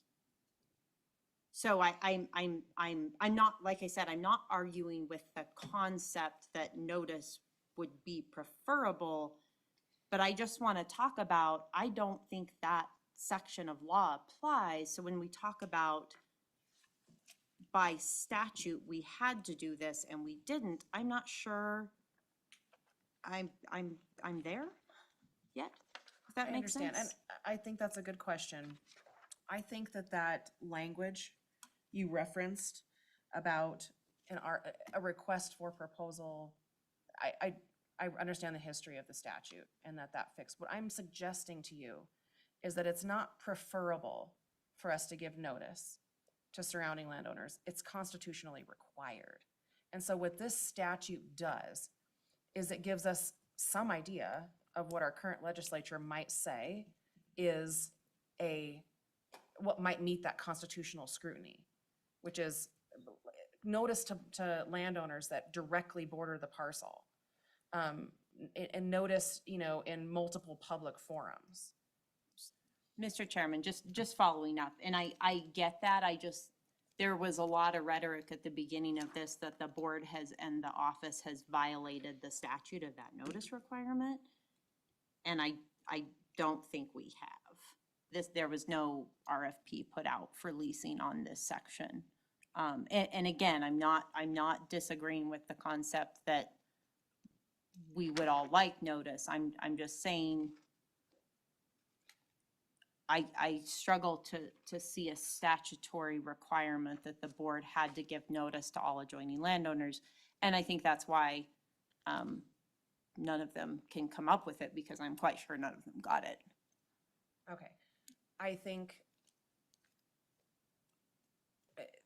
the language of the statute is something that, being new, I think whether that pertains just to an RFP or whether it requires to all issuance of new leases is potentially debatable.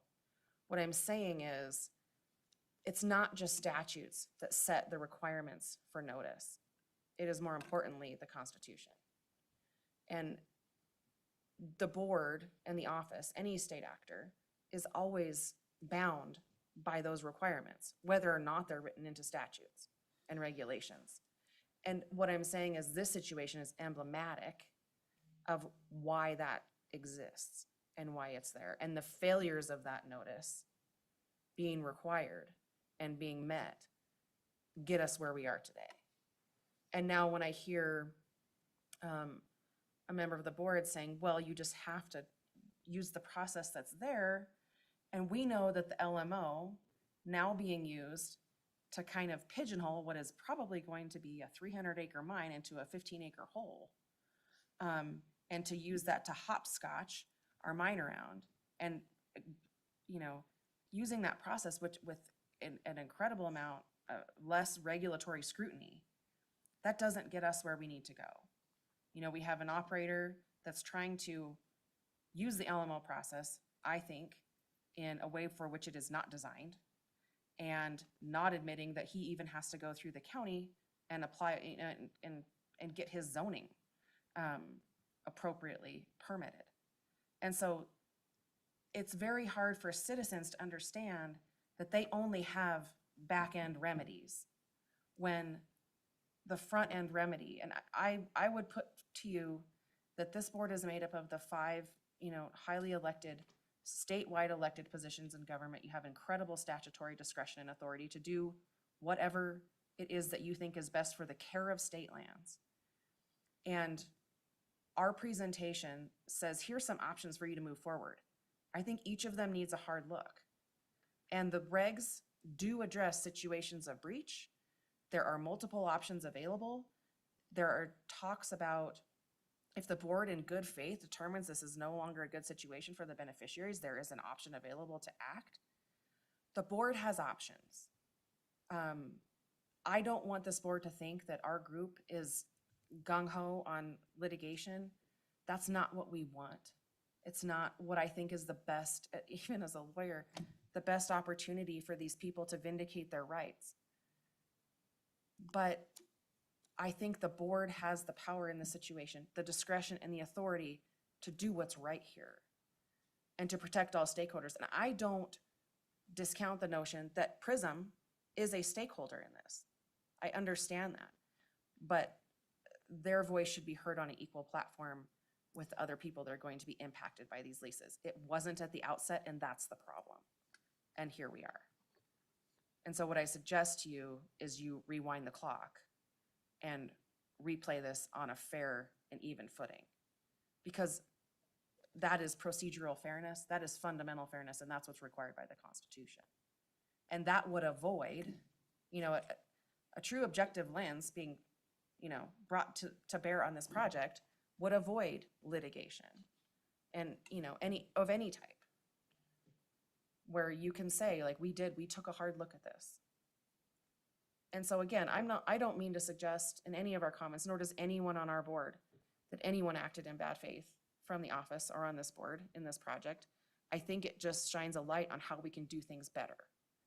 And instead of taking a typical government approach of being like, well, you know, that ship has sailed, I think we should think proactively about how to approach this without requiring citizens of our state to hire lawyers and pay for litigation, hire experts to the tune of probably hundreds of thousands of dollars to get the experts to look at and say what we need, you know, the information that we need. And we cannot pretend that this group of citizens is as well resourced as an outfit like PRISM. And so I just ask the board to consider both these practical realities and your statutory constitutional authority to act in good faith and do something for a citizen group who's come to you with valid concerns. Mr. Secretary. Mr. Chairman, so a couple of things here I want to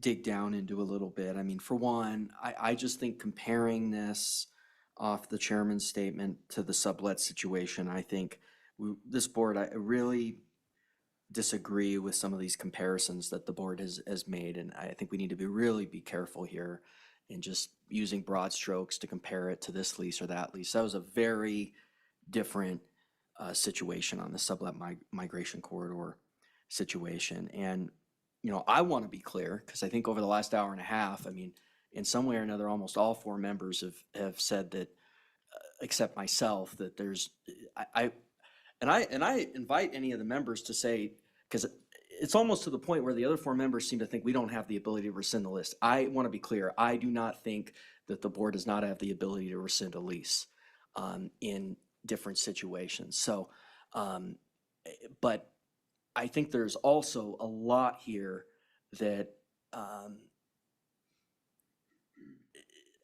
for on the treasurer's point, you know, to say that there's nothing here for the board really to examine anymore, I just disagree with that. I think one of the things is the permitting process. So one of the things I was hoping that you could get into is where this is, because I've gotten a lot of emails and I went back and forth with DEQ a little bit because I think there was some different interpretation on where this is in the process. So can you talk about that a little bit? Mr. Secretary, Mr. Chairman, just to clarify your question, as far as where PRISM is in their application process? Yeah, because we need to really pinpoint here some of the testimony we've gotten. Last time in Casper, DEQ came in at the state level. Before you get to a conditional use permit, PRISM has to achieve an LMO, which I guess they've gotten, but not exactly where ultimately they're saying they want to go, the stormwater permit and the air permit. And my understanding is they have not applied for any of those other two, and that it will take them at least 6 months to attain the third. Is there anything, I just want to make sure we're on the same page on that point, because I've gone back and forth with DEQ many times, and they have told me now 3 or 4 times that this is going to take at least 180 days, and PRISM has not applied for the third. Mr. Secretary, thank you. So what I would tell you is that our alliance has access to probably less information than you do. We can only go onto the state websites, pull the available permits, scrutinize what's there and see, because PRISM is refusing also to give us any information that you don't have, that we don't, for us to have any idea of where the process is at. I can tell you I'm hearing the same things as far as timeline that you are, but we're not getting any additional information from the DEQ, PRISM, or otherwise that isn't available on the state websites. And Mr. Chairman, do you think that, oh, go ahead, Mr. Knopf, I know you wanted to get out there. Oh, well, I have reached out to DEQ, and so their LMO application is in, and so each one of those processes has an application that goes with it, the stormwater and then the air quality. Those 2 applications haven't gone into their respected departments yet. So then the 180 days that you're reflecting is the air quality permit and part of that application. So those 2 haven't gone in. So the LMO application itself has been submitted.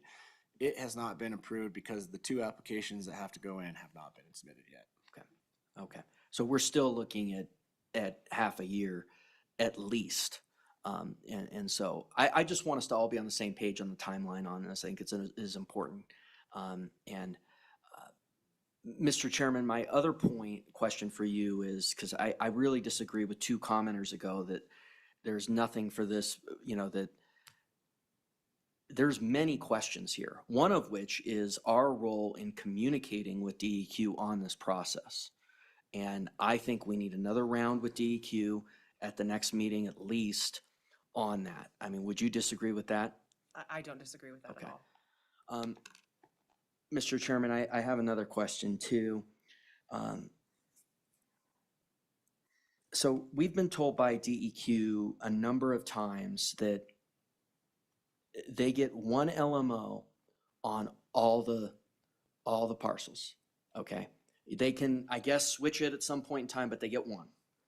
I just want to make sure here, because I want to make sure we're on the same page. Are you saying now that they might get more than 1, or are they still only going to get 1? Is your understanding, or is that inaccurate what we've been told by DEQ? I can't speak to what you've been told by DEQ. My understanding of the process is that initial LMO can be for 15 total affected acres, excluding roads, which again, right now is for parcels not presented by PRISM at its public forum. It's on completely different parcels with different access. So I'm not even sure of the status of that LMO. But it says 15 total affected acres. However, when Mr. True presented his plan, it was basically to, mine this 15, close 5, open 5. Like, it sounded like a leapfrog approach to this LMO. I have also learned that there is a potential where while PRISM is the lessor of this land, you can do an LMO under different business entities.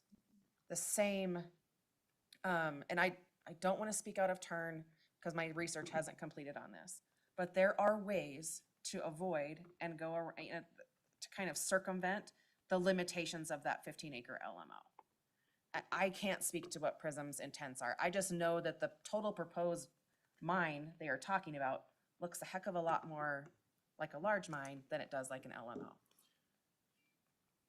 So, Ms. Bramlett, just quick question on that. If they were going to mine under another name, would they have to submit under another name to mine, or would they be able to submit, or maybe this is a question appropriate for the director? Perhaps, yes. Thanks, Mr. Chairman. I really think this is a question for DEQ. Yeah. And I would suspect that DEQ is going to know who's who with respect to who they're permitting and what they're requesting. Yeah, and I guess what I'm asking about is, presumably we have the leases that are in evidence here. If they were to change those leases, they were to say, no, we're surrendering that, it's going to go to such and such, the transfer would have to be okayed by this board. They would have to assign them through this board. Correct. Yeah, okay. Mr. Governor, what is not clear to me, so what I can say is when we requested some information from PRISM, one of the things on our list was, can you tell us all of the entities under which you are going to seek to mine and operate on this parcel? And that too was denied. Because I'm not suggesting that another company would have to come back and get a new lease. What I'm suggesting is that another potential sub-entity of PRISM could apply for that LMO on PRISM's lease, because the subleasing is allowed under the, there's an approval process, but it does exist. Mr. Chairman, this sounds like a lot of speculation to me. I believe Mr. True is online and has been listening, so perhaps these are questions that they may or may not be ready or willing to answer. And, yeah, and I've wanted to provide latitude here because I know this is an incredibly important issue. I also want to make clear, because, as you mentioned, there are the other permitting avenues that have to be proceeded with, and the good secretary pointed out that there's a period of time that's going to take to deal with those. And I really do appreciate the circumstance we're in. One of the biggest challenges, because I've had this conversation with our Board of Equalization and the state engineer, is how do you safeguard against prospective damage? And it's a modeling exercise, as you know, and that's always kind of problematic. So to the good treasurer's point, I think there's an area there that our legislature should look at. But in this particular circumstance, it does appear to me that we're going to be in a lawsuit regardless. If we break, irrespective of whether the breach is material enough to constitute, being able to rescind or not, this board, whatever action it takes, will be able to settle some of these matters of law that you've brought up. Mr. Chairman, to your point that it's a modeling exercise, I'd say, I'll tell the hydrologist what I want the model to have, what the outcome is, and he'll model it for me. Yeah. If that's how those things work. Yep. Madam. Mr. Chairman, just one last comment. I actually, I have never said that the board doesn't have any ability to rescind a lease. I think we absolutely have the ability to rescind a lease. I think the board could rescind these leases, and I think the series of events that happens after that is pretty predictable, and I think it puts us and the CMPA in a substantially worse position than we are now, where we can have these conversations. So I just wanted to clarify that I do think the board has the ability to rescind a lease in certain circumstances. The problem is, we've only had, even if we do try to lean on that breach, which I'm not saying we should or would do that, it's only on one section. And so I ultimately, just explaining my reasoning here, I think we end up in a lot worse situation there as far as coming to some, some balances to get through this.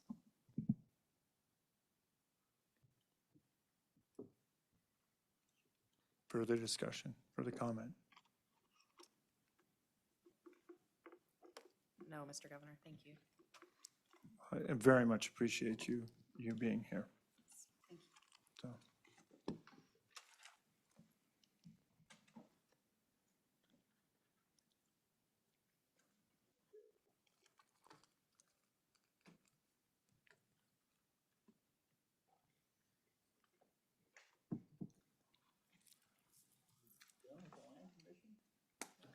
Mr. Chairman, I'm not sure if there are others that wanted to make public comment. We had sort of advertised this as a placeholder for public comment, And our intention was to include the presentation by the Alliance, but I'm not sure if there were other folks. And perhaps, Courtney, you can let me know if there's anybody else.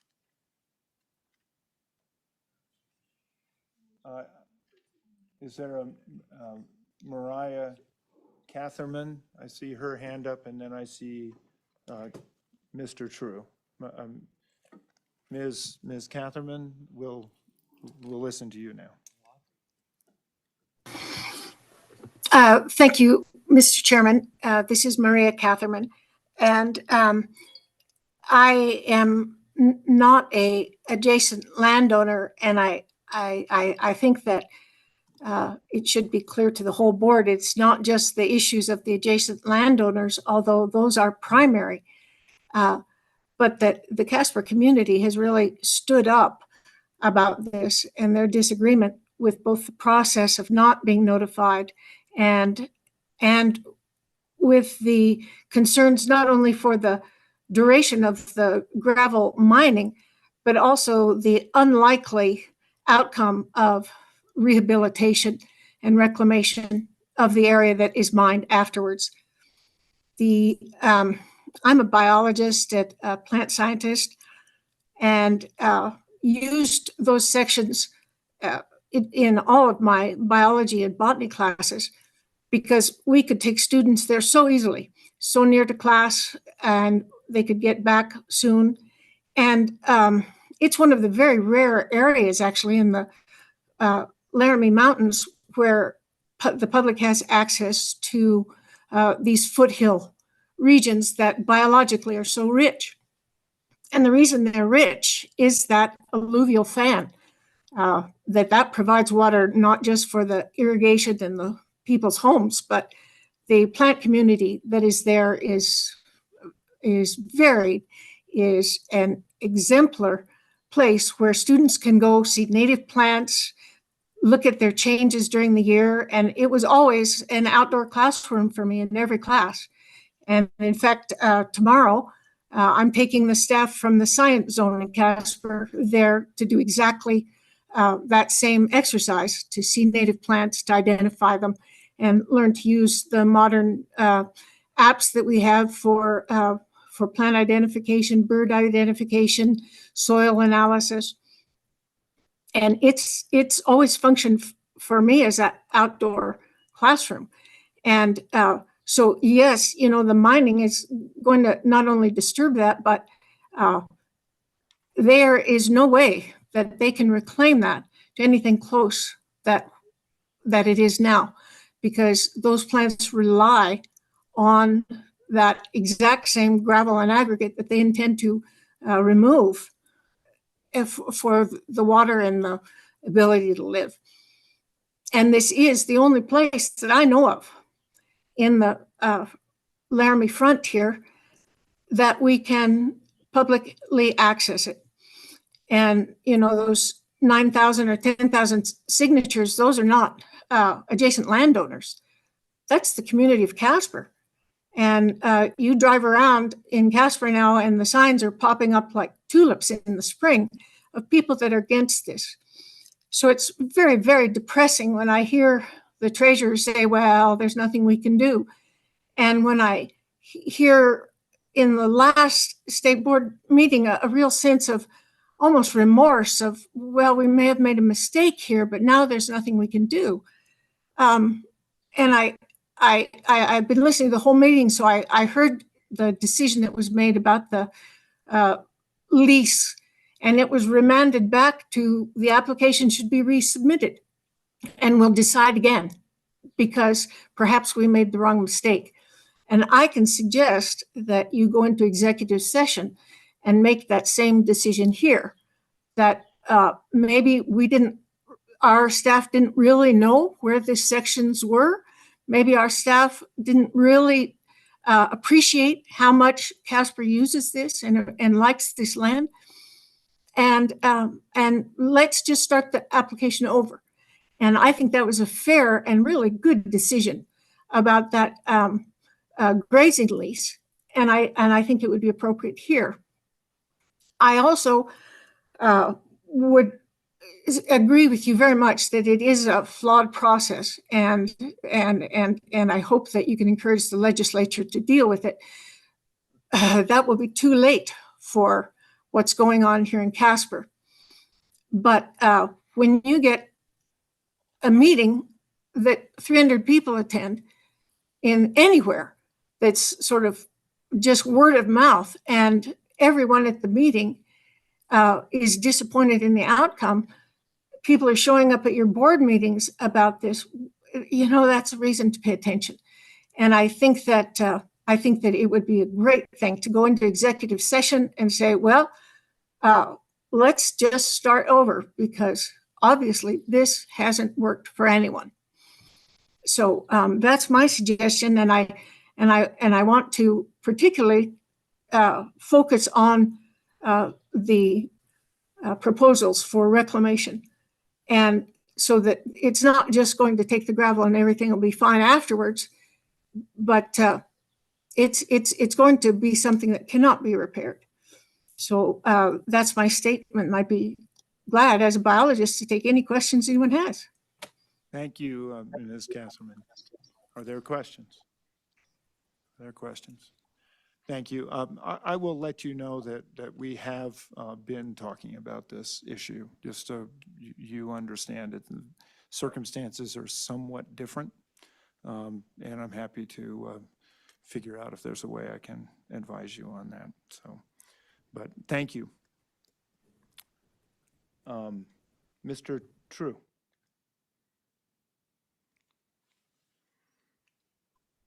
Mr. Chairman and board, am I coming through? Yes, you are. Great. Thank you very much. I'll be very quick. There's nothing additional before you today. I listened to the presentation with interest. I won't speak about Mrs. Bramlett's unique constitutional interpretations of all state law, but I will say I think we have a significant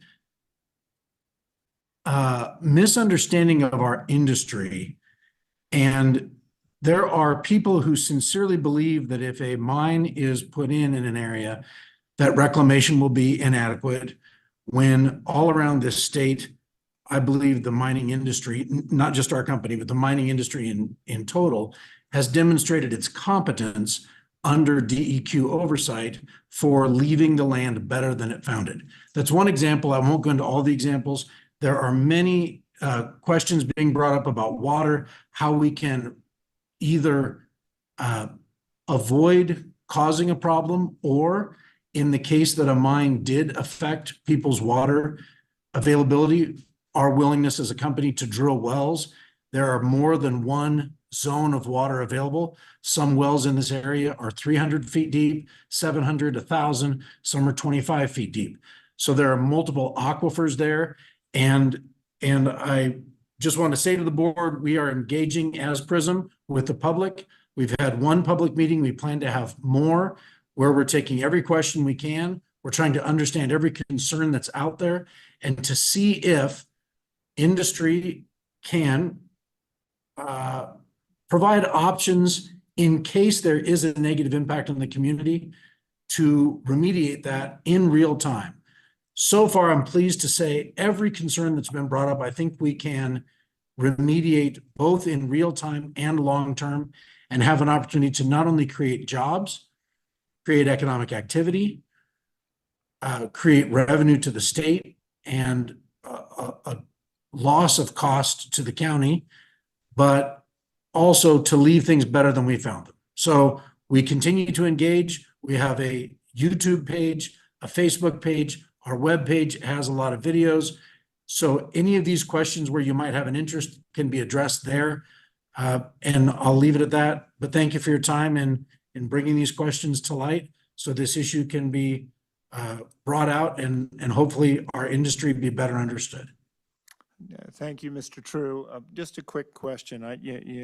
You've listened to a lot of testimony and very much appreciate your attentiveness to that. One thing that really only got marginally touched on today is the concerns of the larger Casper community at sort of the viewscape on the face of the mountain. And I know that's a very large concern for a number of people in your community. And I just wanted you to have an opportunity to address that particular issue. I know you're aware of it. You know, what are your thoughts there? Yes, thank you, Mr. Chairman. That and many other questions are dealt with on our YouTube page. We even have a YouTube short about this. I think this is a valid concern because near Glen Rock, I think it was west of Glen Rock, there was a mine on the face of the mountain that was so visible over hundreds of vertical feet that it's created what many people consider to be a scar that's taken decades to remediate. And I think that brought this concern to the forefront. So we've taken pictures from north of Casper showing the mountain, and then we've highlighted on that photograph where our activity would be. There's been some misunderstanding. I'm sorry, we've tried to be clear with people. There is a 15-acre LMO. It's not mobile. It stays in one place, and when it's done, it's done. While we're active in a 15-acre LMO, we hope to apply for a large mine permit. A large mine permit, in our idea, would never be larger than 30 acres at a time. And this is relevant because I think we'd have a small footprint of about 30 acres, and we're hoping to not crush, stack, and sell rock from this location, but to haul it away and crush, stack, and sell from a different location. So we think we could keep the relief of our operation at about 12 feet of height. I don't think we'd be any higher than 12 feet at any given time. So in looking at photographs from, say, Zero Road or north of Casper, you can see trees in the area, specifically at the Coates' ranch. They have some trees there that are maybe 30 or 40 feet in height, and our operation would be about 12 feet in height. So you can look in these photographs and get a good idea of how visible it would be from a distance, and we're trying to represent that to people so they can look at it themselves, and I think they'll be happy to see it'll be much less visual than previous operations have been. Thank you.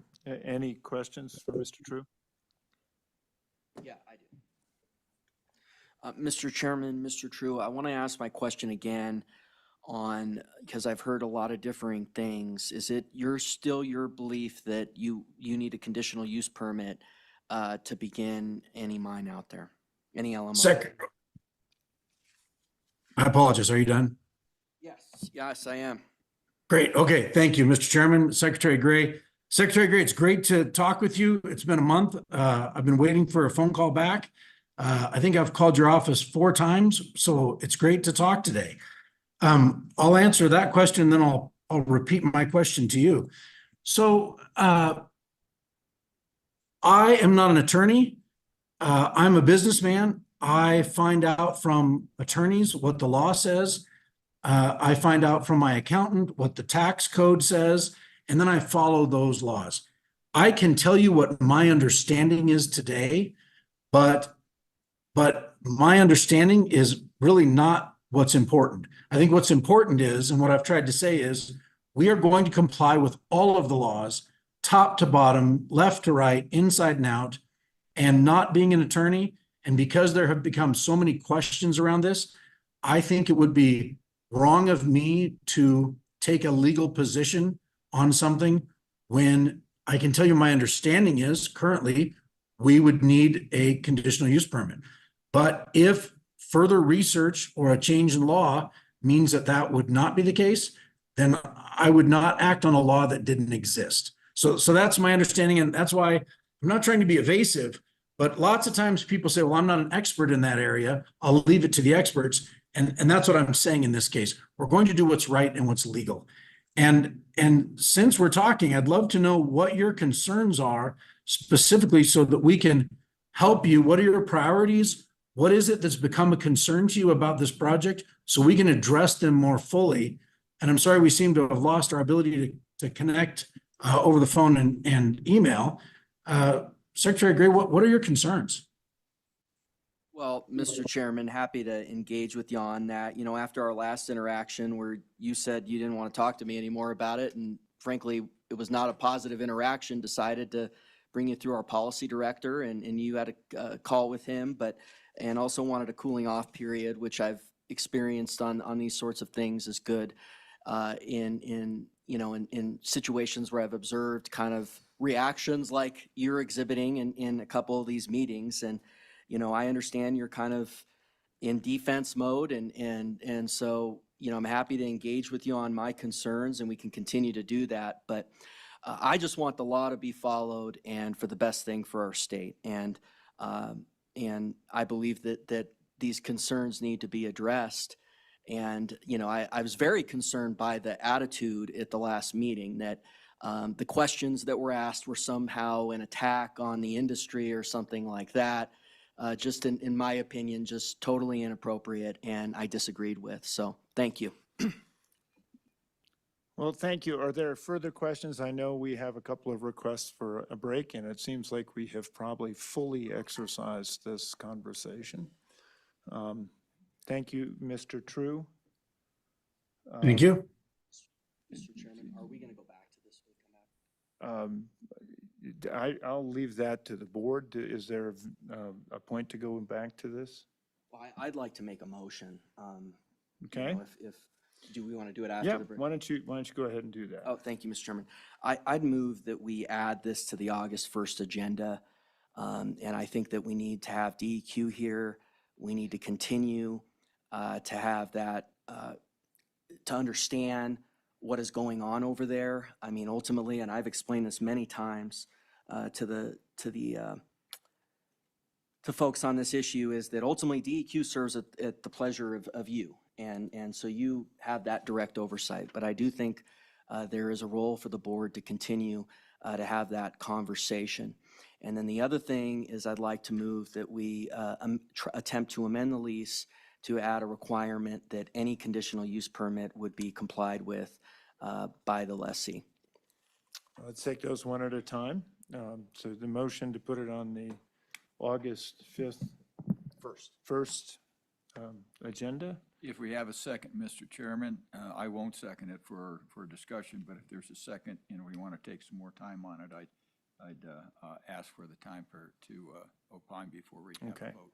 Is there a second? Is there a second? Is there a second? Hearing none, the motion fails. The second one is to, Mr. Chairman, to engage with the lessee to attempt to add clearly into the lease that a conditional use permit would need to be complied with, an Natrona County conditional use permit. okay, thank you. Is there a second for the secretary's motion? Is there a second? Is there a second? Mr. Secretary, that fails for lack of a second.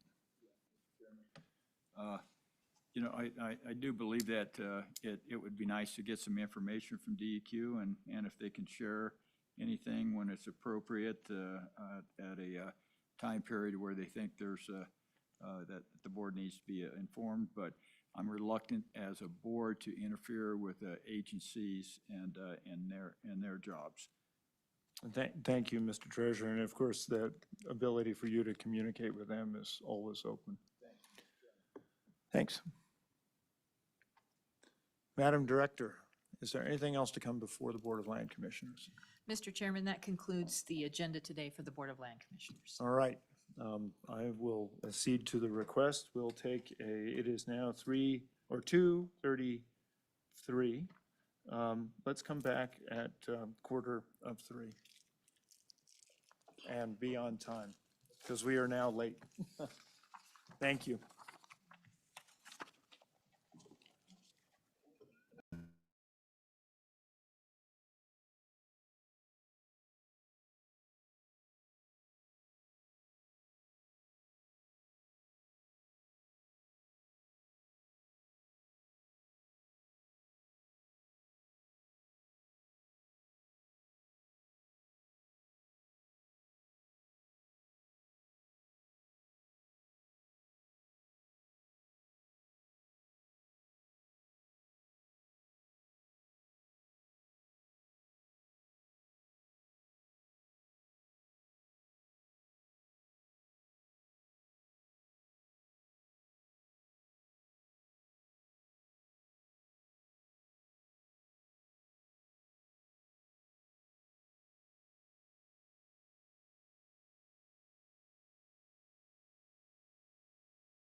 then I would entertain a motion. Mr. Chairman, I would move to approve the meeting minutes from the April 4th, 2024 meeting. Thank you. That's been moved. Is there a second? Second. Thank you, Madam Superintendent. It's been moved and seconded. All in favor signify by saying aye. Aye. All right, thank you. Mr. Chairman, as usual, we've provided the standard reports behind tab B. We have staff here to answer questions. If there's nothing, I have a very short consent list to propose. Mr. Chairman, I got a couple questions. Okay. Okay. So, Mr. Chairman, talk about the MRG and the timing on that. I mean, we're up at the end of the biennium. Obviously, we had that June 20th meeting, and what the status is on the account. Mr. Chairman, Mr. Secretary, there's just over 8 million. I know Beth and her team have been hard at work putting together funding recommendations, which we will have for you, I believe, next week, Beth, is when the board books go out. But in the meantime, I would yield to Ms. Blackwell to give you some color on just general overview of the upcoming MRG meeting. Mr. Chairman, Mr. Secretary, we received 21 applications after we forwarded the deferred emergency applications to the group. We met on Monday and did our usual funding spread out. Most applicants got some funding, not everyone got funding, but I feel pretty good with what we did. And so we'll spend every penny in 2 weeks, because then starting July 1, the pot will refill and we'll have $27 million available. We would accept applications in September for a meeting the following February. Mr. Secretary. Mr. Chairman, just want to make sure we have some good oversight here. I mean, how are you going to take that from T to green? I mean, I guess it's an encumbrance. So as soon as we execute the decisions on June 20th, you're gonna carry out contracts by July 1 with the entities? I mean, what do you need to do to make sure we meet that deadline? There's no fast deadline. We just go through our normal process of the board approves it. We go through our process of encumbering it on the accounting system, processing grant agreements to the Attorney General's office, and getting them executed with our entities. With MRG, you don't have a hard and fast deadline like ARPA. Mr. Chairman? Sure. Mr. Chairman, help me to understand a little more than all the things, every time we've gotten an emergency application, they say, well, let's wait till the end of the biennium. So I've always been under the standing something's going to revert, or something can't fill on July 1 if it's not expended. So is that correct? Mr. Chairman, Mr. Secretary, the new biennium starts, therefore the new budget is in place, therefore the new funding is in place for the program. Mr. Chairman, if I could add on, I think what the Secretary is getting at is there were a couple of applications where the board recommended deferral for the June 20th meeting, and that was because they were emergency applications that didn't fully get funded as an emergency. And so we asked that if they were interested, that they be considered at the June 20th meeting, which is where, as Ms. Blackwell pointed out, all the rest of the funding for the biennium goes out. So they would then be on equal footing for consideration of the remaining funds before the end of the biennium. And as I mentioned, in this case, it's just over 8 million. So on July 1, Mr. Chairman, the 8 million would not revert. It's just that we've had this for the last year and a half, this June 20th placeholder for regular MRG. At some point before the end of the biennium, we were going to do this meeting and allocate the remainder. July 1, there's going to be a new amount plop in or whatever it is from the biennium, but it's just been this placeholder that we've used, or the board has used. Mr. Chairman, Mr. Secretary, that's right in some respects though, but what this board has been conscientiously doing is holding back MRG funds until the end, because we do have communities that come in with emergencies, and the board wants to be poised and have money on hand for those emergencies. So we hold on to some money throughout the biennium, and then when we have the remaining funds at the end, the goal is to get all of that money out so that when the account replenishes, we're good to go again. Okay, thanks. Please proceed. Okay, thank you, Mr. Chairman. As I mentioned, I have a short proposed consent list. We've provided the materials for this meeting in advance and have briefed each board member individually prior to the meeting. And the proposed consent list for the State Loan and Investment Board, assuming the board is interested, would simply be F1 and F2. So we can have two motions either way. So Mr. Chairman, I'm interested. I would move a consent list consisting of it's been items moved. F1 Is there and support F2. for the auditor's motion? There is. Okay. All in favor signify by saying aye. Aye. Okay, we have a consent list. Mr. Chairman, I would move director's recommendation on the four approved consent list. It's been moved by the auditor, seconded by the treasurer. Any discussion? Hearing none, all in favor signify by saying aye. Aye. We got rid of our consent list. Thank you for the work. I know it took a lot. Mr. Chairman, that brings us to the I matters. We have a couple of change in scope requests related to the ARPA grant funding that's been distributed by this board. The first one, I-1, is Water and Sewer ARPA grant program. The change in scope comes from the town of Cowley. You may recall that at the special Slib meeting on April 7th, the town was awarded $387,858 for its remote read water meter upgrade project to replace 350 water meters, radios, and the corresponding infrastructure. The approved application included the required minimum match funding in this program of 15%, or $68,445 from the town's funds.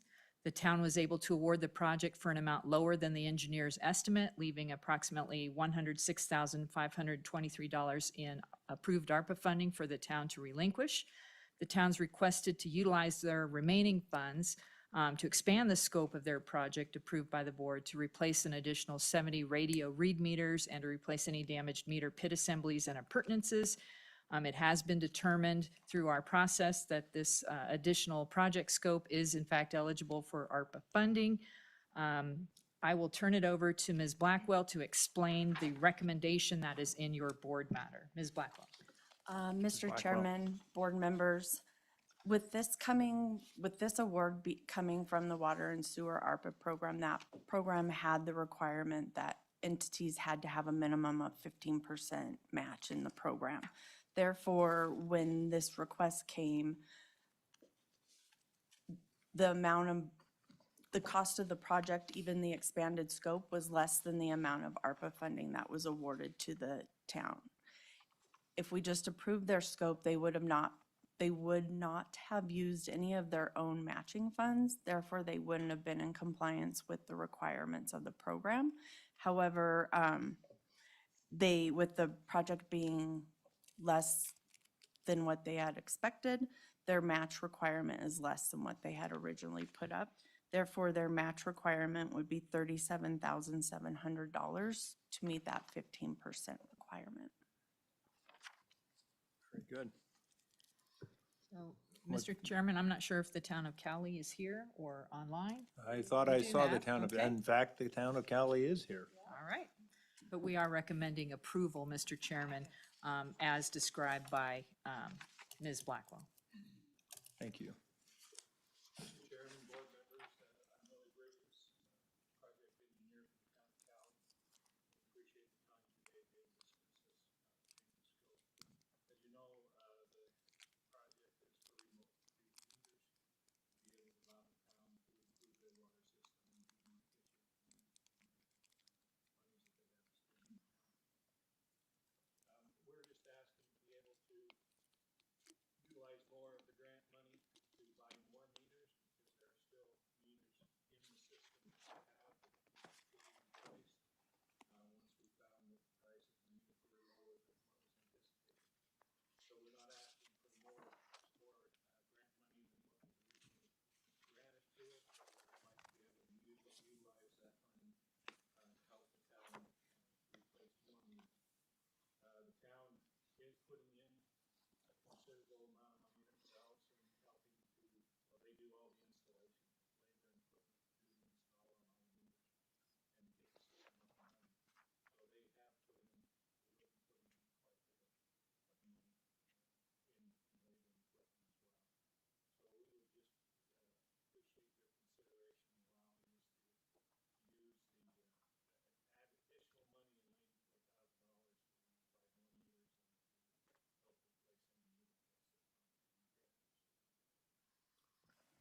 Thank you, Mr. Bridges. Questions?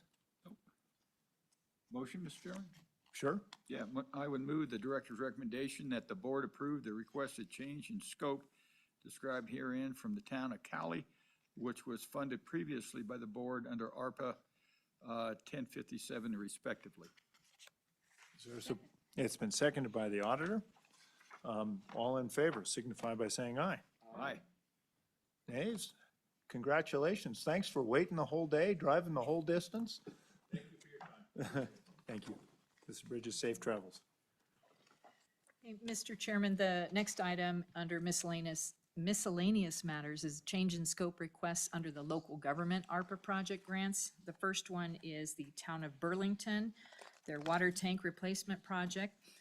At the February 28th special Slib meeting, the town of Burlington was awarded $840,000 for its water tank replacement project under ARPA grant 1077 to replace one of the town's water tanks. The town was approached by Bighorn Regional Joint Powers Board, and they asked if it would be possible for them to increase the size of their tank in order to assist the Joint Powers Board. The JPB provides drinking water for the town and several surrounding communities and many people living in the rural areas of Bighorn Basin. When the water systems lost power, some of the users outside of town don't have access to clean drinking water. A 200,000 gallon tank instead of the planned 150,000 gallon tank would increase the Joint Powers Board's capacity and the function of the delivery system. In addition to the increased tank size, there are necessary changes related to piping and valving. That's going to cost about $66,000, which will be covered by the Joint Powers Board. The town has requested the board approve this change in scope to allow for the awarded grant funds to be used for these changes. It has been determined that the new project scope is eligible for ARPA funding. Staff is recommending approval. Ms. Blackwell, what additional color is there on this matter? I think the director covered it. Very good. Thank you. Please. Yeah. Good to see you, Mr. George. Good afternoon. I'm Jerry George. I'm the mayor of Burlington. We joined Bighorn Regional Water System a year ago. And their water comes from the slopes of the Bighorn Mountains and is pretty much just artesian fed all the way down to the town of Grable. When we joined the system, the water has to go upriver to Burlington, about 20 miles. And we put in a pumping station, and we've got a SCADA system that turns valves and pumps on and off. And the town of Burlington has been well served by this system. We're very happy with it. Bighorn Regional Water, however, between Grable and Burlington, they have been selling additional taps on this line, which is a huge service for people in that area because their water is often not good. And so that's a big blessing. But the problem is Bighorn Regional has been having trouble maintaining the pressure in that line. If there have been power outages or if the SCADA system has had a glitch, some of the people between Grable and Burlington, they just have not had either the water or the water pressure that they've needed. So Bighorn Regional said, well, if you're putting in a new water tank, let's increase the size a little bit and let's allow that water tank to back pressure that pipeline. This helps Burlington because the water tank will be larger. Our capacity to fight fire or whatever would be improved. But mostly it helps the countryside serving the community. They'll be able to add an additional, I believe, 30 taps along that pipeline. They'll have almost as many taps as we have in town. And the Bighorn Regional Powers Board has been good to work with. We think the finances will work out well. So Fantastic. Any questions? Are you really going to let Otto grow? Is that? My wife is from Otto. Oh, you better then. I love Otto. Yeah. All right. I would entertain a motion. Mr. Secretary. Are we gonna hear from Ranchester and Kemmer? You just want the Burlington? We're just, yeah, we'll go through Okay. each one of those. I just wanted to know if there are any Well, questions. I'd like to approve. Oh, so we're not making motions? We'll probably handle these as one. That's what Okay. we're I just. thought you said looking at motions. each one. I think you said Thank you. questions. I misunderstood you. Yeah, I meant. Oh, I meant if there were any questions for Mr. George. Thank you very much for coming down. Mr. Chairman, the next change in scope request under the local government program is the town of Ranchester. At the special Slib meeting held on February 28th, the town was awarded $2.5 million for its replacement of ductile iron pipe water transmission main under ARPA Grant 1348 to replace an aging 12-inch ductile iron water transmission main running from the water treatment plant to the storage tanks. During the 2024 legislative session, Ranchester received funding from the Water Development Commission in the amount of $2,465,000 to expand the scope of the project to include replacing more of the transmission main, pump station structures, and appurtenances necessary to make the project function in the manner intended.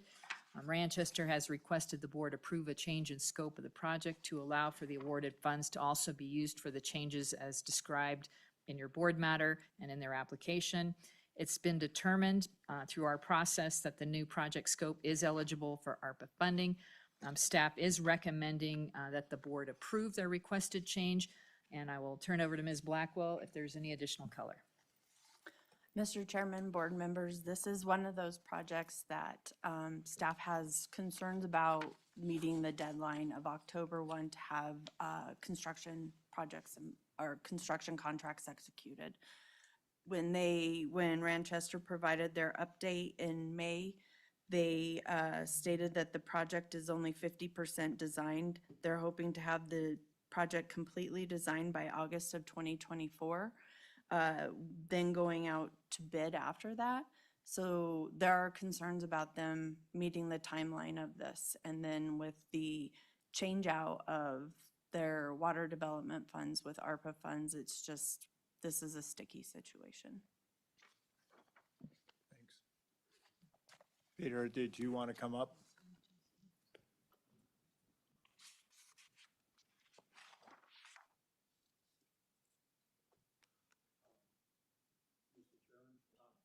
President. Yeah. Well, snap sneeze. Mayor- Yeah, that's a sneeze button. Right. Okay.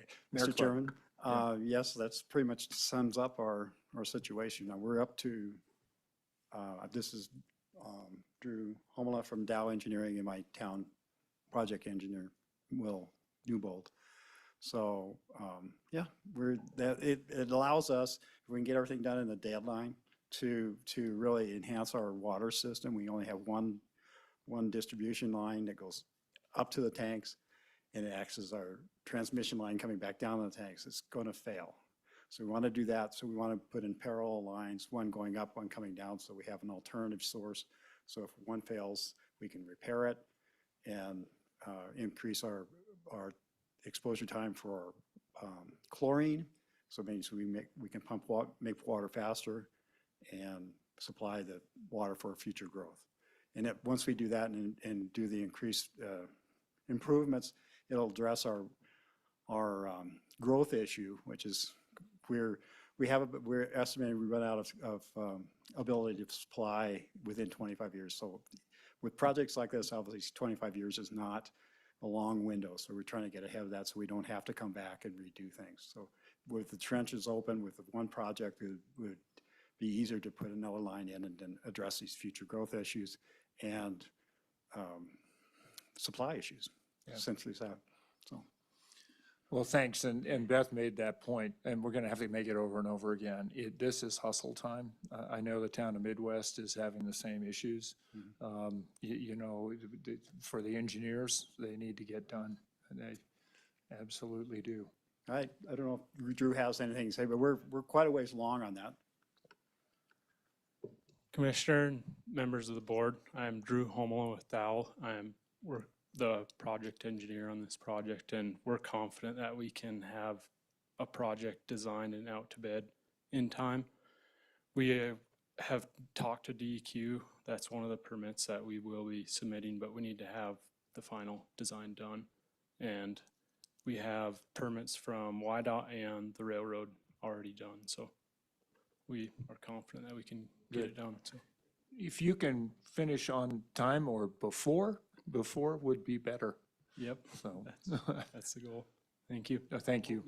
Yeah, Mr. Secretary. Mr. Chairman, I do want to impart, I mean, I've tried to ask the office on having some leeway on this October 1, and they're interpreting it as October 1, and, you know, maybe in the future we look at a motion, but I just, really, these projects are really important, so just want to encourage you. I'm not sure the office is going to move.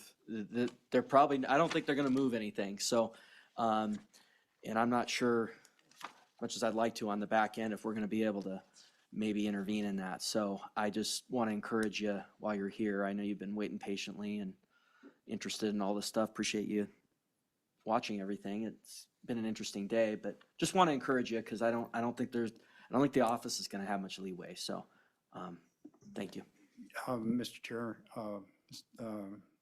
Secretary, yes, so we're well aware of that, and we are confident. It wasn't something we had planned on originally. With the original failure was one thing, and the water development thing was something else that we thought we'd try our best to jump on that to make sure we get a bigger bang for our buck, essentially, to really will address our issues for the next 25, 30 years, right off the bat. You know, it's a tight line like that, but it was good. And your comment about us waiting, it was an interesting day.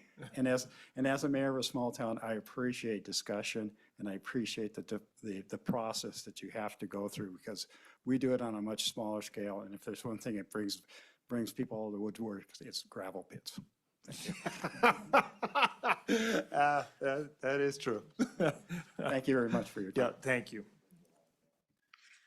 Mr. Chairman, if I might just add that the October 1 deadline, it's in the board's rules itself, so to go beyond that would require the board to change its rules or to waive their rules.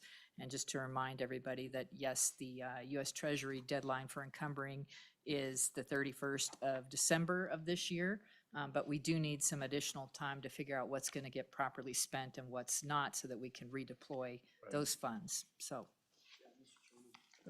Mr. Secretary.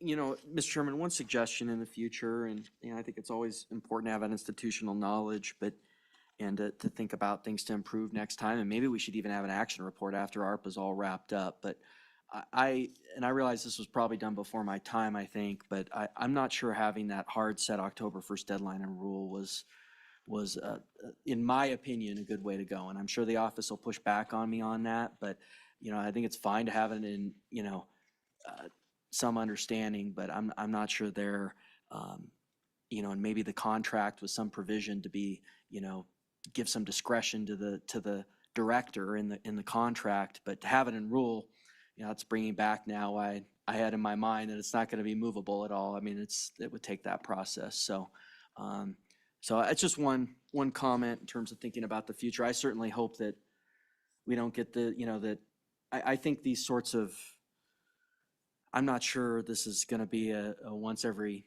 generation thing, the kind of influx that we had on these projects, but from the federal government, I mean, it certainly had a big role in inflation, but just one thing to think about for the future. And Mr. Secretary, I appreciate that comment. I want to make it clear. This is not arbitrary on the part of the board by any means. It is with a reasonable timeline to be able to get these projects finished. We'll certainly work to try to figure out any way that we can get things accomplished. But if we don't have monies ready to go, they will, and maybe Madam Auditor, you can apply this, but they will be going back to the feds, which is maybe not a bad thing. But yeah, Mr. Chairman, and I think we, the board, and also particularly OSLI, learned a whole bunch during CARES. And I think some of these, and I don't disagree with anything you're saying, Secretary.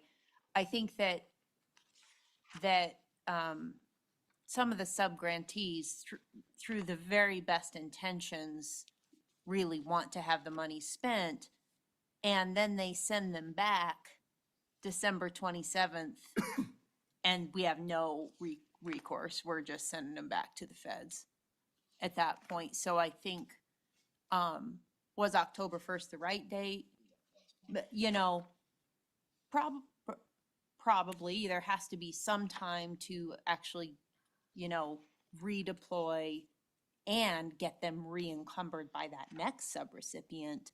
And if you're doing that the last 2 weeks of December at Christmas, it gets really tight. So could you bend that by a week? Yeah, probably, but could it go 6 weeks? I mean, that's and I'd point out, at least the timeline we're considering is going to be humped up on our part all the way through, especially so for you, but for this board, we're going to be humped up, so. Well, and the other thing, and Mr. Chairman, I don't mean to belabor, but the point, I think the one thing we have all really seen very clearly on this board is the need for these funds are so great. So the opportunity to redeploy to some people who have the need and are maybe more administratively prepared to get them spent, you know, triaging. Okay. Okay, Mr. Chairman, the last request for change in scope under the local government program is the Kemmer-Diamondville Joint Powers Board wastewater collection systems improvements. At the February 28th, 2023 meeting, the Kemmer-Diamondville Wastewater Joint Powers Board was awarded $1.5 million for its collection systems improvements project under ARPA Grant 1198 to replace components of the existing collection system that are past their useful life. It's been recommended that the Joint Powers Board prepare a wastewater collection system master plan to evaluate its collection system as a whole and develop a capital improvements plan to identify priority improvements and replace aging infrastructure. The estimated cost to complete the plan is approximately $290,000. The Joint Powers Board has requested that any remaining funding follow the completion of their original project, currently projected to be about $253,470, be allowed to be used for the plan, with the Joint Powers Board contributing the remaining $36,530. It's been determined that this new scope is eligible for ARPA funding. We are recommending approval with some inclusion of a couple of additional items in the plan. Beth, will you please talk about that? Mr. Chairman, board members, staff has some concerns about the influx that's about to hit Kimmer, and we just want to make sure that if they're going to study Kimmer and the Joint Powers Board system, they look at everything and they look at it well. So what we recommend that the change in scope be conditioned on the study, including inflow and infiltration for the wastewater system, stormwater disconnects to the wastewater, and a separate stormwater system, as well as identifying the most cost-effective approach to solving identified issues, just not relying on the preliminary engineering report's recommendation for a new wastewater treatment plant, which could cost more than $60 million. It's one of those things that lots is happening in Kimmer, but you kind of have to have your horse and your cart pretty close together, otherwise you could have some issues. One of the things I would update you on this one is the update we received from Kemmer-Diamondville is that their PER is nearly complete. However, their design won't be complete until August. Then they're going to have to work with DEQ to get their permits. So this is once again is another one of those concerns of meeting that October date. Thank you. Is anyone here from Kemmer or Diamondville?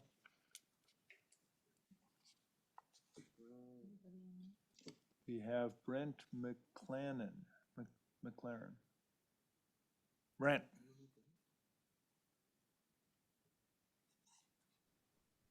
Yes, Mr. Chairman, can you hear me?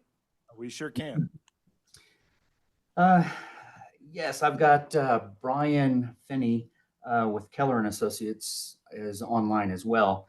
And as stated, yes, we're looking to change this scope so that we could use the extra funds for a master plan. And yes, we're well aware of the tight timeline. As a matter of fact, Keller met with the board and I to actually speed up the process. We have several special meetings set up to address some of these timeline issues.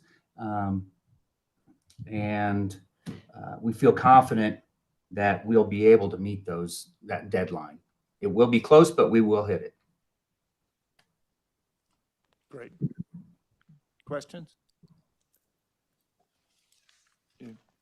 If there are none, anything? Mr. Secretary. I move that the board approve the requested changes in scope described from the Town of Burlington, Town of Manchester, and the Kemmer Diamondville Joint Powers Board, which were funded previously by the board under ARPA-1077, ARPA-1348, and ARPA-1198 respectively. It's been moved by the secretary and seconded by the superintendent. Is there any discussion? Hearing none, all in favor signify by saying aye. Aye. That motion carries. Congratulations. Please give my best to the Bollingers when you're up there. Thanks. Mr. Chairman, that concludes our portion, but we do have the treasurer's office matters. The treasurer and we spoke, and he would prefer, if it's okay, to move the K matters ahead of J and finish up with Board of Deposits, but move into the investment matters at this time. Okay. Yeah, Mr. Chairman, we're a little bit behind where we thought we'd get into this, so I think everybody's been, had the instructions that we'll try to make this as comprehensive but as brief as possible, or as comprehensive as needed and brief as possible. And I would, we'll start, I guess, Josh, you're still up, Patrick, to start with, or we're going to do, okay, we're going to do Bex first. We're going to move that order around a little bit and get our private equity stuff going. Go ahead. Thank you, Mr. Treasurer. Mr. Chairman, Patrick Fleming, CIO from the Treasurer's Office. Before I start, we've typically talked about the IFC, which is was unanimous in their vote for all of these managers. We have 3 IFC members online, and I'm not sure on the timing, but do you want to hear about their concerns, questions, and so forth before we start, or get into it? Sure. This is an opportunity, I think, to be able to talk sort of broadly about the managers. That'd be fine if they want to address the board. Great. Thank you, Mr. Chairman. So first, I would like to introduce Cecilia Herbert as our new vice chair. And we also have Russell Reed and Tom Chapman online, who are also previous vice chairs. So you have a group of experienced individuals. But for many of you who have not met Cecilia, Cecilia has joined us after spending almost 2 decades at JP Morgan, where she was managing director in international finance and corporate finance. Then she has worked on numerous boards. The boards that she presently are on would be BlackRock's Exchange Traded Fund board. She is also chair of New York Public Broadcasting System, and she is also chair of Stanford's healthcare group on the investment board, as well as the IFC. So wealth of knowledge. Her and her husband Jim live in Jackson, and another one of someone who has joined us that has extensive expertise in the investment arena to help us out. So with that, Cecilia, I'll pass it to you to go over some of the discussions that we had about these managers, and then obviously Tom and Russell could chime in as well. Thank you.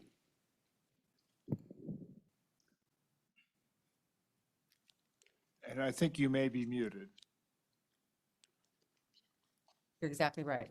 Good afternoon, everyone. BEX is a fund that does secondary, it invests in fund of funds and secondaries. It's was a well thought out exposure, we think, which the Treasurer's Office pushed and or recommended, and RVK supports very well. It's an interesting niche in that it does sort of the complex and small secondaries, among other things, but that's sort of the primary thing they do in Europe and the US primarily. It's now pretty much owned exclusively by the management team, with the founder having passed away, but which actually allowed, it's unfortunate obviously, but it's allowed to have more ownership by the management team. They have a niche in terms of being an acceptable secondary purchaser by many, many funds, because they don't run their own funds, so they're not a competitor. And there's actually quite a few firms where they may be one of the few entities that can purchase. Funds of funds drawbacks are, or purchasing these secondaries has a drawback of having multiple layers of fees, because you'll have their fee, you'll have the fund that you're purchasing fee, and then you've got an underlying fee. But because they're purchasing these at discounts that are running around 38%, the yields have been. Mr. Chairman, Ms. Herbert, Ms. Herbert, I appreciate you participating, but rather than us just awkwardly, I don't think anyone here can hear. I certainly can't. If anyone I'm sorry, disagrees, is there any way you could, I don't know, I think he's trying to raise his volume. Are you trying to raise your volume? Or? I'm gonna get there. Okay. Off the computer here, but. I just want to let you know, I don't think it's, Thank you not sure it's polite for us to let you keep going when we're, none of us can hear you. Patrick, because until we get that solved, Patrick, why don't you or Josh or someone, start with the description, and then we'll add on. Okay. Thank you, Cecilia. Mr. Chairman, so we will go over the managers, the normal process. Our PM here will give a quick overview. Josh will then opine upon their view of the managers, and then we could stand for questions. Okay. So with that, I'll pass it over to Byron. Thank you. Mr. Chairman, members of the board, I'm Byron Bean, Senior Investment Officer with the Treasurer's Office. I'm here to present Sblc 5, a private equity secondary fund. As information has been given in advance, I'll give a brief overview first here. Last year, I conducted a market mapping exercise of the secondary space. 2 GPs stood out, Banner Ridge, which we signed, and Bex. Bex invests in secondaries of fund of funds, secondaries of secondary funds, and secondaries of co-investment funds. Being one of the few players in these markets, they can definitely be considered price makers. Fund-to-fund secondary deals, in particular, quality US EU names, trade at about 20 to 25% discounts to NAV. Secondary of secondaries trade a bit cheaper, about 25 to 30% discount to NAV, and co-investment funds trade more on par with standard buyout secondaries. The reason for these high discounts is the lack of bidders. In order to transact in these assets, the acquirer needs to be on the seller's approved transfer list. Bex is on the approved transfer list of most of these firms, as they don't compete in their various business lines. Moving on to competitive advantages. The market they transact in is huge. There's 1.2 trillion of NAV of these subsectors. Their annual investment amount as a percentage of deals traded annually is 3% of annual turnover. Hence, they are able to cherry pick the best deals. Point 2, high quality exposures. They invest in the who's who of fund-to-fund names. So a lot of these names are in the presentation that's been supplied by the GP. Point 3, consistent performance. All of their fund vintages have been first quartile versus the Preqin Global Private Equity Benchmark on a multiple basis. And point 4, low people turnover. 2 analysts have left, in the total of 2 analysts have left in the firm's 14-year history. Finally, point 5, global seller coverage. Given the nature of their business, on-site due diligence meetings are not required for their process. From their offices in Nice, France, as well as New York City, they are able to source deals globally. Historically, deals have been sourced 45% from the US, 35% from Europe, and 25% rest of the world. Happy to answer any questions. We're going to move to Josh. Okay, go for it. Mr. Chairman, members of the board, Josh Keevan, Senior Consultant with RVK. You have in your packet our memo that summarizes our diligence on BECS. This is a fairly unique type of strategy. There's not a lot of players doing secondary purchases of funds. It's really all about the discount. This is an investment where you are investing with BECS, and they are going to purchase these secondaries from other investors at somewhere between 30 to 45% discounts. And they're able to get that discount because there aren't a lot of bidders for these assets, as Byron noted. And these are investors that need liquidity and are in a forced selling situation. So it's really about that. And the reason that there aren't other players in this space is typically the managers that put together secondaries funds are the funds themselves. So you take just like two high-quality fund-to-fund managers. I'm just going to pick two, HarborVest and Adams Street, as an example. Well, Adams Street does not want HarborVest buying their fund-to-funds and getting all of the information on what they're invested in and underwriting all of those funds. So BECS is sort of playing a unique role here in the market. And it's an opportunity to just buy assets at a very steep discount, and their track record bears that out. We also did quite a bit of reference call work here, talking to the funds managers, the high quality funds managers, and they all sort of supported this notion that it's really just BECS that they prefer to work with in this space. I'll stop there. All right. Thanks. Questions? Celia, thank you so much for attempting. Just very quiet, so. Sorry, but they've said it well, so you don't need us. Okay. Very good. What's the pleasure of the board? Mr. Chairman. Mr. Treasurer. The State Treasurer's Office recommends that the board select the fund BECS Capital Fund 5 as the state's private equity investment manager, conditioned upon the approval of the material terms and successful contract negotiations. Thank you. It's been moved and seconded by the superintendent.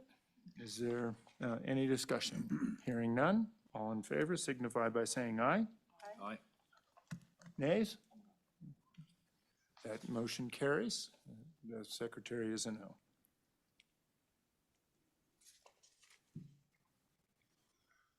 Mr. Chairman, if we could continue on with the material terms. Yep. And Charles Gray, our attorney, in-house attorney, will present the material terms. All right. I've been looking forward to the opportunity for Charles Gray to address Chuck Gray.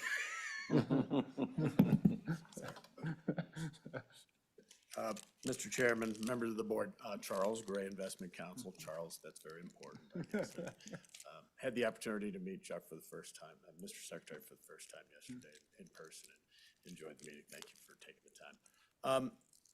I provided a lot of materials on the material terms of this fund, and specifically related to the fees, most of which aren't going to be relevant for you. I think the things that we're concerned about are the term, and it would be an 8-year term starting from the latest of either the first investment or the last investment, or 3 years following. So the term can be extended for 1 year. The investment term can be extended for 1 year at the discretion of the general partner.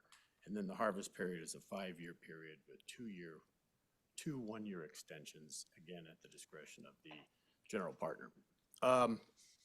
As it relates to fees, I provided a ton of material, but what you want to know is that the fees are 1.5% of the commitment per annum for each limited partner until the 3rd anniversary of the commencement date. And following that, it'll be 1.5% with a reduction of 1.5 bips per annual period throughout the lifetime of the fund. There is an incentive fee, 15% of the whole fund, subject to a 7% preferred return. And then upon attainment of a 1.8x, we're looking at a 20% fee, incentive fee.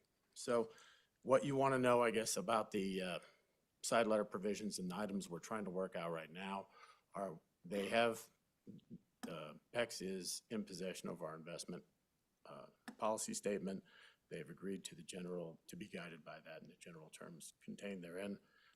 We're also, they're acknowledging that our provisions related to sovereign immunity and indemnity are going to be followed as well.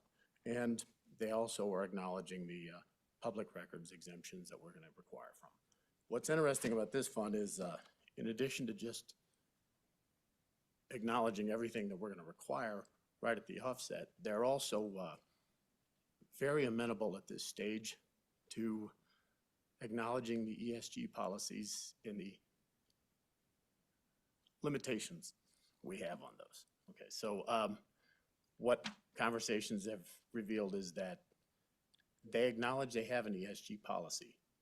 They also acknowledge within that policy that they don't make their investments based upon those policies. And if we perceive that there is an ESG related investment, we can opt out. I want to point out that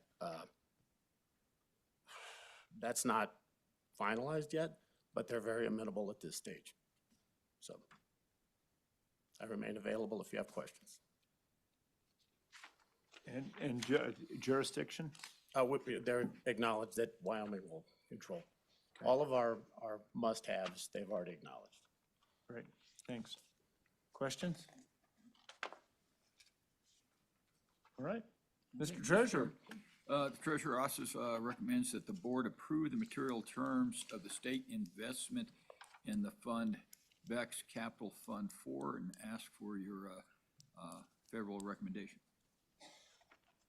Second. Been moved and seconded. And yes, the Secretary has an amendment. Mr. Chairman, in the last page there in ESG and extractive industry policy, I would like to delete the first sentence, which is the first 3 lines in its entirety, and then the 4th line up to ppm, period. Then in the second sentence, I would like to, on line 5, delete the words "will have the opportunity" and replace that with the word "is." And then on line 6, delete the words "to be." And then also delete the words "pursuant to a side letter excuse right." And then on line 7, delete the entirety of the line, which will turn ESG and extractive industry policy into the following sentence. The general partner confirms that the partnership does not specifically pursue an ESG-based investment strategy, and the state is excused from ESG-driven investments, period. That's the motion. Okay, there is an amendment to the matter outlining the material terms. Yeah. Mr. Chairman, I didn't necessarily follow all of that except the end of it, and I think the gist is that we're saying that if you're going to do business with us, there in no uncertain terms that you're not going to do any ESG things with any other person that they employ in their investments. Mr. Chairman, I don't think that's what the means. It says exactly what Mr. Gray said that they, I guess, are telling you, which is that they don't pursue an active ESG investment strategy with these funds, and we're excused from ESG-driven investments. So again, the way this reads at the end is the general partner confirms that the partnership does not specifically pursue an ESG-based investment strategy. So that's in respect to what's occurring here, and that's already in there. That's already that's existing language, and the state is excused from ESG-driven investments. Yeah. So, Councilor Gray, could you help me out on this? I'm trying to follow this and yes, Mr. Chairman, Mr. Secretary, I believe that the issue here is the language that's contained within this side letter proposed provision isn't finalized yet. And I think we've gone a long way towards getting this far. I think that, generally speaking, because, I mean, we're all aware, if you're headquartered in a UN-based country, you have to have an ESG policy. That's all there is to it. We may not like it, but that's how it is. They were acknowledging by this language, no investment decision is driven by ESG. That's not a consideration. They know it doesn't pay. We can't, I just hate to sacrifice the progress already made to try to change language that is, in all measures, most favorable to us that you've seen in years. Well, the motion's been made. I'm going to ask if there's support for it. Mr. Chairman, I have one question for you. Mr. Gray, why do you need that first sentence there? Why does the state of Wyoming need to acknowledge, in your view, this ESG statement? I mean, the issue before us right now is whether we're going to be excused. And I don't understand why the office needs to keep trying to insert that sentence. And I know that's been the practice, but I don't think we need to acknowledge that. And then the second point that this changes is I just think that I don't know how that side letter reads, Mr. Gray. So I appreciate, appreciate your work. I know you want to work hard on this and you're new and on this role and I appreciate your enthusiasm, but I don't know how it reads. Last time when we found something that was very concerning, we couldn't even amend it in the board. We couldn't get a majority to amend it. So I have to be really careful here and make sure that I know exactly how this stuff is going to read. When I don't have it before me, how can I know? And so that's the problem I'm having, Mr. Gray, just so you know the background. And Mr. Gray, Secretary, I guess the question I have, it seems to me that each of these offices has a province that they deal with. And I guess my concern is, are we straying into the business of the treasurer where our job here is to really understand what the material terms are? And I guess I'm just asking that question. Well, Mr. Chairman, I appreciate that question. And I think that it just goes back to state law and the treasurer, and I admit it's a unique situation, but is highly governed by the state, by this board in terms of the exact decisions he makes in certain situations. It's not all the time, it's in certain situations. And ultimately I have a vote on that and I have to do the right thing pursuant to my oath and what I said I was gonna do and do my best. I mean, to do my best in making sure that it's what I'm comfortable with. So that's the answer to your question, which I do appreciate. And it's not on everything the treasurer does, but it's on some things. Well, Mr. Chairman? Oh, I'm sorry. I guess I would say is that if we're gonna live to that standard, we're not gonna do any investment at all in the European theater. We're gonna pull out all our international investments in Europe. And frankly, that would be, I guess, a position that I could see us pulling out in China because it was the right position. Pulling out in Europe in a side letter, which all it does is acknowledges that Europe exists, is to me a position which is irresponsible. Mr. Chairman, I believe that's a straw man and certainly we can have that debate, but I haven't seen the side letter, first of all. I mean, this is now we've done this now, what, 3-4 times where this is alluded to a side letter that we have never seen. I still cannot get the contract that apparently was amended, taking the anti-coal language out. Or it hasn't been public at least. And so I have to do the right thing in terms of where things are at. And, in 2023, a lot of these went through 5-0, but in light of some of the things that happened at the end of the year, I've really got to get more into scrutiny And so I don't know whether that's true or not. You know, I'm happy to sit down with you, Treasurer Meyer, and dig more into that. There are a lot of ETFs like Strive that are working on this issue.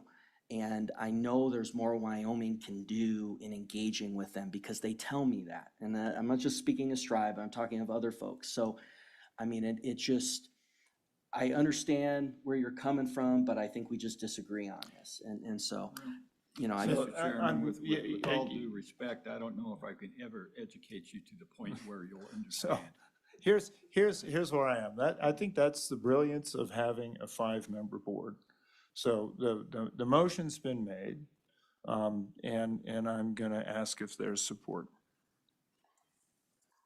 I will ask again if there is support. And I will ask a final time, is there support for the Secretary's motion? Understanding there is no support, we're back on the main motion. Is there further discussion?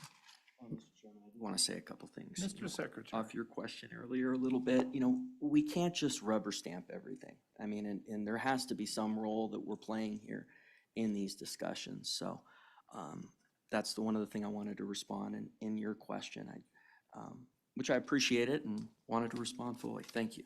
Thank you. Mr. Chairman, if I may. Yes. Mr. Secretary, addressing your position that you have an obligation to your constituency, I certainly acknowledge that, and I want to support that, and that's why we've worked hard to get as far as we have. I think there might be some misunderstanding about how the side letter provisions relate to the fund in its final form. At this point, we don't have Slib board approval, so these things aren't final. And as a result of the most favored nations clause that's going to be a part of the side letter, we get to take advantage of everyone else's side letter provisions upon each anniversary. As a result of that, everyone else that's a limited partner gets to see this. That's why they require the recitation of acknowledgement of an ESG policy. It is not a reflection on what we do. I've been considerate of your position. I think I understand it, and I'm trying to get there. But I want you to understand this isn't final, and that's probably why we can't get the you couldn't get the final of whatever it was you were referencing earlier. Patrick. Mr. Chairman, just ask a question off that. I just don't understand. It's like any material term that we're negotiating and we're voting on, you still have to execute the signature after we approve this, correct? Correct. So why can't we just negotiate that we are excused from ESG investments instead of always have these side letters? It does not, which I never see. Mr. Chairman, could I comment on that? Just with the process, Mr. Secretary, one thing that I want to make very clear, and this is the first time that we've done this, but we spent a significant amount of time changing the IPS statement to reflect our position. So what we did with all of our managers, every manager that you see, is we've stated very clearly in the IPS, and if you look at the manager decks, they will state that provision and that they will follow the IPS. And in the IPS, it says that we are going to follow the pecuniary effect, impacts, et cetera, all of the things that you stated for. So instead of going through every single manager and segregating this, what we thought it would be more efficient that if we would make sure and state that they are going to follow the IPS, and that would make sure that all of the things that we've put forth that you required for us to do are in that statement. And that's what we're doing from now on. So you will see every manager in their deck presented to you before it that they are following our IPS guidelines. If you want to change the IPS guidelines, then do that. But right now, that is what we're trying to do to abide by anything that you put forth is covered by them abiding by our IPS language. And Mr. Chairman, I guess my issue is the way the first sentence is worded. I don't understand how those two things can be consistent. And that's one of the things I'm struggling with in addition to the side letter. And it's really two things that I was trying to do with this motion. And I just don't see how that first sentence is consistent with that. And that's one of the questions that I think we need to grapple with. All right, further discussion. And Mr. Chairman, frankly, I think that's why they want to put it in the material terms, because they want a notwithstanding statement that is outside of the IPS, and that protects them contractually, correct? Okay, so that's why I think they want to do that. It's like a notwithstanding statement in a contract, so thank you. Thank you, Mr. Secretary. Further discussion? Further discussion? Hearing none. All in favor signify by saying aye. Aye. Nays? No. Okay, Secretary is a no. Motion carries.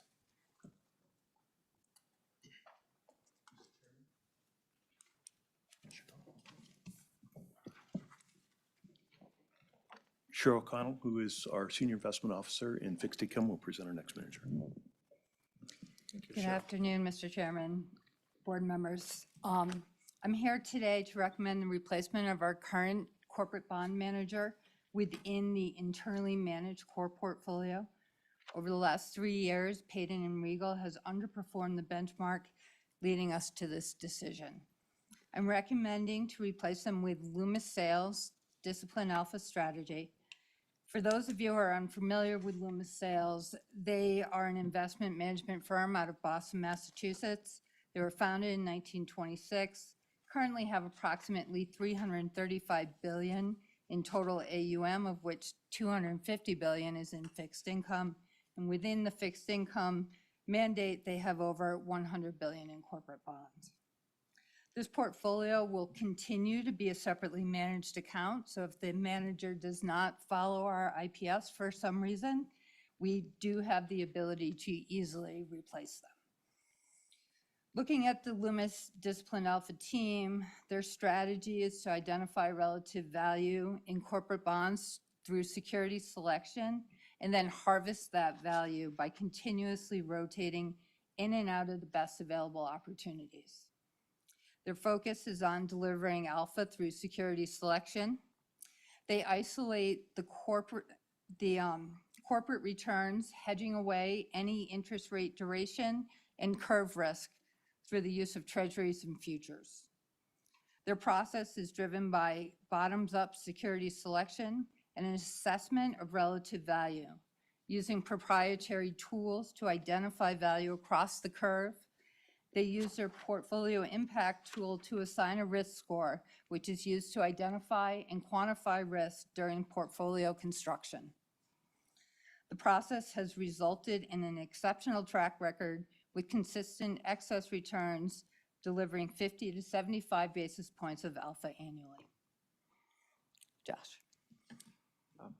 Mr. Chairman, members of the board, it came as a little bit of a surprise to us, actually, that your current manager, Payden, has underperformed in your account, because when you look at their composite, and the composite is their the roll-up of all of their other accounts following a similar strategy, they've actually outperformed in their composite. And when we dug into that, the primary reason for that is in the composite, they're allowed to invest in, to a small degree, some things that are not in the benchmark, higher risk securities like high yield bonds. And your portfolio has that below investment grade risk in other parts of the portfolio. And the desire here was to have a really pure focus on investment grade credit. And if a manager is going to be paid a fee in the pursuit of beating a benchmark, we want them to stick to the benchmark. And so the focus here was really on identifying managers who had demonstrated an ability to do that, so to produce true alpha within the benchmark. And the Loomis team really stands out in that regard. Although Loomis is a bigger bond manager, this is actually not a super large asset base that they're managing. They're managing about $14 billion in this strategy, or this team is. And the problem with investment grade corporate bonds is if you become too large, it's really hard to add value, because if you have to put too much money to work, you have to buy too much of the benchmark. So I think their size, being a bit of a smaller asset base, kind of helps them to really add value through security selection here. And that's something that we'll want to keep our eye on as we monitor this manager into the future. Asset growth is probably the enemy of outperformance here. So that's we think this is a great addition to your portfolio. Track record is very consistent. You know, not a home run manager, lots of singles, lots of mostly singles, a few doubles. Very consistent track record, and we're excited to have you add them to your portfolio. Thanks, Josh. Any further comments? Questions? Hearing none?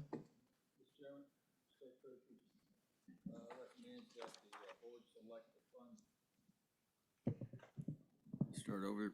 Mr. Chairman, the State Treasurer recommends that the board select the fund Loomis Sales Discipline Alpha Strategy as a state corporate bond investment manager conditioned upon successful contract negotiations.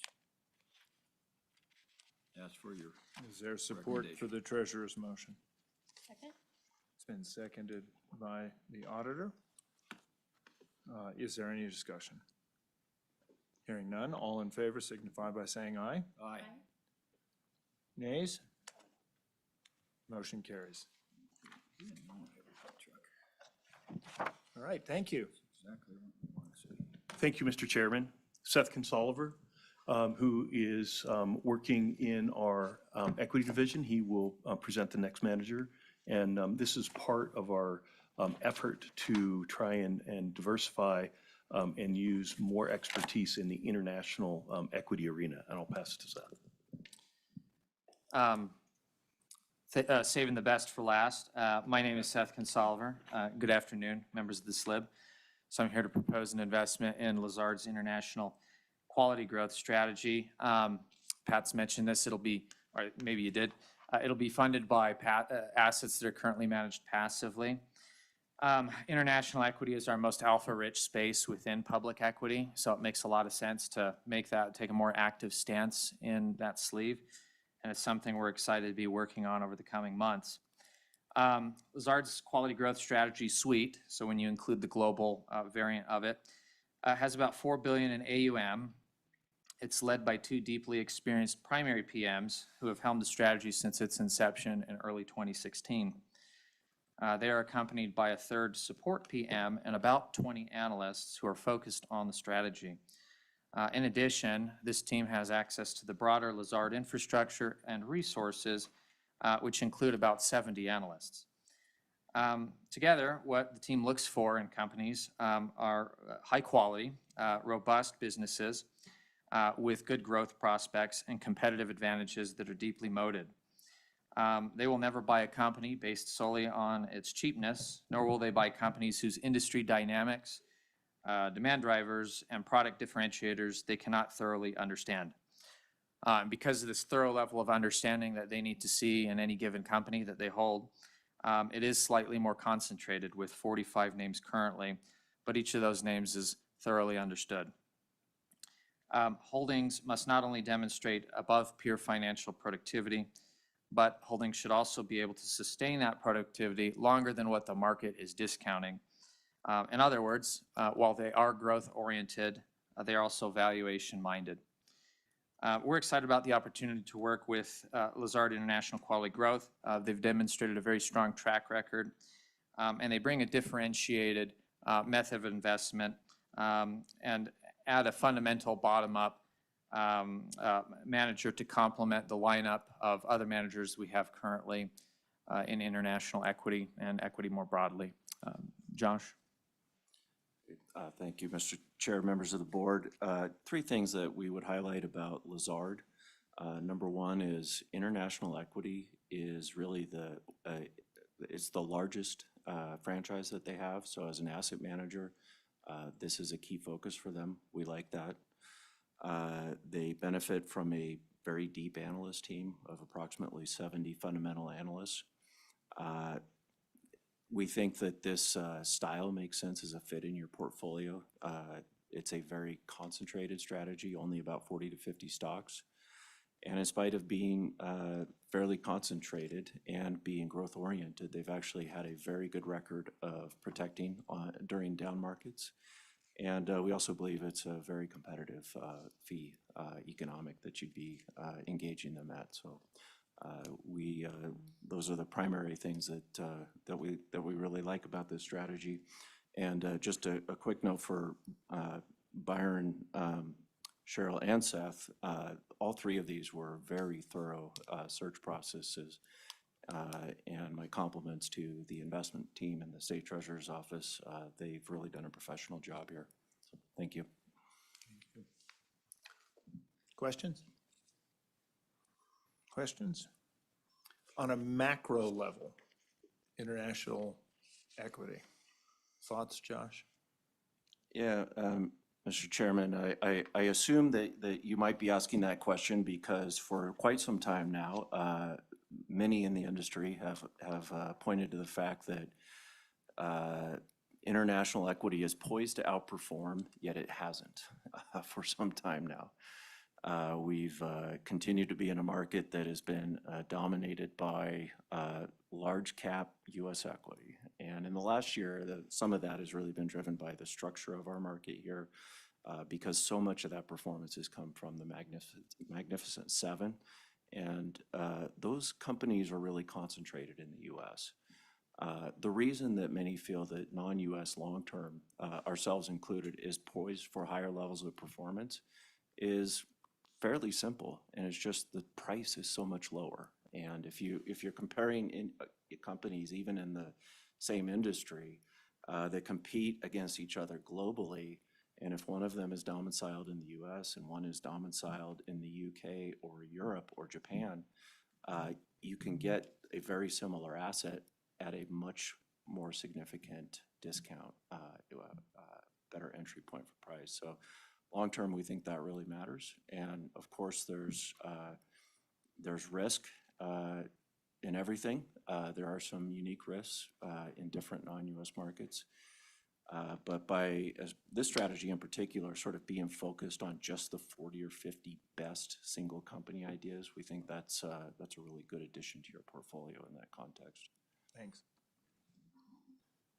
Mr. Treasurer.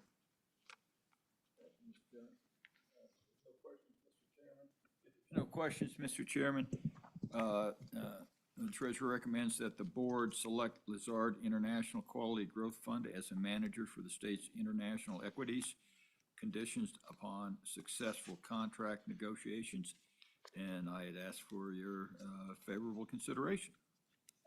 It's been seconded by the superintendent. Any discussion? Hearing none. All in favor signify by saying aye. Aye. Nays?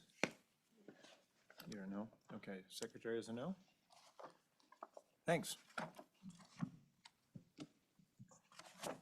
Thank you, Mr. Chairman. As usual, the June Slib meeting is always the time that we try to do the cleanup provisions in the IPS and also from the asset allocations.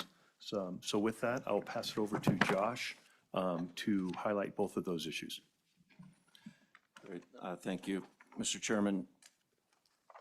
In the board matter K2, if you'll turn to our presentation, page 3, and just as background, as you probably are aware, we met with the Investment Funds Committee in March, as we do every year, had a very engaging and robust discussion about updated capital markets assumptions, the allocation of the portfolios, and what I'm presenting to you today is the recommendations that came out of that process.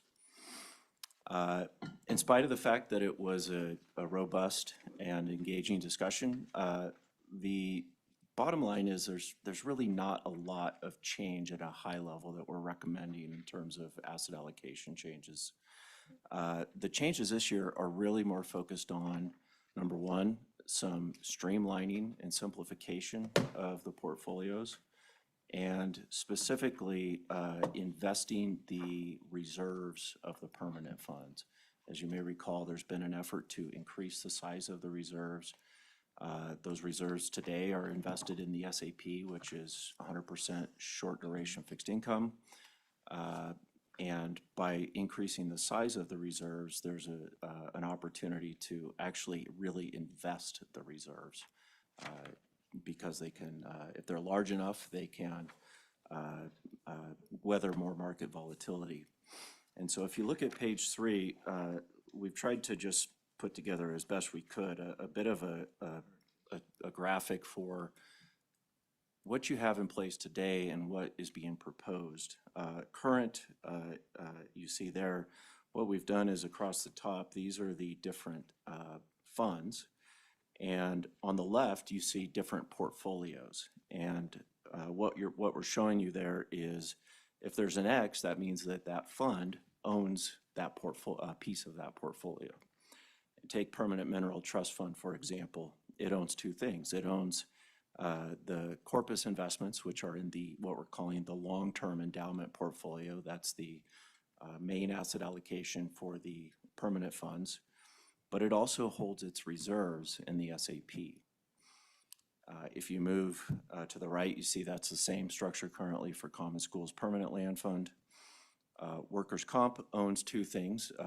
It owns the long-term portfolio, but it owns its own liability hedging portfolio because, as you know, that Workers' Comp plan has a longer duration liabilities, so it's got a customized liability hedging portfolio that makes sense for its needs.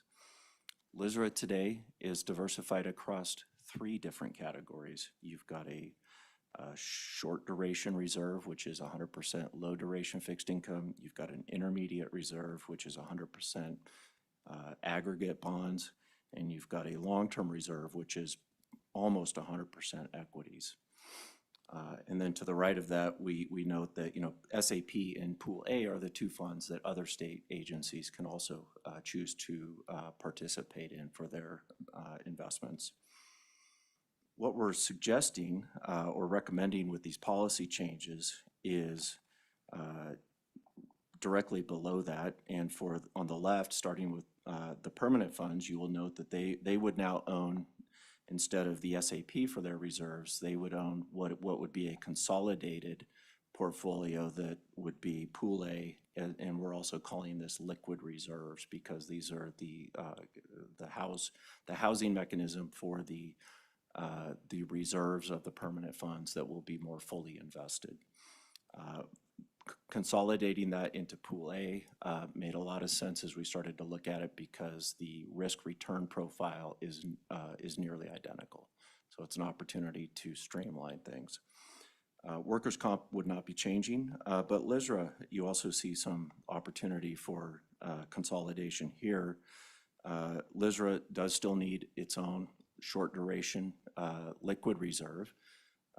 That is required. But consolidating what used to be the intermediate and long-term into a single asset allocation, one of the things we also noticed was this also lives in almost exactly the same risk-return space as Pool A and the intended asset allocation for the liquid reserves. So this is just getting us a little bit farther along the path of simplification, streamlining, and consolidating where it makes sense to do so. So the IFC met, and there were, even though it was discussed at length, there are no recommended changes for any of the portfolios other than defining the asset allocation for this consolidated Pool A and liquid reserves, and setting that into your policy. And so if you go to page 6, what you see there is on the far right-hand side, this is the IFC recommended liquid reserves / Pool A target asset allocation. You'll notice if you look directly to the left of that, it's very similar to what's in place today for the intermediate and long-term combination of reserves for LISRA. And it's a bit more different than Pool A, but in terms of risk return profile, it's quite similar to Pool A. The allocation is roughly approximately 50-50 if you want to think about it in terms of approximate stock and bond mix. But there's obviously a little bit more nuance to that with 44% in core fixed income. That would be the largest allocation. There's some additional diversification within fixed income with 8% to emerging debt, 5% to bank loans. The only alternatives that are represented here is 10% in hedge funds. That's because these funds do need to stay very liquid. These are reserve funds that could be called upon for fulfilling the spending policy amount of the reserve funds, so they need to be liquid. Of all of the alternatives that you invest in, hedge funds offer not perfect liquidity, but the best liquidity. And then as you see up here, about 41% across the different public equity categories. If you look at page 7, you can see what this looks like against the efficient frontier and in risk return space. The yellow square is the expected risk and return of this recommended liquid reserves portfolio. It is right on the efficient frontier, right next to where you see the LISRA reserves today. It has a similar return profile as Pool A. It does move a little bit to the right in terms of risk profile, but that's primarily because Pool A has a little bit in some illiquid assets, and owing to the fact that we're really going to value liquidity for these reserves, that's why that moves to the right a little bit. Mr. Chairman. Madam Superintendent. Thank you, Mr. Chairman. Thanks, Josh. Just curious, because I think it was about a year ago when we kind of dove a little bit deeper into private credit. And so just curious where you see that going, if you see the LISR allocation adding into some of that, or maybe just not at this time. Mr. Chair, Superintendent, yeah, private credit has been a good investment for the state. The initial investments you've made have been pretty successful so far, with some pretty attractive returns. We've got a lot of work to do there to leg into that over time.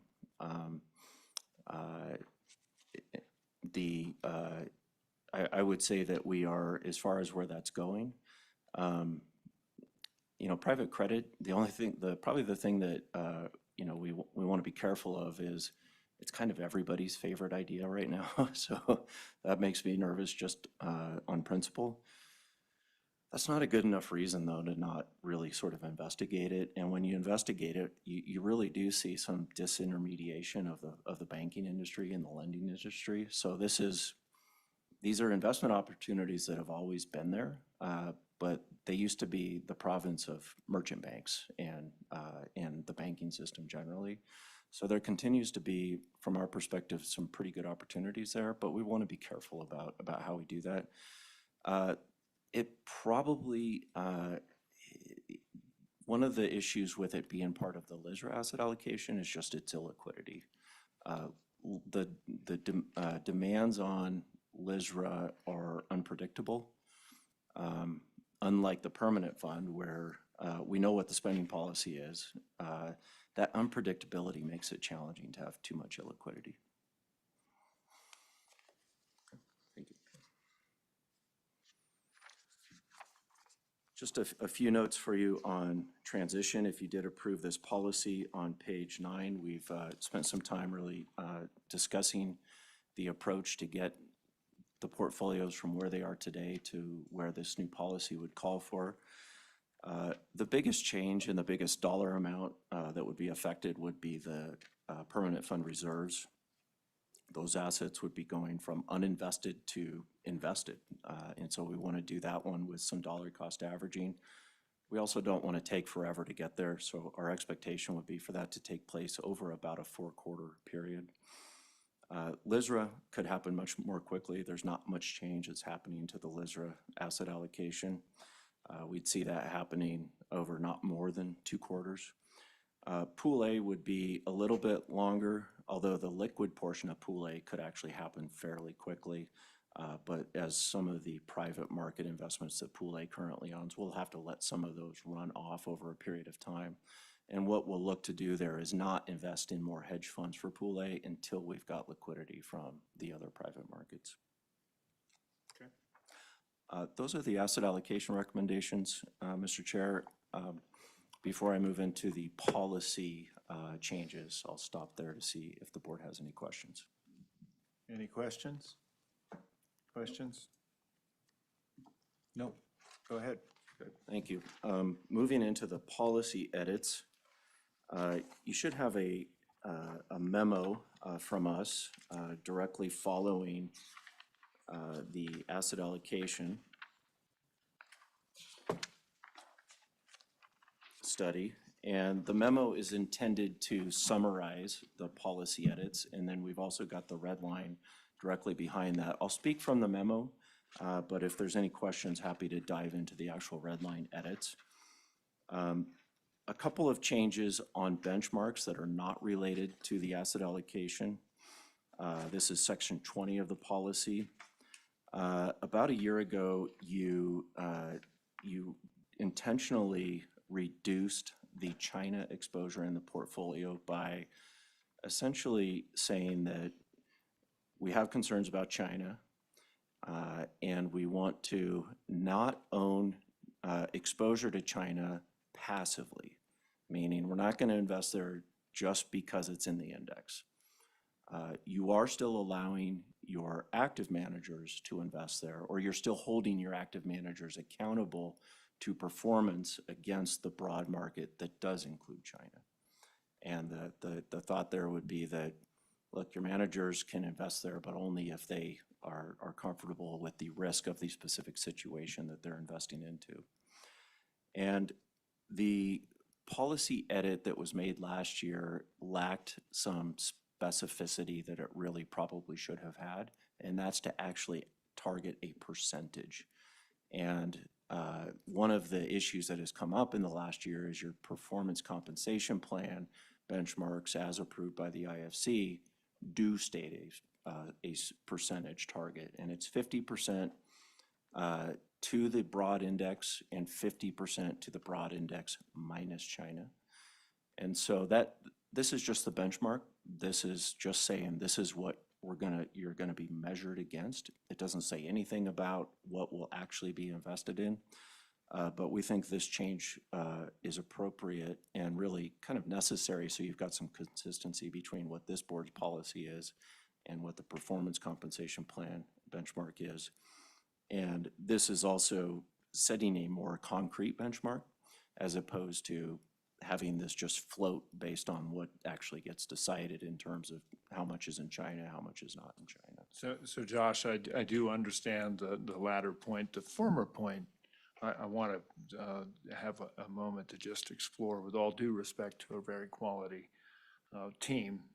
We're doing this for the benefit of the state, not for the benefit of performance comp. Mr. Chairman, point taken, and an excellent point, well understood. And we wouldn't be recommending this change if we didn't think that this was better for the state's policy. Okay. Mr. Secretary. Mr. Chairman, I'm really need more color on what exactly this does. So it takes now, what exactly does this do in relation to passive investment in China? It allows it in certain circumstances. Mr. Chairman, Secretary, no, it does not. There will be no passive exposure to China.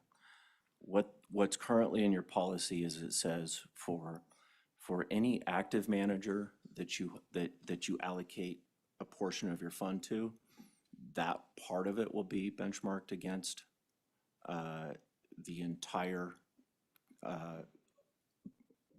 all country world index, ex-US, because this is international equities. So that's the broad international market.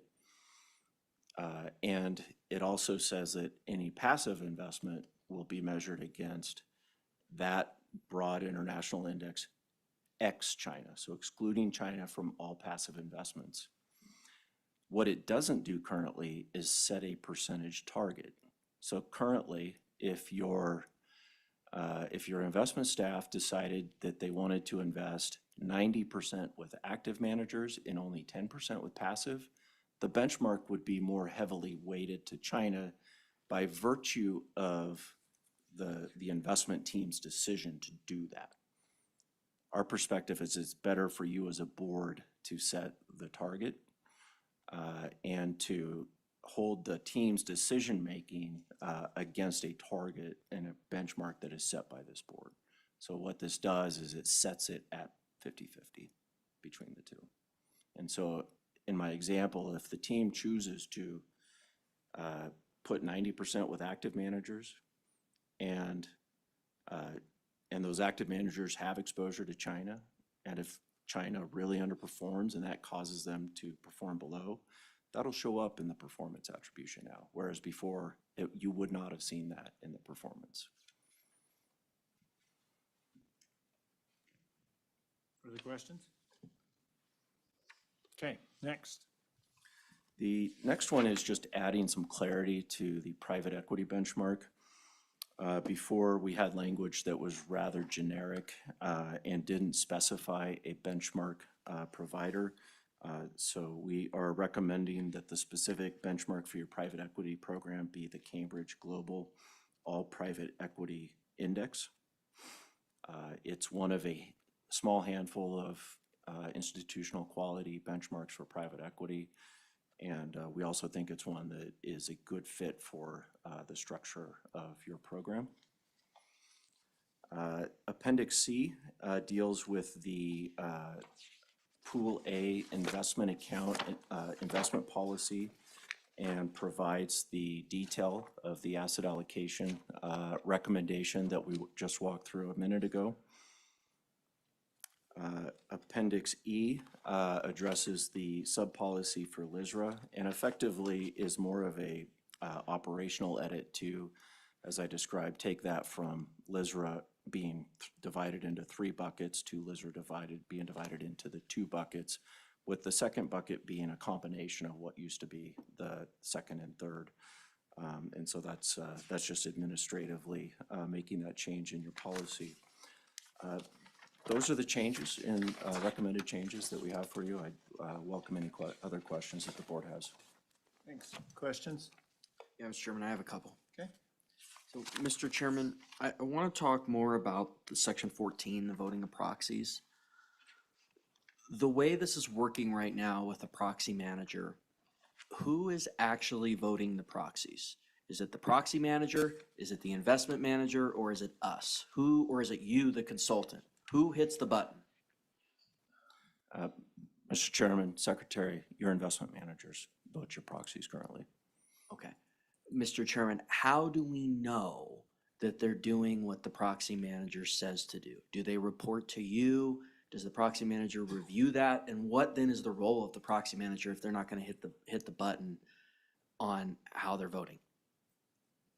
Mr. Chairman, when we're talking about the managers, I just want to make clarification. So this is when we cannot control and we don't have a separately managed account.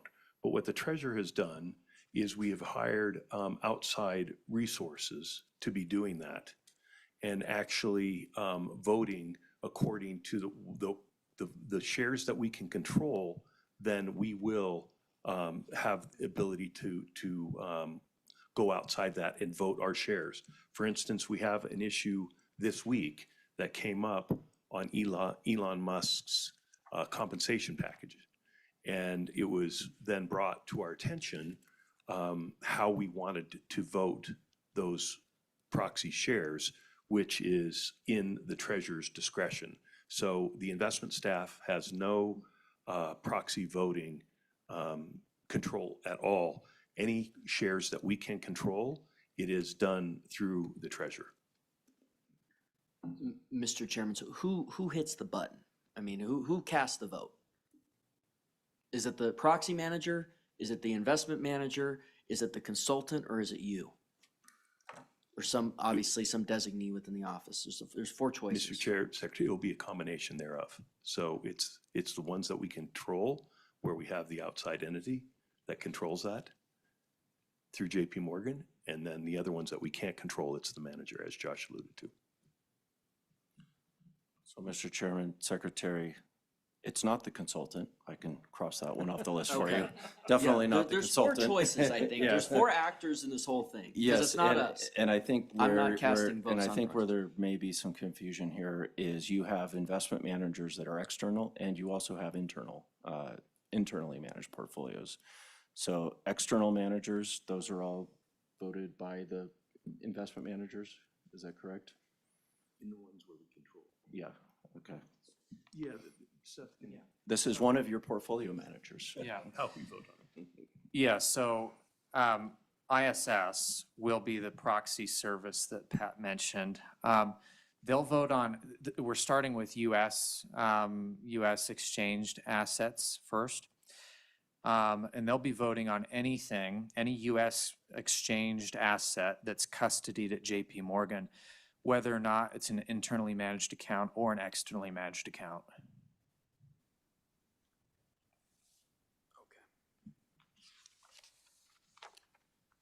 Mr. Chairman, but how about when we employ an outside manager like we just did in those previous votes? Yeah, so it would be, it depends on whether or not we custody it at JP Morgan.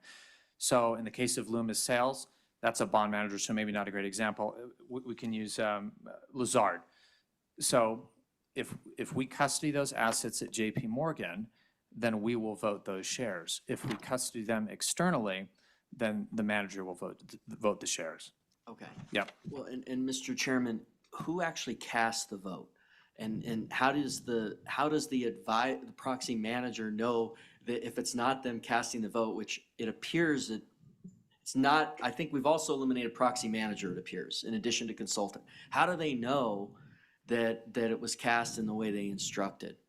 Are we referring to ISS, the proxy Yes. manager? Yes, because I've heard a lot of concerns on them. There's some concerns on them, and all the I mean, my understanding is there's Yeah. two that controls like 90% of the market share, okay? Yeah. And so, they're one of them, there's another one. Yeah. What's the other one called? Strive, I think, is one, it's really It's not small. Strive is, Strive isn't a contender. They didn't. Oh, even- sorry, well, yeah, but, yeah. There's two big They ones. didn't even return our RFP. Got it, yeah, the one we're working with is ISS, but, yeah. And Glass Lewis, sorry, yeah. Okay. Yeah, there's just, I mean, that's better a question for our COO, Norm. He's the one who's worked with that. I couldn't really answer the formula that they determined, but they have different strategies. And ours is, consistent with Wyoming values, and that's the Okay. best I can say. I don't. Yeah, Mr. Chairman, Mr. Secretary, we have picked the most conservative, I guess, off-the-shelf voting strategy that ISS has. We're monitoring that. There are some different price levels in there. If we more than doubled our price for service, we could probably vote it ourselves, but Norm would have to be working, every hour of his day on that. There are some other folks that we're looking at, but that includes an upcharge of probably $15,000. And there are some areas that we're going to monitor all of that until probably the end of August, and then kind of have an internal discussion about who's voting the right way the most ways. But if there is a vote that is coming up, and we monitor the votes that are coming up, and make a determination that we want to vote one way or the other on it, then we can get in touch with ISS and ask them to vote which way we are. Now, that comes with a little bit of added charge if we, I guess, I'd say they let us do a few, but if we start doing that to where it's an individually monitored account or managed account, then that will start coming with an upcharge too. We're going to monitor two others that are going with that, and I know that ISS is using one I guess manager that's added about 400 lines of I'd say customized voting on top of the ISS 800 or 900 lines of code. And so we're looking at that and seeing how that is, but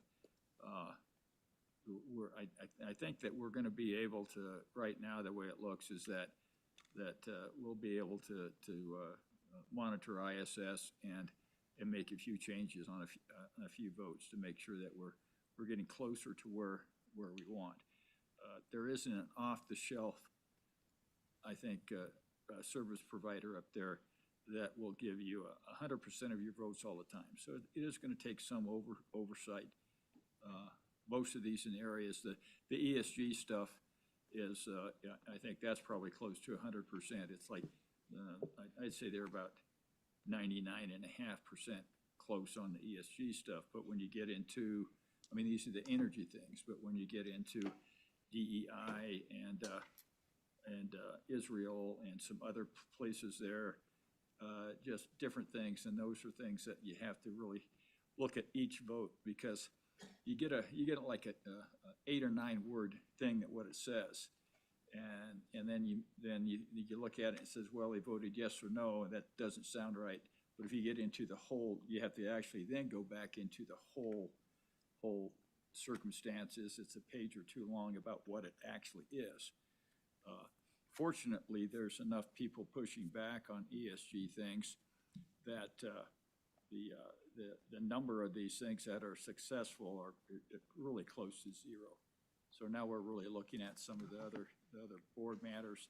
The one was the Disney one. We voted, I think the way we wanted to was to get the activists on the board, but we didn't have enough votes across the country to get that done, primarily because Disney spent about $50 million in the proxy fight.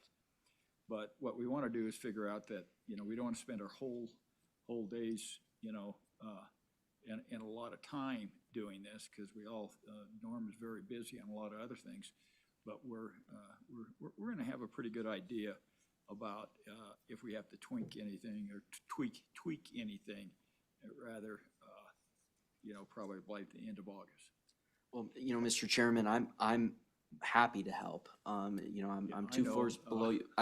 If you ever need, I'm 2 floors below you. So I literally parallel, is my office. So, I'm happy to help if it's a workflow issue. And I am fascinated by the workflow on this, because how do you get from, there's so much going on, right? How do you get where, one, we know all of the votes that are happening, two, that you can take the obvious votes because they're obvious, where our values are. When Exxon outrageously wants to put 3 anti-oil and gas people on their board, we know we want to vote no on that. We know where our values are. And then how do you communicate that to the proxy manager? And then how does the proxy manager communicate that to JP Morgan and the investment manager? Because I had a conversation a couple weeks ago with someone who really knows this stuff, who says that, and I was horrified, Wyoming, I don't know if it's changed once we got the proxy manager, but the investment managers, the practice was that they would vote however they wanted, and they all wanted ESG. Well, that's all changed.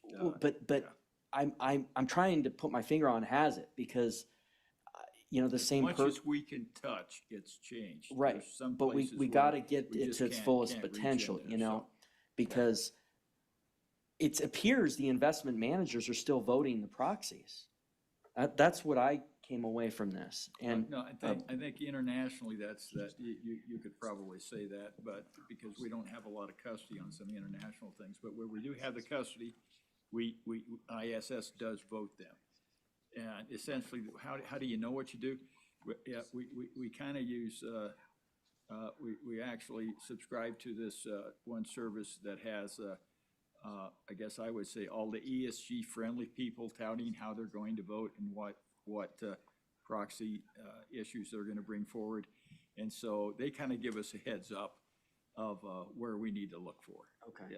But Mr. Chairman, who actually casts the vote? The proxy manager actually casts the vote. But Mr. Chairman, Secretary Gray, I misspoke. Investment managers used to vote your proxies. You now have ISS in place as your proxy manager. So for accounts where you own the securities directly. Now, you invest in some commingled funds and some partnership investment vehicles where you just don't get that option by virtue of the structure of the investment. But for everything you can control, you have a proxy manager that votes those according to your policy. Well, and Mr. Chairman, that gets to the crux of my question. Now we're getting closer, which is, you know, in section 14, it really concerns me, those first two sentences. I mean, so how do we get out of the investment manager casting the vote and it either being us or the proxy manager, which I assume we have oversight of? Like, how do we get to that point? So, Mr. Chairman, we do give them direction and they sign off on our investment policy statement that has our ESG things in there. So they are directed, you know, to follow that.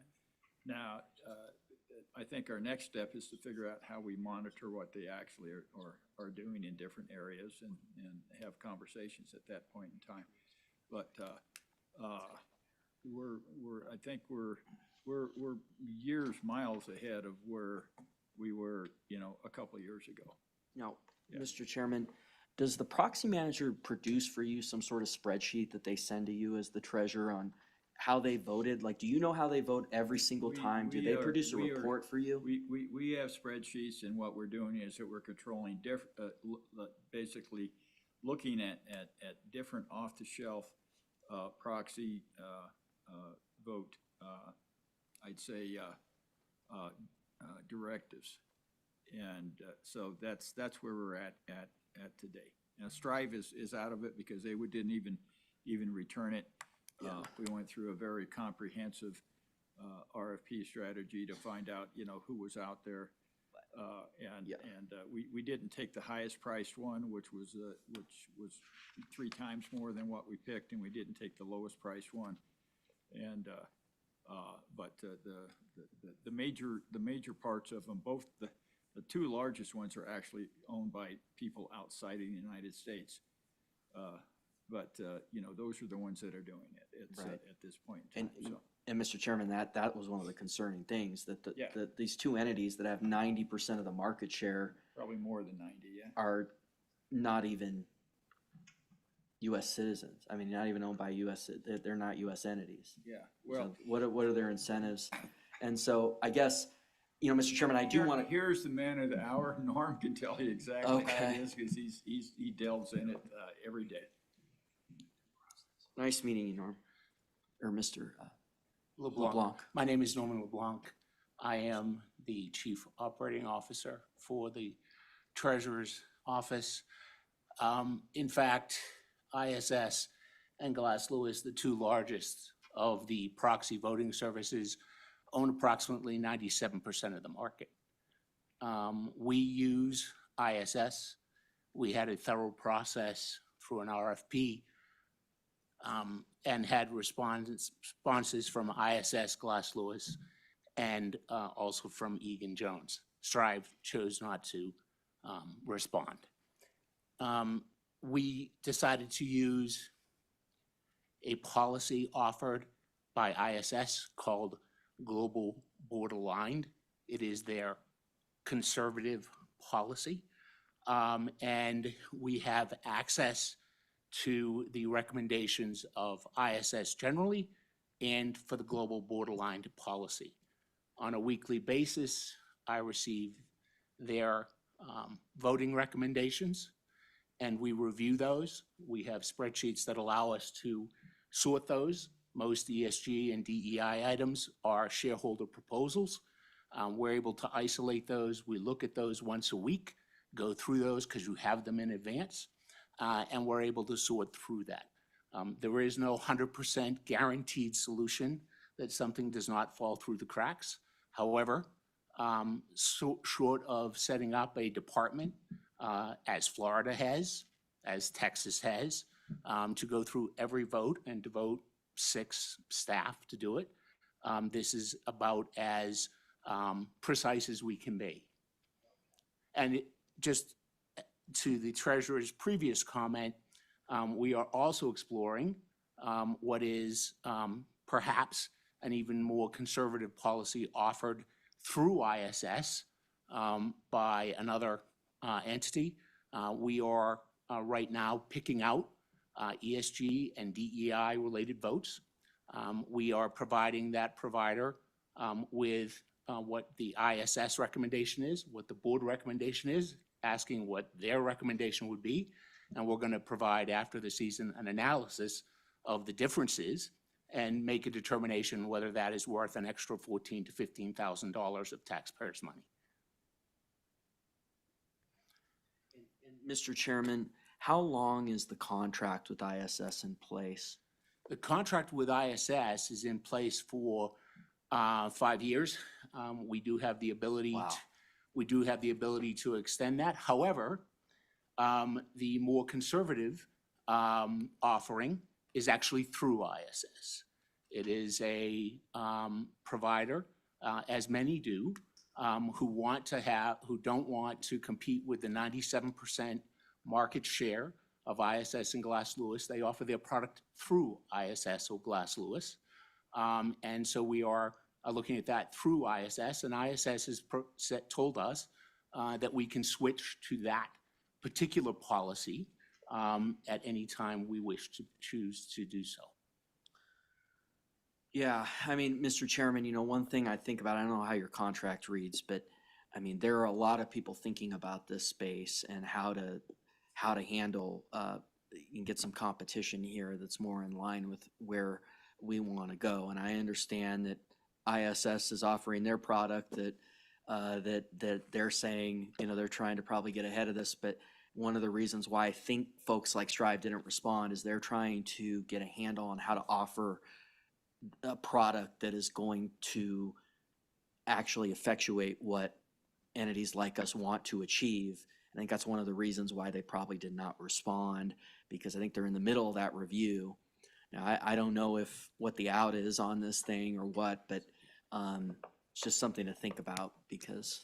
Mr. Chairman, if I might respond to the Secretary, the reason why Strive didn't respond is Strive is getting out of that business. They're not interested in proxy voting. After Vivek Ramaswamy left the firm, they've decided that they want to be fund managers. And that is their primary mission at the moment.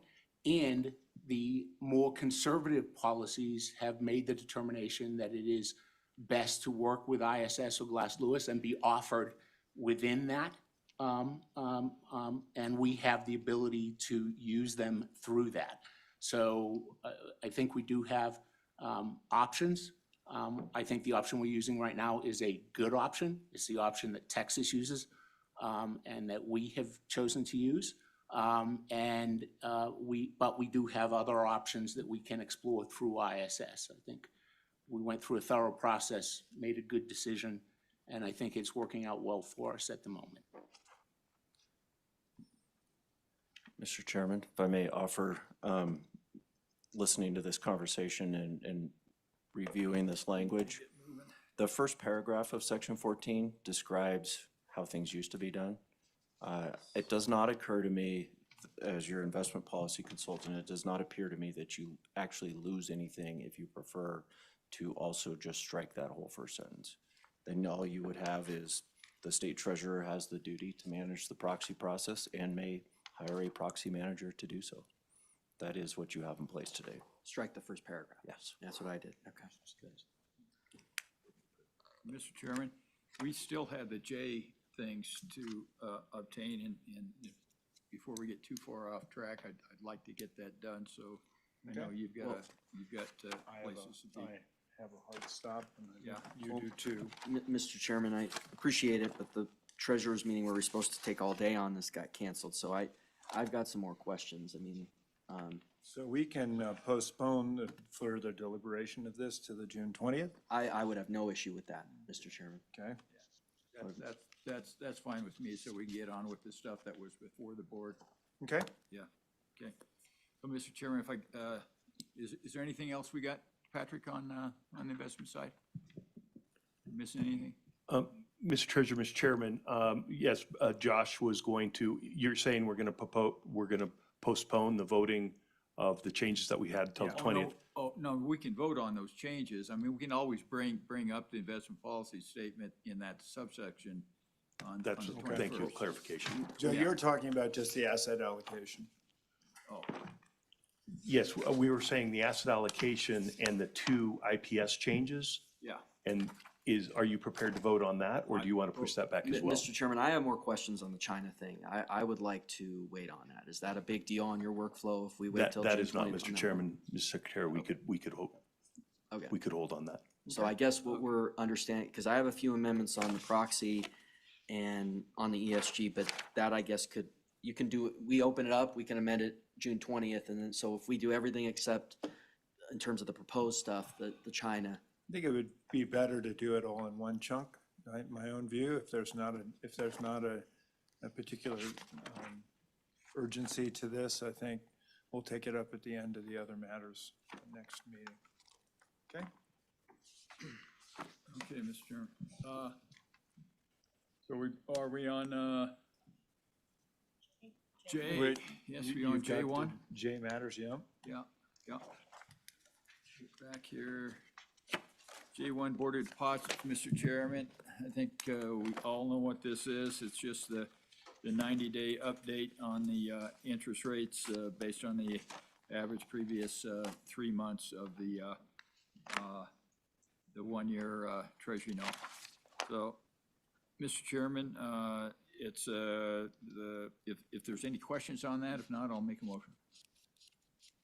I think it's set in statute, so go ahead and make the motion. Yeah, State Treasurer requests that the board accept the recommendation of the TDOA rate be established by using the 1-year Treasury bill average for the full calendar quarter preceding this meeting, January 1st, 24 through March 31st, 2024. The rate of 4.9% will be for the first quarter of the TDO contract year 2024 to 2025, be effective July 1st, 2024 through September 30th, 2024. I ask for your favorable recommendation. It's been moved and seconded by the auditor, moved by the treasurer. All in favor signify by saying aye. Aye. Motion carries. So, Mr. Chairman, the next one is J2. That is the report on the collateral value of the deposits necessary to collateralize the TDOA program. Everything appears to be in good order. The totals are there that there's a collateral 668 million and the balance of 316. So we're in a very positive, favorable, I guess, situation in that regard with the banks that we have.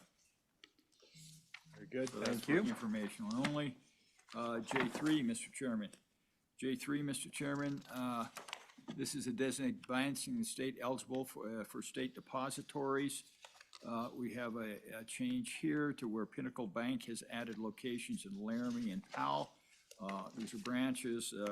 We would, I guess if there's no questions, I would seek our recommendation that the board accept the treasurer's recommendations of the list of eligible depositories to receive public funds on deposit. Been moved and seconded by the treasurer and the auditor. And the banks all the total banks are on page 1 and 2, and that's informational only with the changes. Okay, and now we're going to go to vote. All in favor signify by saying aye. Aye. Nays? I am an aye. You're an aye, okay. I'm sorry. We're all done? Okay, so we're all done on that. I'll move through that real fast. I don't know if we got any time to vote for that, for the, for anything else. You got it? So, Mr. Chairman, I would hope that if anybody has amendments on any of the IPS, that as we go into the next one, that they are part of the Preliminary matters. information that is provided at the proper time for board matters. Okay, Okay? thank you. All right, Madam Director, we're going to postpone those other Okay, couple of issues? Mr. Chairman, then that concludes the agenda for the State Loan and Investment Board today. Okay, I would entertain a motion to adjourn. Been moved and seconded. All in favor signify by saying aye. Aye. We are adjourned. Thank you. That old proxy one is really interesting. Oh, yeah.